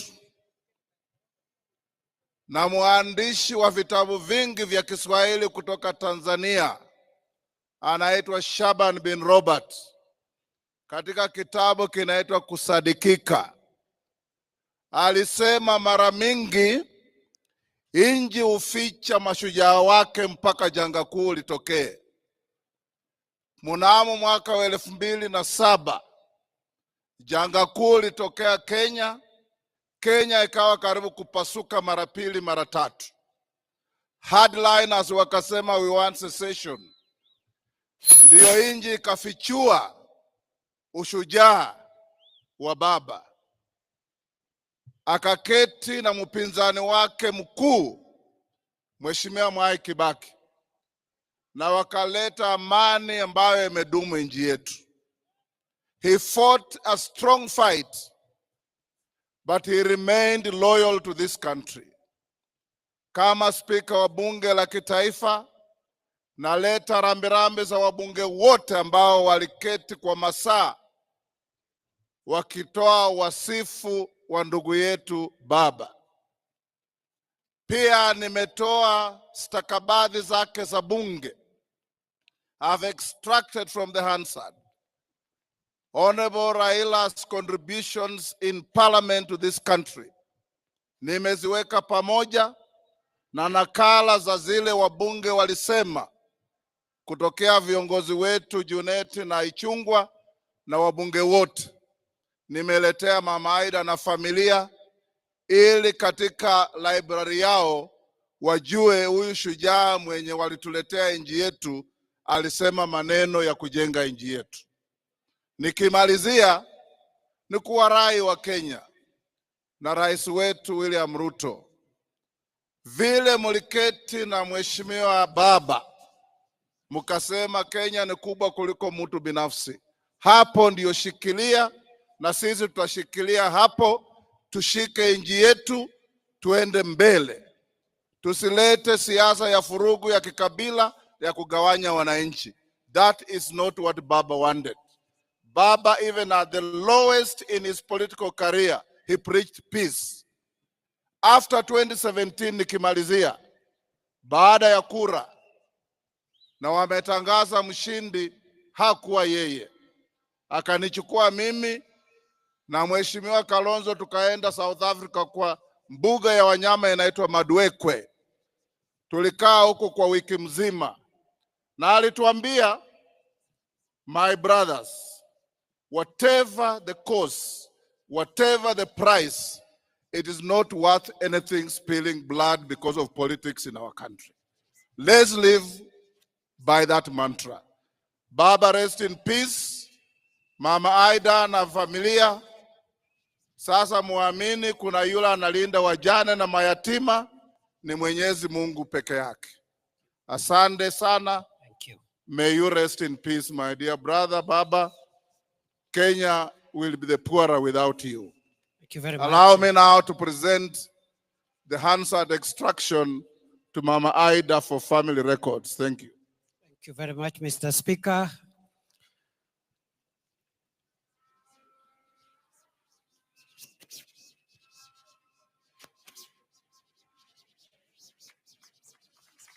Thank you. Asante Mheshimiwa Speaker. I now want to invite former Vice President Kalonzo Musyoka to come and greet the congregation.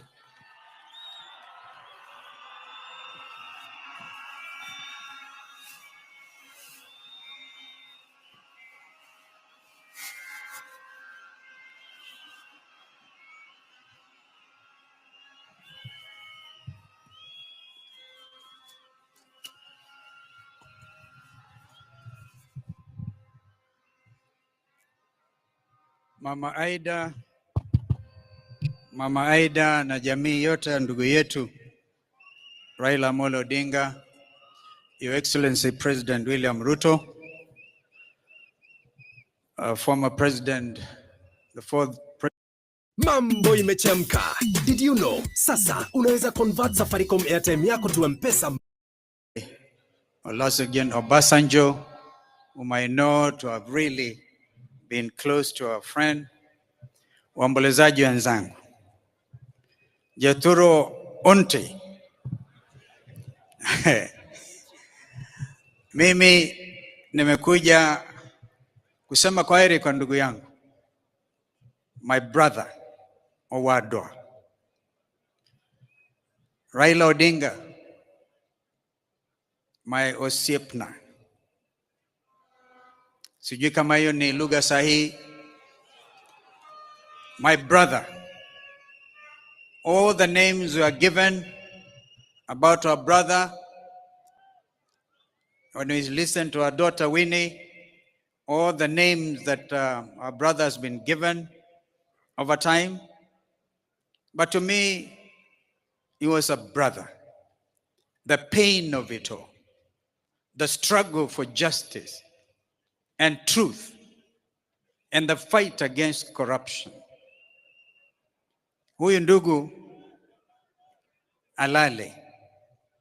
But you know, my brother, allow me to talk to Raila, my friends, for just 1 minute, and I'll hand over Professor Kindiki. Thank you for the opportunity. I want to talk to Raila, because I never get this time again. You know, we called you Joshua. We never got to Canaan. There were indeed crocodiles across the river Jordan, as we used to say. Lakini, I've seen in the printed program, you even paraphrase the late Martin Luther King. You've been to the mountaintop. You've seen the promised land. And you know you may never get there with us, but we have to get there on your behalf. I give you my pledge. Those values you stood for, the tears, the pain of a stolen election, as my brother Jim Orengo has said, elaborated. That pain will not be in vain. The nation is gathered together. And I must stop there. I've done the rest of my speech on X because I had to rush quickly back from Heathrow in order to come and be with Mama Aida and Watoto. But allow me to recognize, if perchance they don't get that opportunity, my sister, my twin sister, Mother Karua, was Raila's running mate in 2022. She's around here.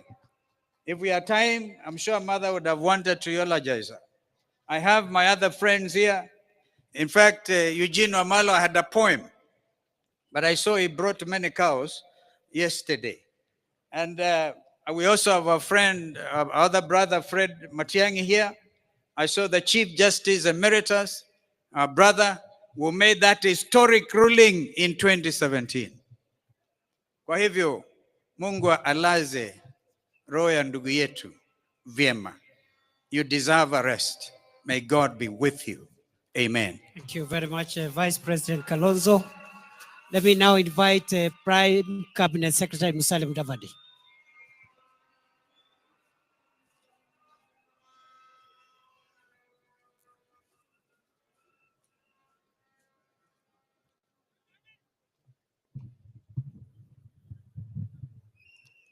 Your Excellency, the President of the Republic of Kenya, the Honorable William Samoei Ruto, Mama Aida Odinga and her family.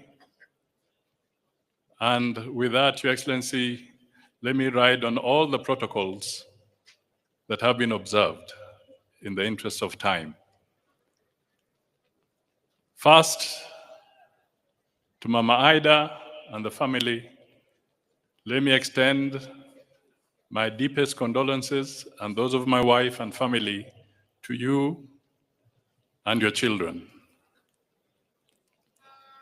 Your friend, sister, Tessie did ask me to step forward and tell you that she really conveys her condolences. Secondly, Your Excellency and Mama Ida, let me say thank you for giving me a unique opportunity, first with the consent of the family, and also as a directive from the President, to do one last honor, and that was the honor to lead a delegation on the afternoon of 15th of October, just a few hours after his passing, to India, so that we can join those who are there and come back with the remains of Raila Amolo Odinga. It is an honor, a very moving moment. We left Kenya as KQ 202 with our colleagues. We landed in India and we joined Winnie, Ruth, Dr. Lunya, Morris, Ugeto, and the Kenyan High Commissioner to India at the military stand where the president, the Prime Minister of India had actually said that the government of India grants all the respect, military respect possible within the shortest time possible to Raila. I want to take this opportunity to confirm to the people that the government of India gave a military aircraft from Kochi to bring Raila to Mumbai, where we got him. And he was escorted by the military of India. Your Excellency, let me also take this opportunity because we did a turnaround of only 2 hours. And when we went there, we found Winnie, a very strong young lady. Mama Ida, you have somebody strong in your daughter. We found Ruth. We found Dr. Lunya, and we found Morris. We draped Raila in the Kenyan flag. It was a very emotional moment. We are back here. We landed, brought by the national carrier, Kenya Airways, and I thank Kenya Airways for heeding your instructions and turning around very fast, Mr. President. The national carrier brought back Raila home. The plane landed at 9:30 on 16th of October, switching from KQ 203 to RAO 001.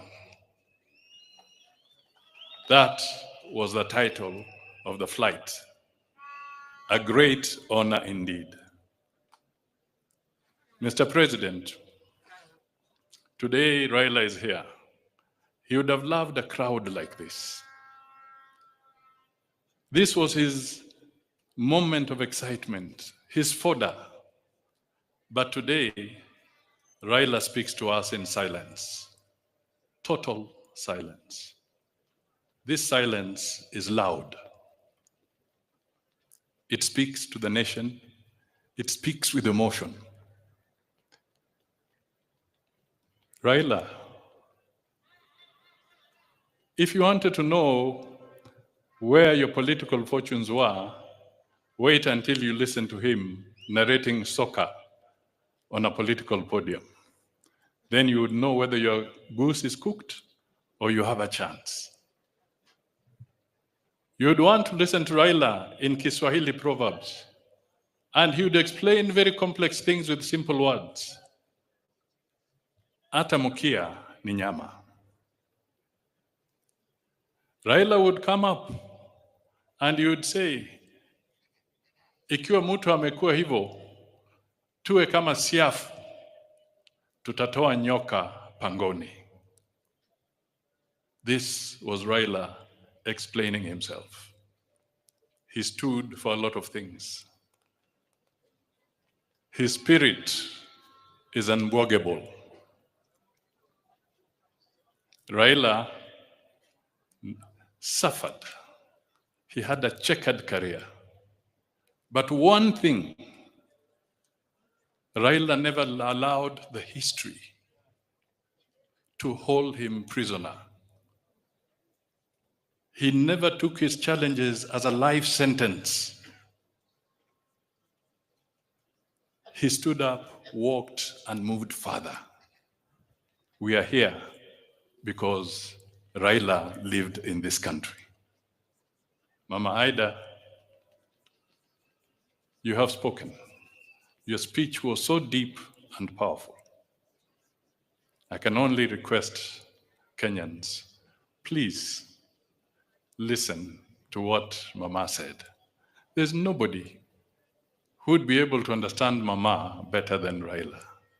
She has told you what needed to be said. Nind Kigwok, Jacom,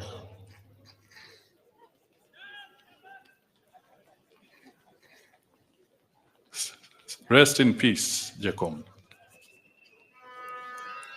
Nind Gikwe, Nind Gikwe, Nind Gikwe, Jacom.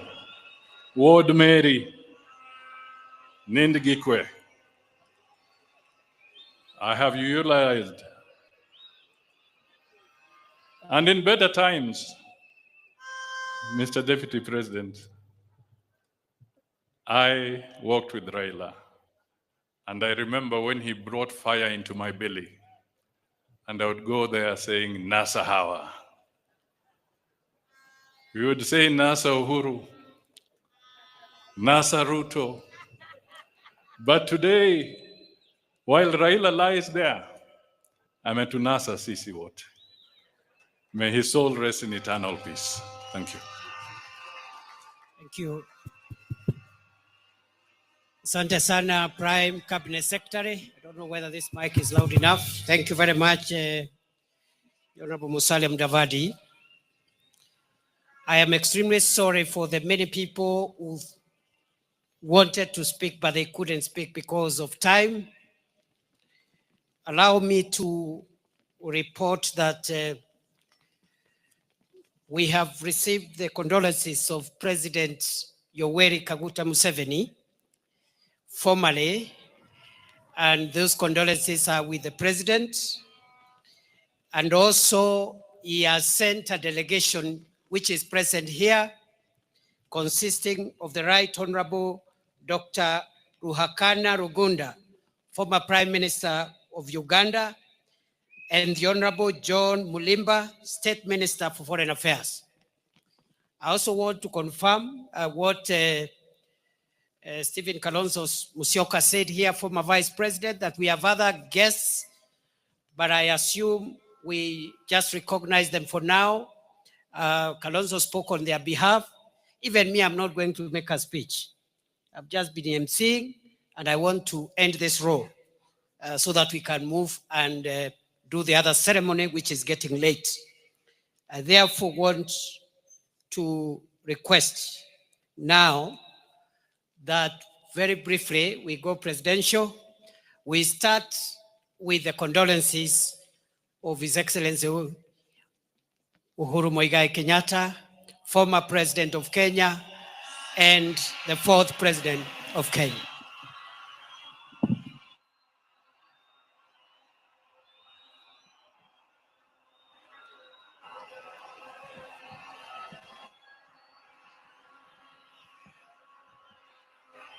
Asanteni sana.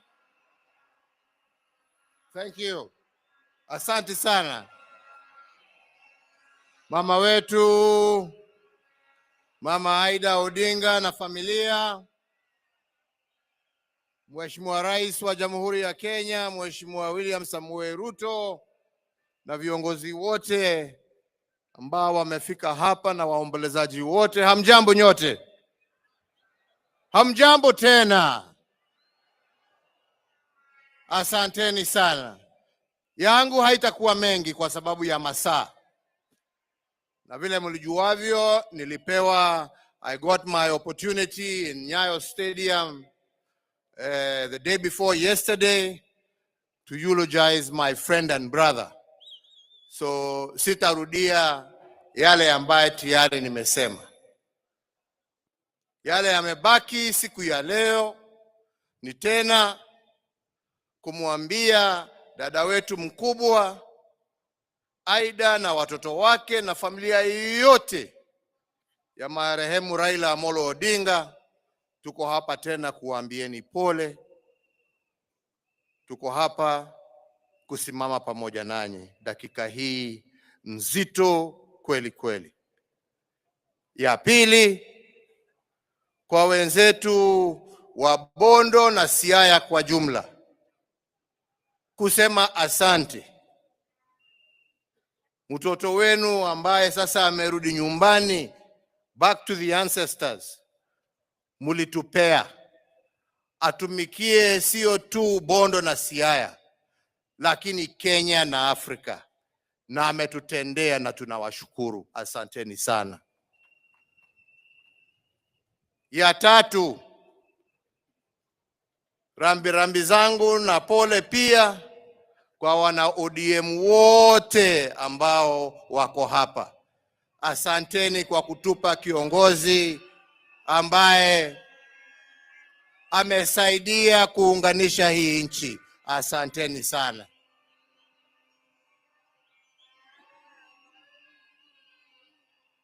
La mwisho ni kuombea ndugu yetu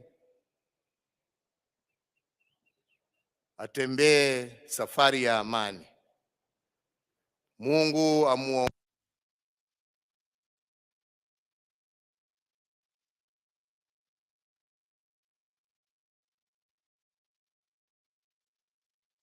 A brother and a leader of this nation. We shall miss your insights. We shall miss your thoughtfulness. We shall miss your wisdom. And we shall miss your laughter.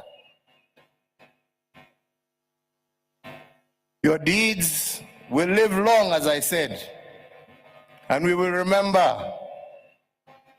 And I pray we remember those deeds in the actions that we shall live, emulating our friend and brother. So fare thee well, Honorable Raila Amolo Odinga. Fare thee well, my ndugu. Fare thee well, my friend. Mungu awabariki na walinde. Asante.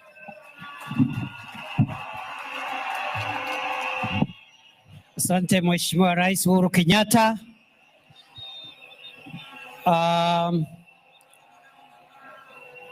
Before I call the next speaker, let me also acknowledge the condolences of Senator Gideon Moi. He has not been able to come here. He was at the airport with us when we were receiving the remains of our leader. Today, he has some inconvenience. He could not make it. Senator Gideon Moi sends his condolences.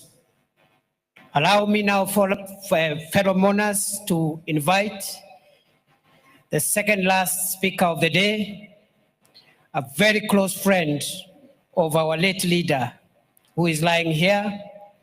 They have walked a long journey, and it is my pleasure to call one of the most decorated sons of Africa, the former president of the Federal Republic of Nigeria, His Excellency Olusegun Obasanjo. Mr. President, you're welcome.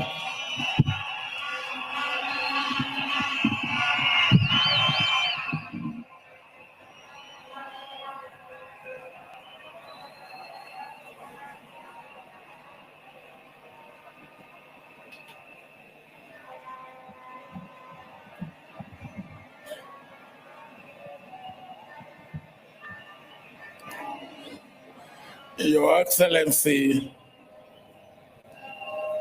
the President of the Republic of Kenya, my dear brother, Dr. Ruto, my dear sister, Your Excellency, Raila Odinga,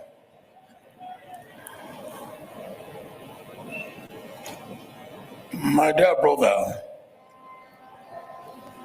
Your Excellency, former President of the Republic of Kenya, President Kenyatta. Let me stand on the protocol that have been well established since this morning. Here,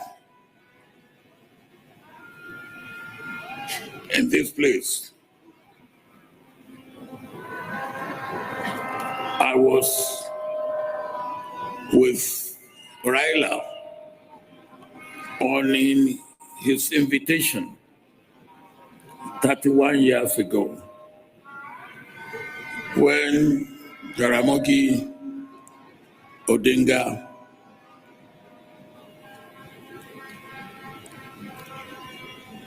was buried in this place. I was the special guest of honor on that occasion. And the person who made it happen was Raila Odinga. Since that time,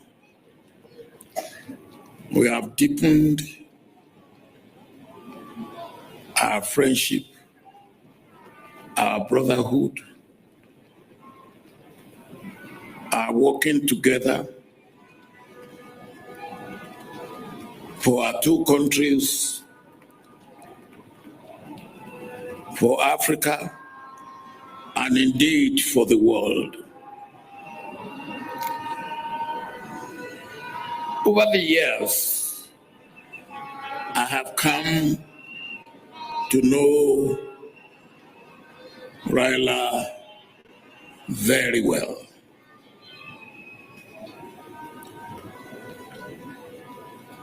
One thing that you could not take away from Raila is his love, passionate love for his country and for Africa.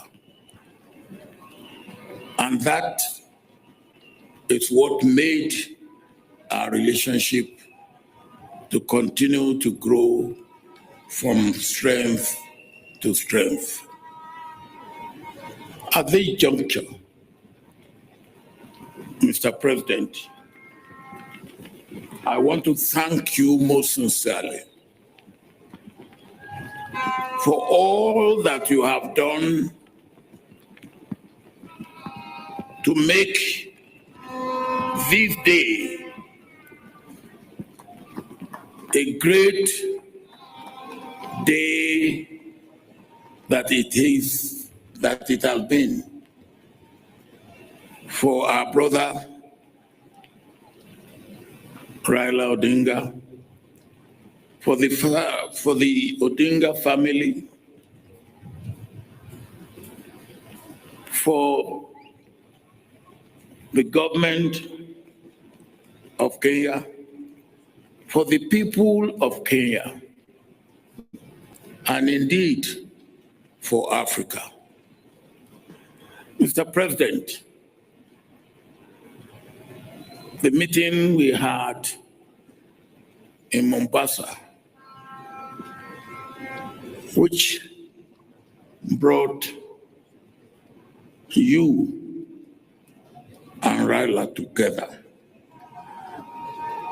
and which led to you making room for ODM and other parties in your government is what make this day a pleasant day that it has been for all the people of Kenya. And indeed, it is for me a lesson for all of us in Africa.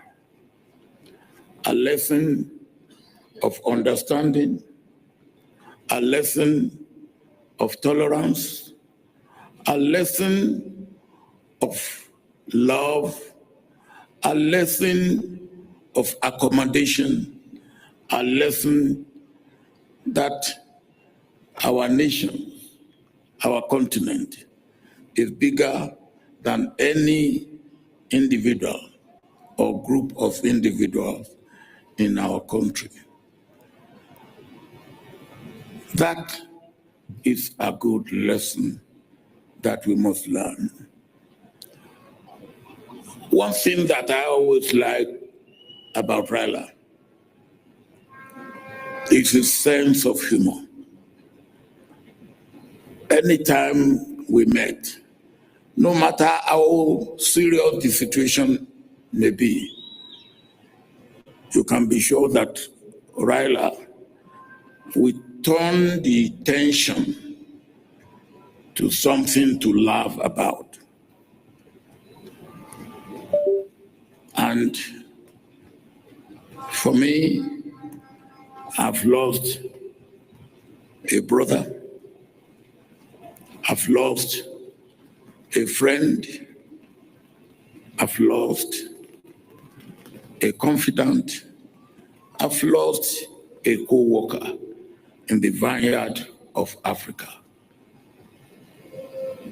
Sleep in the bosom of your Creator. Adieu, Raila Odinga.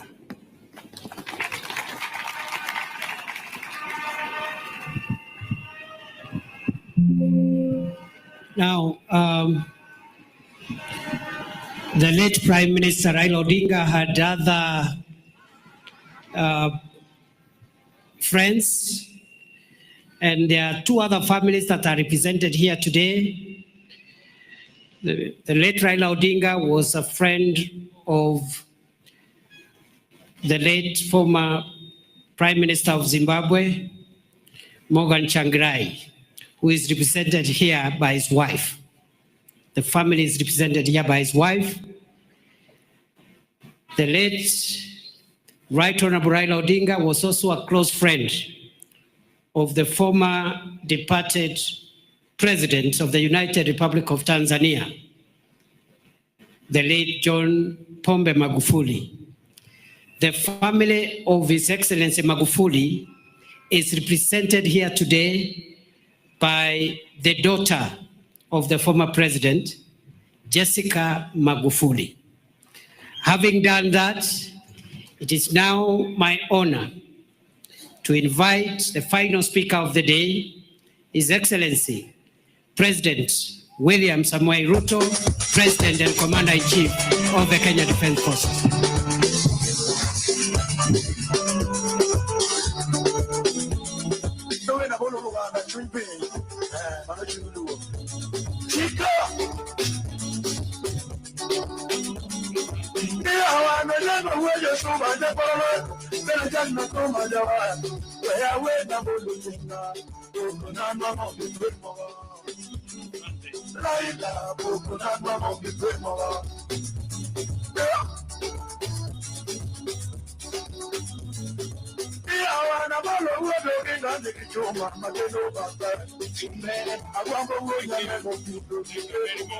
Thank you very much. Asanteni sana. Asanteni sana.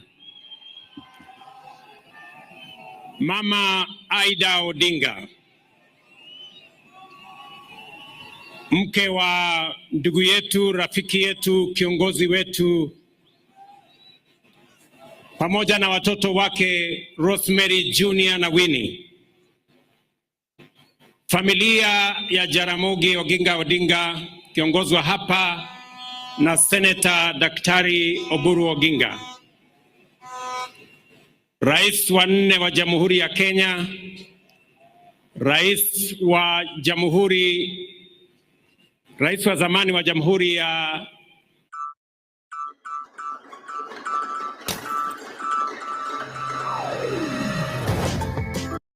viongozi wetu wa dini, maaskofu na wananchi wa hapa Siaya na Wakenya wenzangu wote ambao mnahudhuria mazishi haya.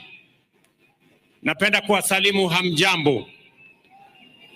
Amoso ujodhurwa. Amoso ujodhurwa. Jodhurwa untie. Jodhurwa, Bwana asifiwe.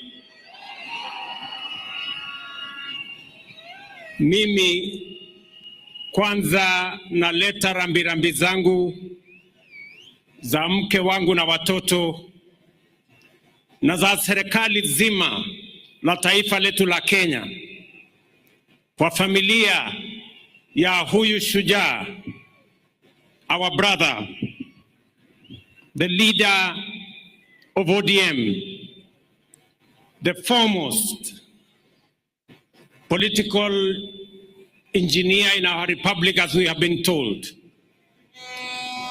Nikisema pole sana Mama Aida na watoto na jamii kwa kumpoteza ndugu yetu aliyelala hapa, Mheshimiwa Raila Amolo Odinga. Let me say this for the record. The nation of Kenya today is flowing with floods of tears of grief.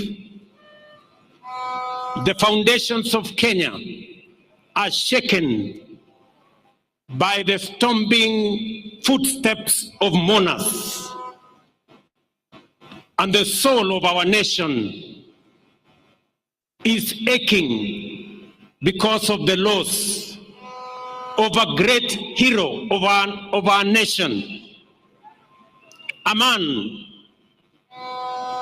who has been made through fabric of struggle, a man who many fondly referred as the people's president.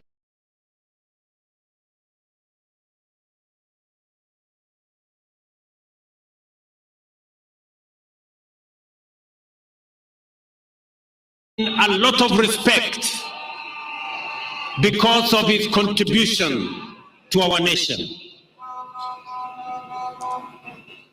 Na ndio sababu leo nataka niseme mambo machache. Mimi na huyu kiongozi wetu Raila Amolo Odinga nilijuana na yeye wakati nilichaguliwa kama mbunge wa Eldoret North in 1997. I came to meet him in parliament.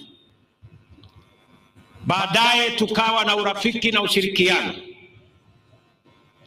mpaka tukatengeneza ile ilikuwa inaitwa cooperation siku hizo, mpaka Raila akakuwa Secretary General wa KANU. Baadaye nikaungana na yeye wakati tulikuwa na mambo ya katiba ya taifa letu la Kenya. Tukashirikiana katika kutafuta katiba mpya ya Kenya.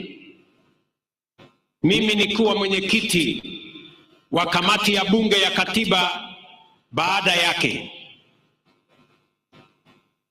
na mambo yakaenda mpaka tukaunda chama cha ODM pamoja na ndugu yetu Raila Odinga akiwa ndio kiongozi wetu. Ndio nikashirikiana na yeye na nikajifunza kutoka kwake. I can confidently say, as Mama Aida has said, Raila Odinga was not just an engineer, he was a political engineer. And I can say here, among his many students in the class of political engineering was yours truly, William Ruto. And I am very proud today that Raila Amolo Odinga is being rested when one of his own students, a man he has mentored, is today the president of Kenya.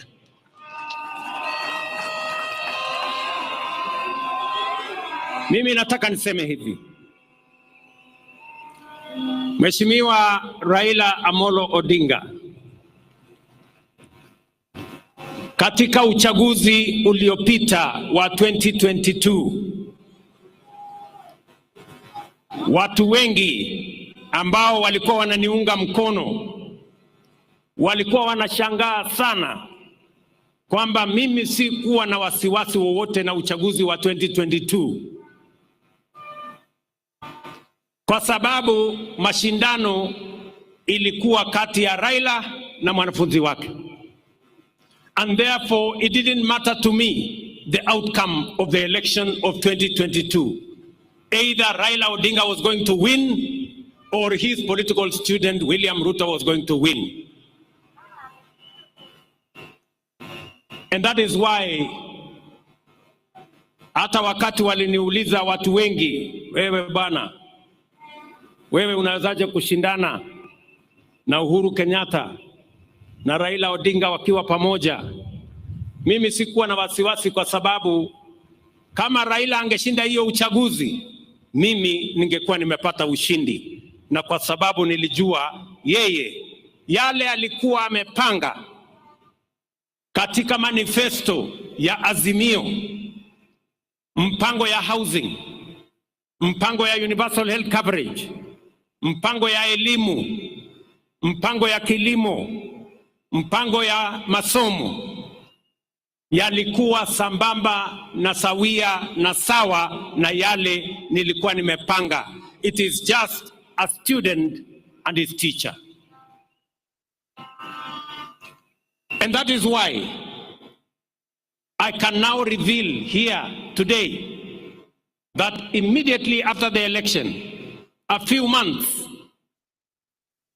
and there are witnesses sitting in our midst today, I looked for Baba. A few months after the election, nikamwambia mheshimiwa, tukaketi chini na yeye, nikamwambia mheshimiwa Prime Minister, wewe ni mwalimu wangu. Kwa umri mimi natoshana kuwa kijana wako. Kwa mapenzi ya Mungu mimi ndio rais wa Kenya.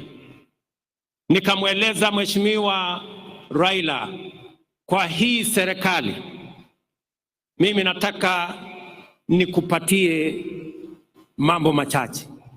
Nikamwambia kwanza, kama utasimama 2027 kuwania urais, ama kama utaunga mkono mtu mwingine, mimi hainijalishi.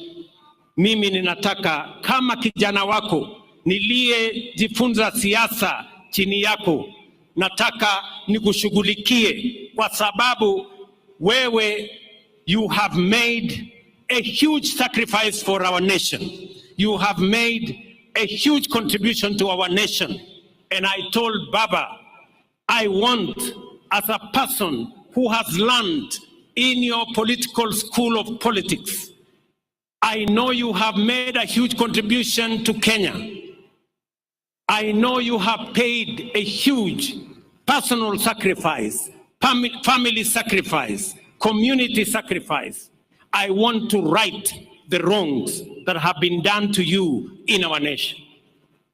And we agreed with the former Prime Minister, and I told him without condition, I will do whatever he wanted me to do, especially to make sure that the sacrifices he had made for our nation, the contribution that he had made for our nation, we right any wrong that may have happened.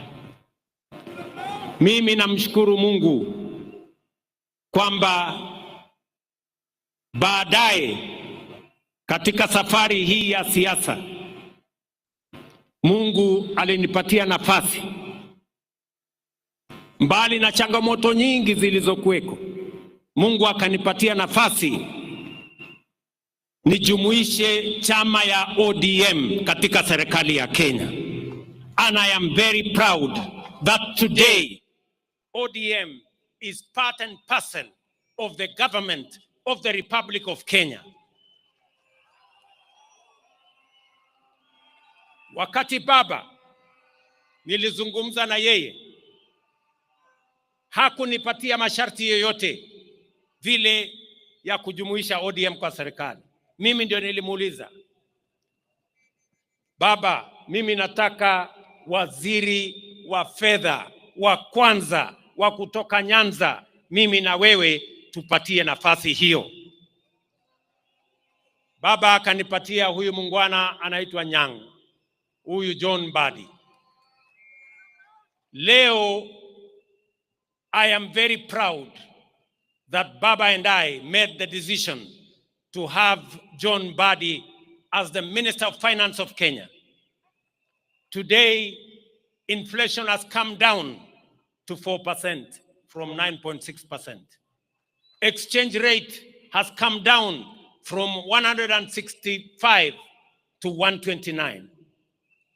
Today, our inflation, I have said, exchange rate, our interest rates have come down, and Kenya is now the 6th largest economy in the world, in Africa. This man, John Mbadi, anatosha ama atoshi? Wengine waliniambia ya kwamba hatoshi kwa sababu anatoka mahali fulani. Nikasema nitamfanya waziri nione what is going to happen. Na leo we have seen what has happened. I am very proud of the decisions that we have made. And so are all the other ministers that we are now joined together in this administration. Mimi nataka niwaeleze ndugu zangu. Najua ya kwamba mimi ni kiongozi wa chama ya UDA katika Kenya Kwanza. Lakini mimi nataka niwahakikishie wana ODM,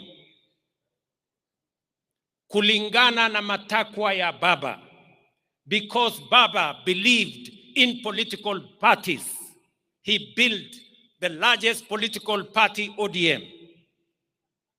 I want to tell you, we will respect ODM. We will support you to hold ODM together. ODM must be strong as we go to 2027, because that is the way we are going to have a strong government. Political parties are the foundations of any meaningful democracy.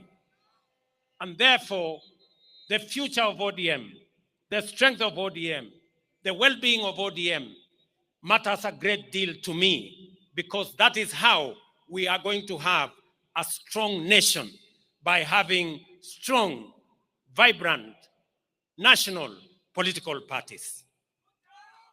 Kwa hivyo wana ODM, ile kitu mimi nataka niwahakikishie, kwa mapenzi ya Mungu, ODM will either form the next government or be part of the next government.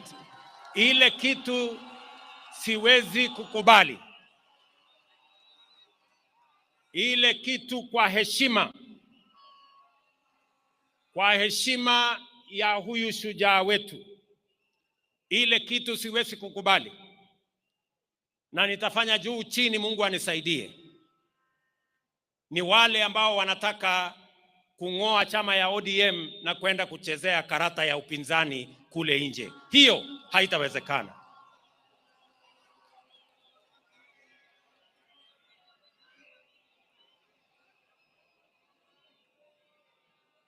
Si tukisema ODM tunasema tuko tayari. ODM. ODM. ODM. Muko tayari? Muko tayari? Tuunde serikali 2027. Mimi nataka niwaeleze hivi. Baba, we consulted with him very often. But the last 1.5 months were very difficult times because every time I met Baba, his voice was hoarse, and he kept on telling me that I am weak because I am taking some drugs. And I was very concerned. He explained to me that he had gone to Dubai and he had gone to the American hospital, and they had told him a few things about his health. And then he came back and went to Canadian hospital again in Dubai. And after he came back, his doctors, led by Dr. Olunya, who is his personal doctor for many years, administered some medicines to him. And when I went to New York for the United Nations General Assembly, I kept track with what he was doing. And I told him, I will come back, I will come through Dubai, I will also do a medical checkup, but when I come back, I want us to meet. Because his health was very concerning to me. So when I came back, I thought I would meet him on a Saturday, or was it a Sunday? But when I called him, he told me, William, Bill, actually, I have gone to Malindi. The doctors have advised me to go and rest in Malindi.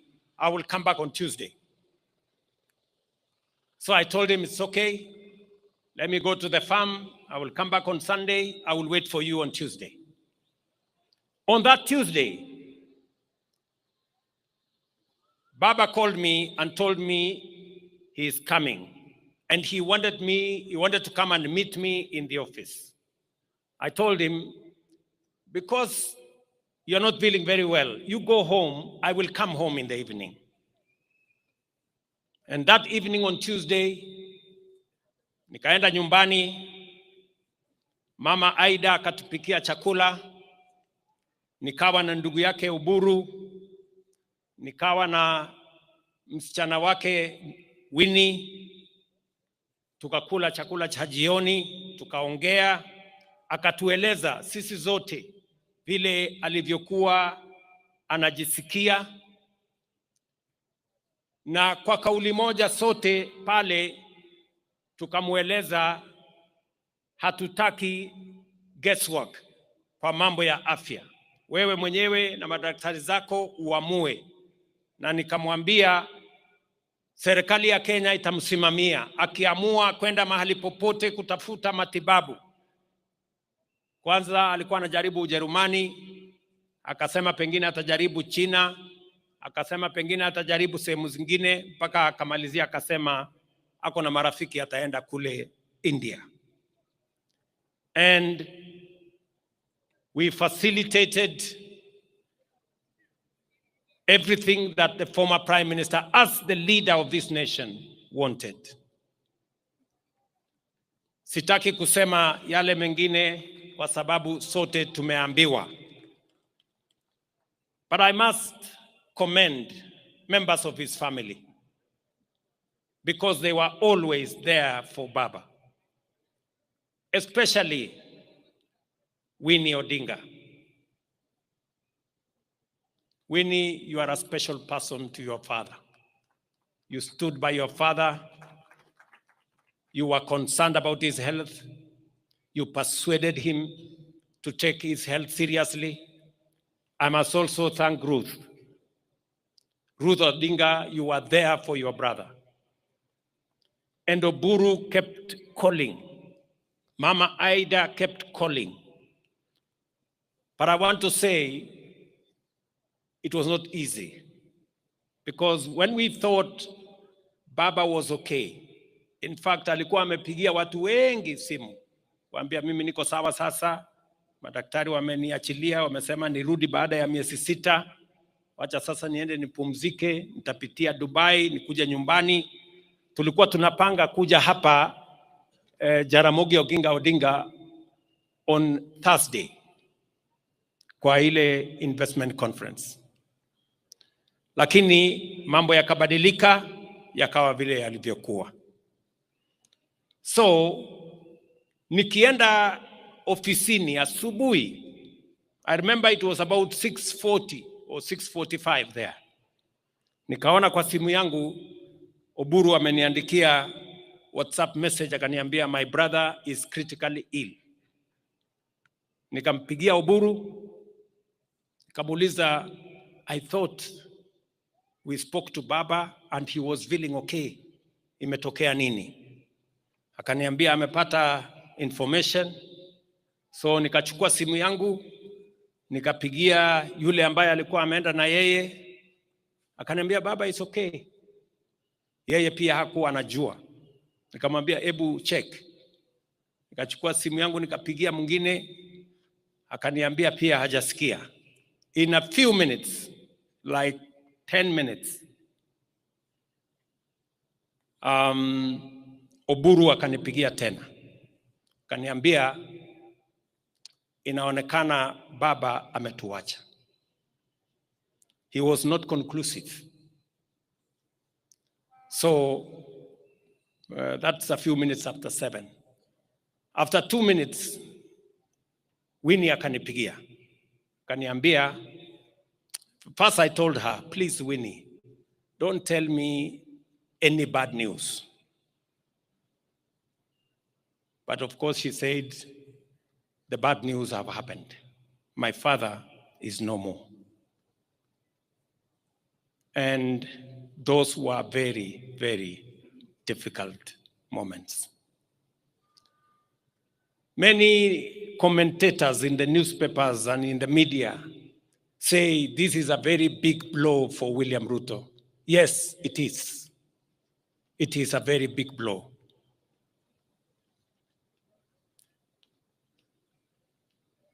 A few minutes later, we consulted with the family. I remember calling Ida. She could not talk on the other side. And then we managed to do the processes that were necessary. I got in touch with the government of India, and I requested them to accord our brother the highest support that they could. I must thank the Prime Minister of India, Narendra Modi, who is a friend of Raila Odinga, for putting at our disposal, all the support, including military honors for our brother Raila Odinga. Lakini haikuwa rahisi hivyo. Baadaye jioni tukisha panga vile watu wataenda kumchukua mwili wake, usiku Winnie akanipigia. Winnie akaniambia, Mr. President,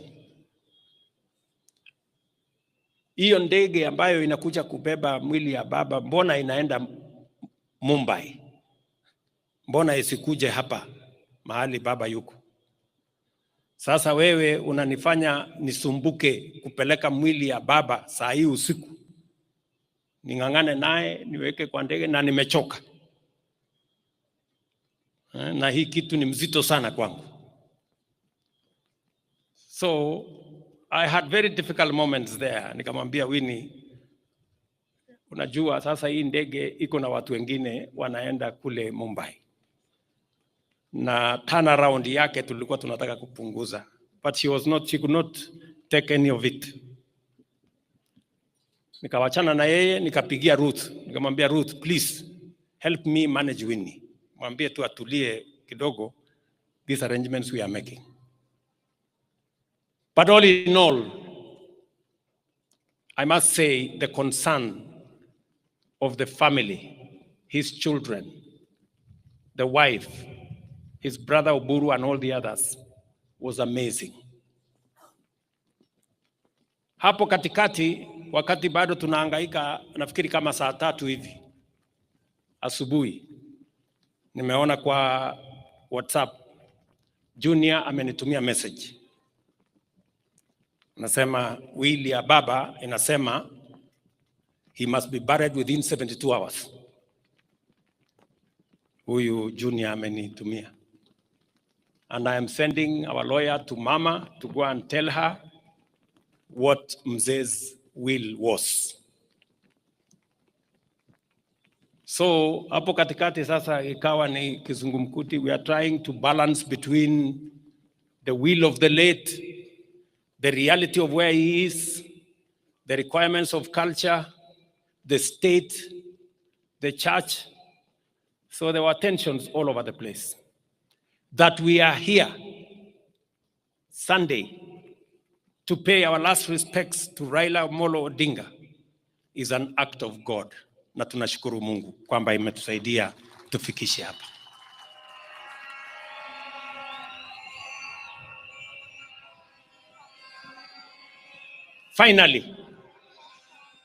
Finally, as I must say this to the people of our nation, because this is the assignment that the Honorable Raila Odinga and I will mention who else were working on.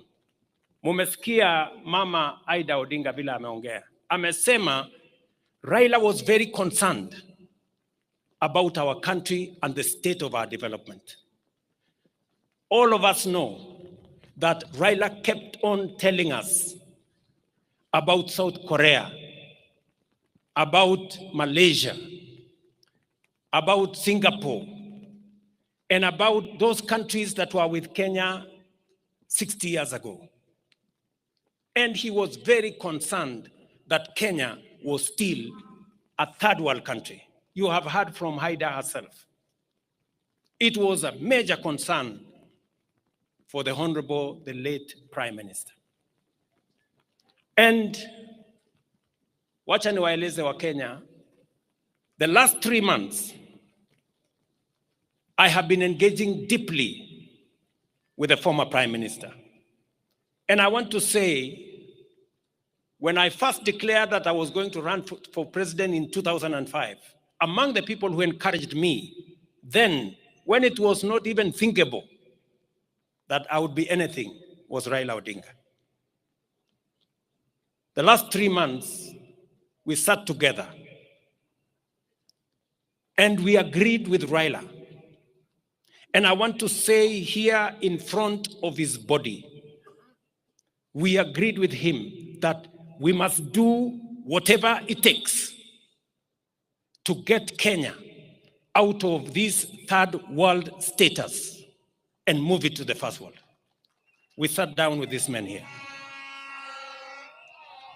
Na tukakubaliana na huyu Raila Amolo Odinga mwenyewe akatumana yule Hino, Professor Hino, akuje Kenya. Hino came here almost a month ago for us to agree on the plan that is going to get Kenya out of this mess. Nyinyi mnajua hapa Siaya sasa iko mpango ya nuclear energy. Kwa sababu Raila alisema hatuwezi kuwa ni nchi ambayo tunaweza kusonga mbele if we do not have enough energy. And Raila proposed that we should at least generate another 10,000 megawatts. Let me say this because there is no other moment for me to say this when he is here with us. The same Honorable Raila Odinga agreed with me that we must extend the SGR from Naivasha through Siaya here to Malaba. He also agreed with me that we must extend a dual carriageway from Rironi through Nakuru through Eldoret to Malaba, and also through Kericho to Kisumu to Malaba. And we agreed with him on how we are going to build a new airport and how we are going to expand our infrastructure.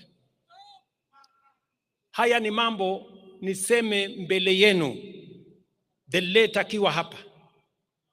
Na tukakubaliana na yeye tutawazungumzia viongozi wetu wa bunge, tuanze kuelewana. Na nikakubaliana na yeye kwamba pia nitamtafuta rais wa 4, Mheshimiwa Uhuru Kenyatta. And I want to say here to you, Baba, we agreed, me and you, that I would look for President Uhuru Kenyatta. And I booked an appointment.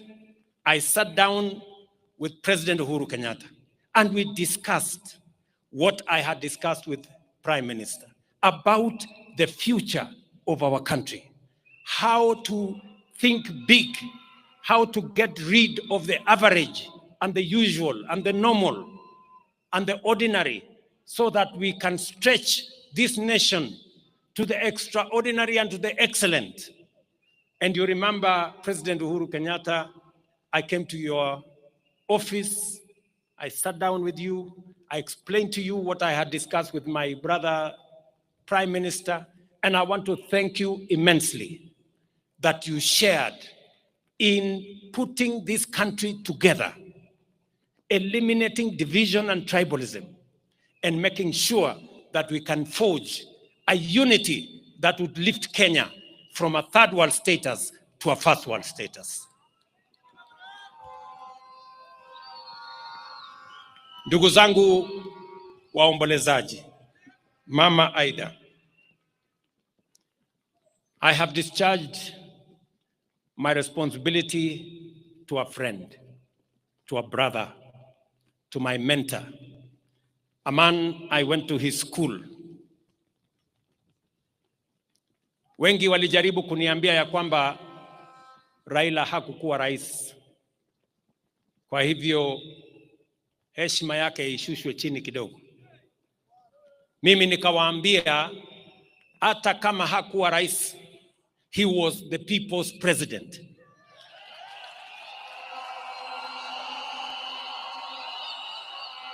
Na kwa hivyo apatiwe heshima ya kutoshana na rais.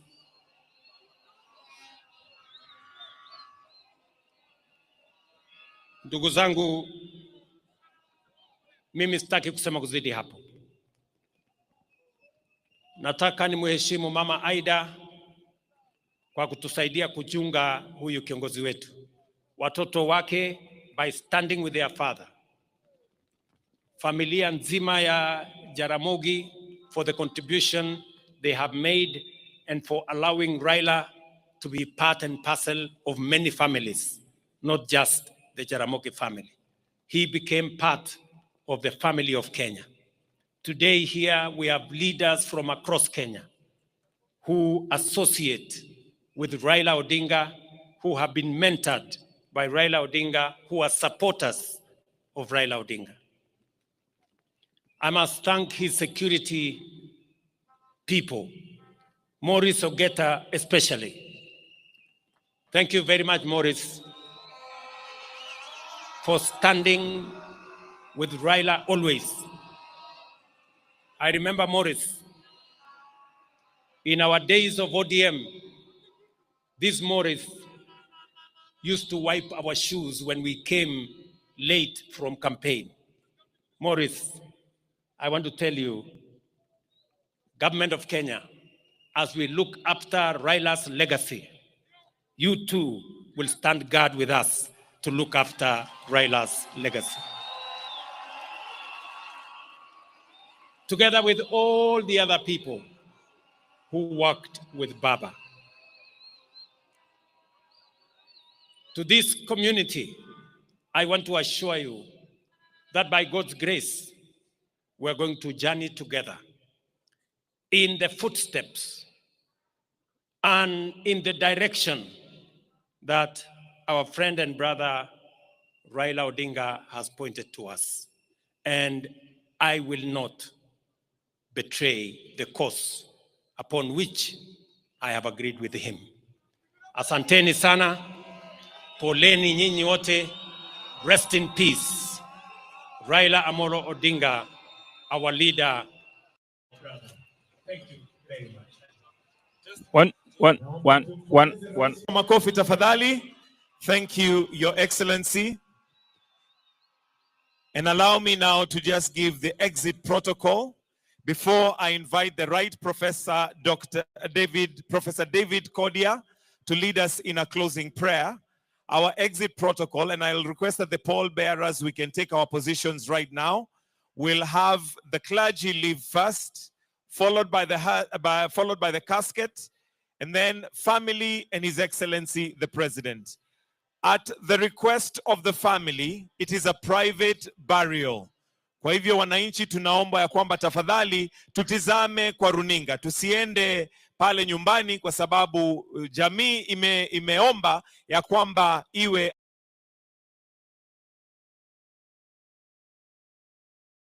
go. The rest of us kindly let's stay and watch it on the screens that we have. Reverend, kindly lead us in a closing prayer. Again, we'll have the bishop's lead, followed by the casket, family, and His Excellency, the President. Tuombe tafadhali.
Tuongozwe na clergy.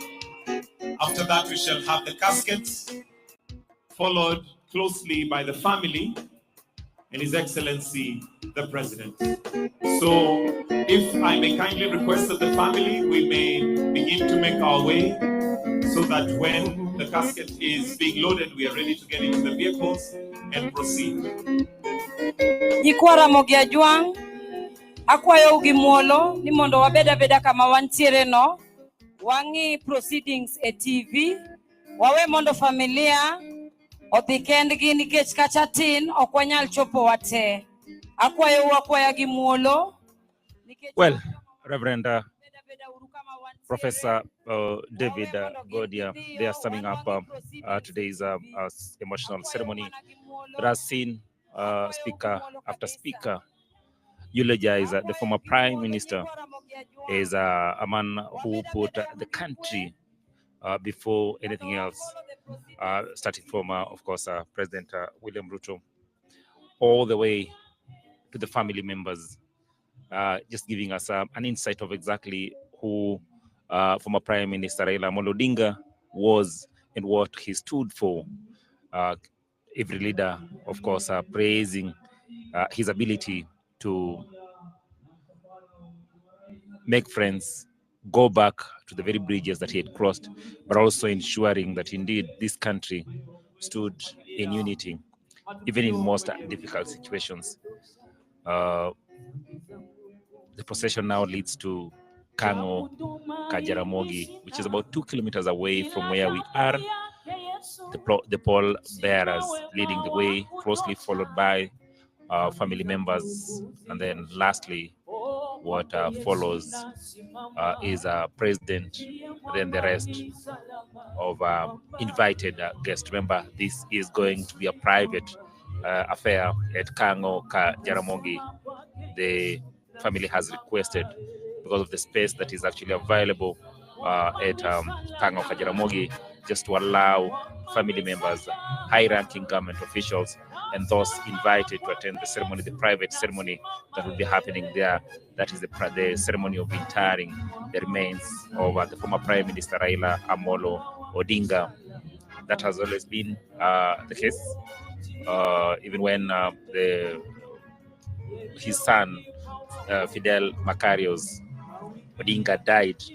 It was just a ceremony of a select few who were allowed into that home, and that is mainly because of the space that is actually available there. Just take you through some of the things that have actually been talked about by the leaders who stood and spoke about the former Prime Minister.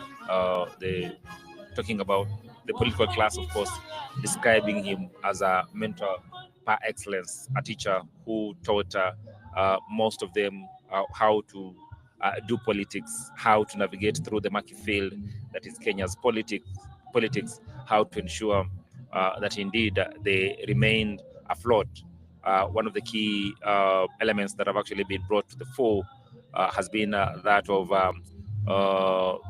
the former ODM deputy party leader Wycliffe Ambetsa Oparanya was pointed out clearly that indeed one of the messages that the former Prime Minister Raila Odinga told him was that never sever bridges, never burn bridges, and also there are no permanent enemies in politics. There are no permanent friends in politics. A mantra that the former Prime Minister lived by himself, and of course ensured that even in difficult situations, times when people thought that they will never talk to this politician or the other politician, he always had that opportunity of or that skill of mending fences and finding a common ground in terms of ensuring that indeed this country moves forward.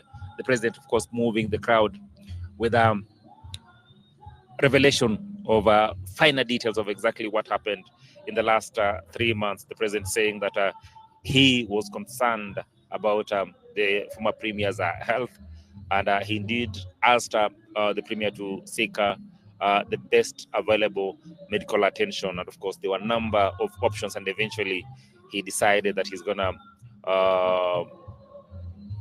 go to India for treatment. He says, of course, in his wisdom and of course the powers bestowed upon him, he said that the government, he assured the family of the former premier that indeed the government will take care of any cost that are actually needed in terms of ensuring that the former premier is taken care of.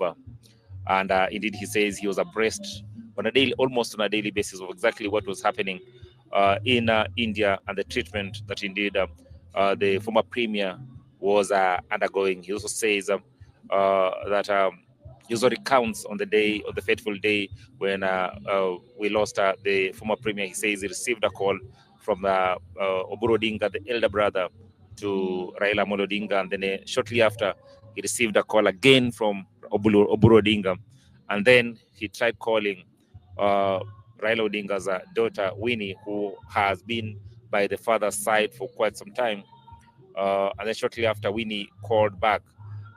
Shortly after, of course, it was very clear or evident that indeed we had lost the former premier.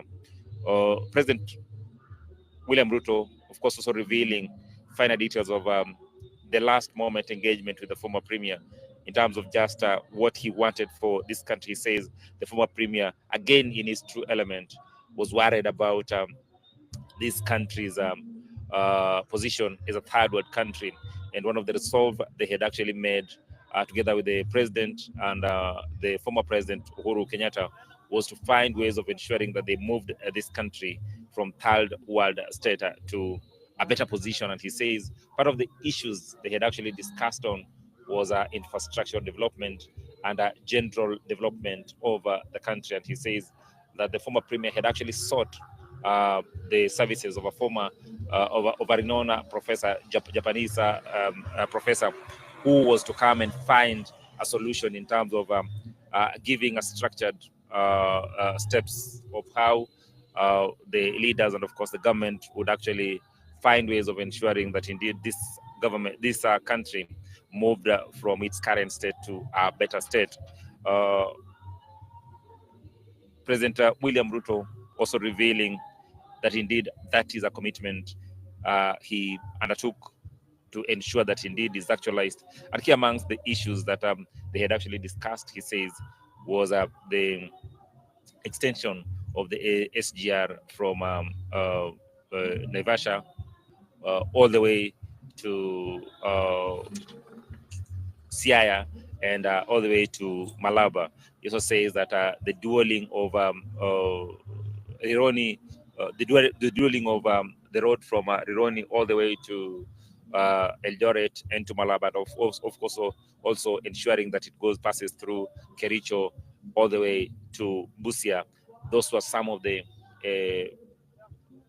highlights of their discussions, just to ensure that indeed the vision and the desires of the former premier were actually met in terms of ensuring that indeed this country moved to the next step. But one of the things that have actually been discussed here is the need to keep the country first. Each and every leader has spoken to what the former premier believed in, and even the Speaker of the National Assembly, Moses Masika Waitangula, saying that after they lost the 2017 general poll, and he thought that everything was actually lost.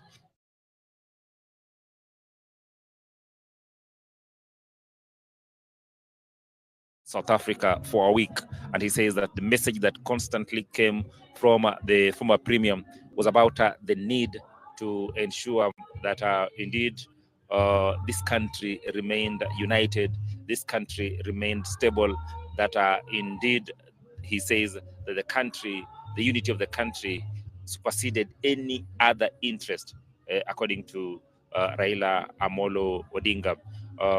Of course, we also heard from the family members who have told us who exactly Raila was from his childhood up until what we've actually had to see as Kenyans. The brother Oburu Odinga saying that they were very close in terms of just growing up together, very close association and everything. They were very close. But one thing that he remembers about Raila Amolo Odinga was his commitment to education. The other thing that he remembers about Raila Amolo Odinga was the factor that Raila Odinga, at a very tender age, didn't like injustices. He started showing from that tender age that injustice was not something that he would actually tolerate. And he cited an example where a teacher actually punished the former premier, and as was the tradition then, they expected that, of course, the former premier will stand up and say thank you, but he said, or salute the punishing teacher. But of course, that did not happen, and he said that will not happen. That, of course, was also corroborated by his sister Ruth Odinga and many other leaders who actually spoke, just speaking to what the former premier believed in. Of course, the procession now is heading to the former premier, to the home of Jaramogi Oginga Odinga, where the former premier will actually be laid to rest. He's actually going to be laid to rest next to his father's grave at Kango Ka Jaramogi. So I will hand over to my colleague Doreen Arange in studio. So then, of course, he takes over before we get to Kango Ka Jaramogi, and of course my colleague Wycliffe Okech, who is actually standing by in Kango Ka Jaramogi, will ensure that indeed we can actually find the best pictures and the best moments of what exactly will be going on at Kango Ka Jaramogi. Back to you, Doreen Arange.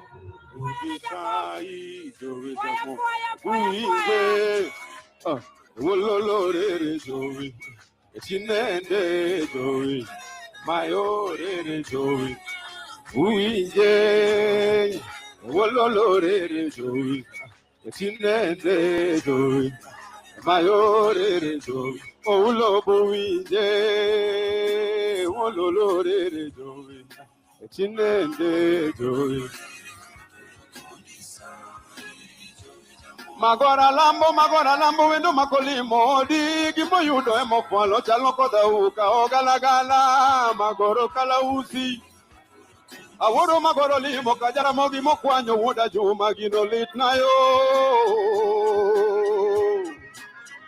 Arango loka chane no kanya motimo gode mirima pena na ngombo timore obonywe. Magule mangisa koloro wangi chieng no bonyo ikieto kanda penye nigilich.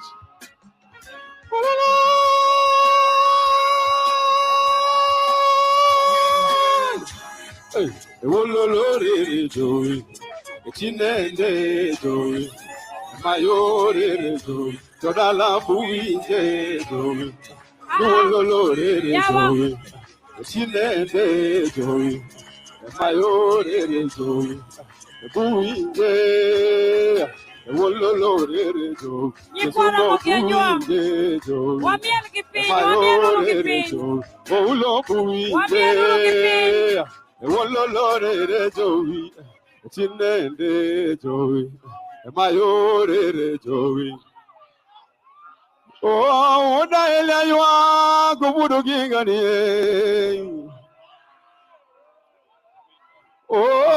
Oh, DJ weka hiyo ya Raila Odinga. Tuko na ngoma ya Raila Odinga, wacha iwekwe hapa tu dance kidogo. Waywa guru jako mogi ka kwa uo kwa dho mielu rubondes disco matanga. Aya waweruru wamieluru. Wapara kwamba wonya lego. Tinga. Hello, nyonurulo. Lo, nyonurulo. Lo, nyonurulo. Hello, nyonurulo.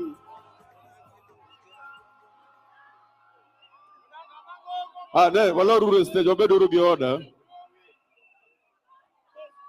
Nyikwara mogiajwang akwayo ugikwe ni waloruru stage. Waloruru stage, obeduru gi order matin, waloruru stage mondo wamiel. Wabeduru gi order, nyikwara mogiajwang waloruru stage. Wabeduru gi order, wawinjore, wamiuru Costa Ojwang na Waloruru mondo wamiel uru maber. Kawuone ma wan go kende. Wabeduru gi order, wawe stage. Akwayo ugikwe, akwayo ugimuolo. Wawe uru stage ne Costa mondo konywa. Wawe uru stage. Ero uru kamano kuom winjo. Ero uru kamano. Wawe uru stage. Security konya uru. Aya DJ,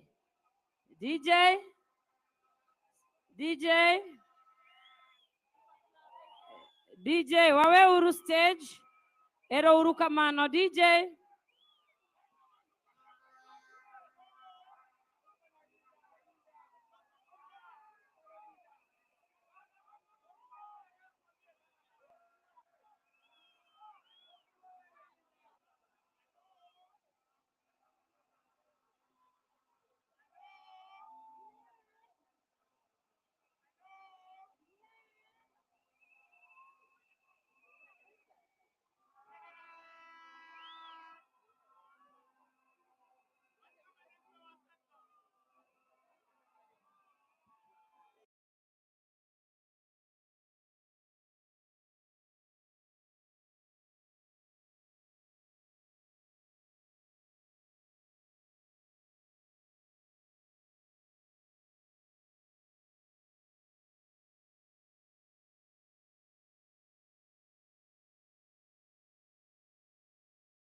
Shuhudia hatua hii ambayo ni ya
Meet the BeatStars Pro page, the world's #1 website builder for music producers. Sell beats,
The global AI market is projected to reach $1.77 trillion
I'm a terrible note taker. My notes look like doctor's handwriting mixed with abstract art. And my type notes, forget it. That's why I decided to fire myself as a note taker and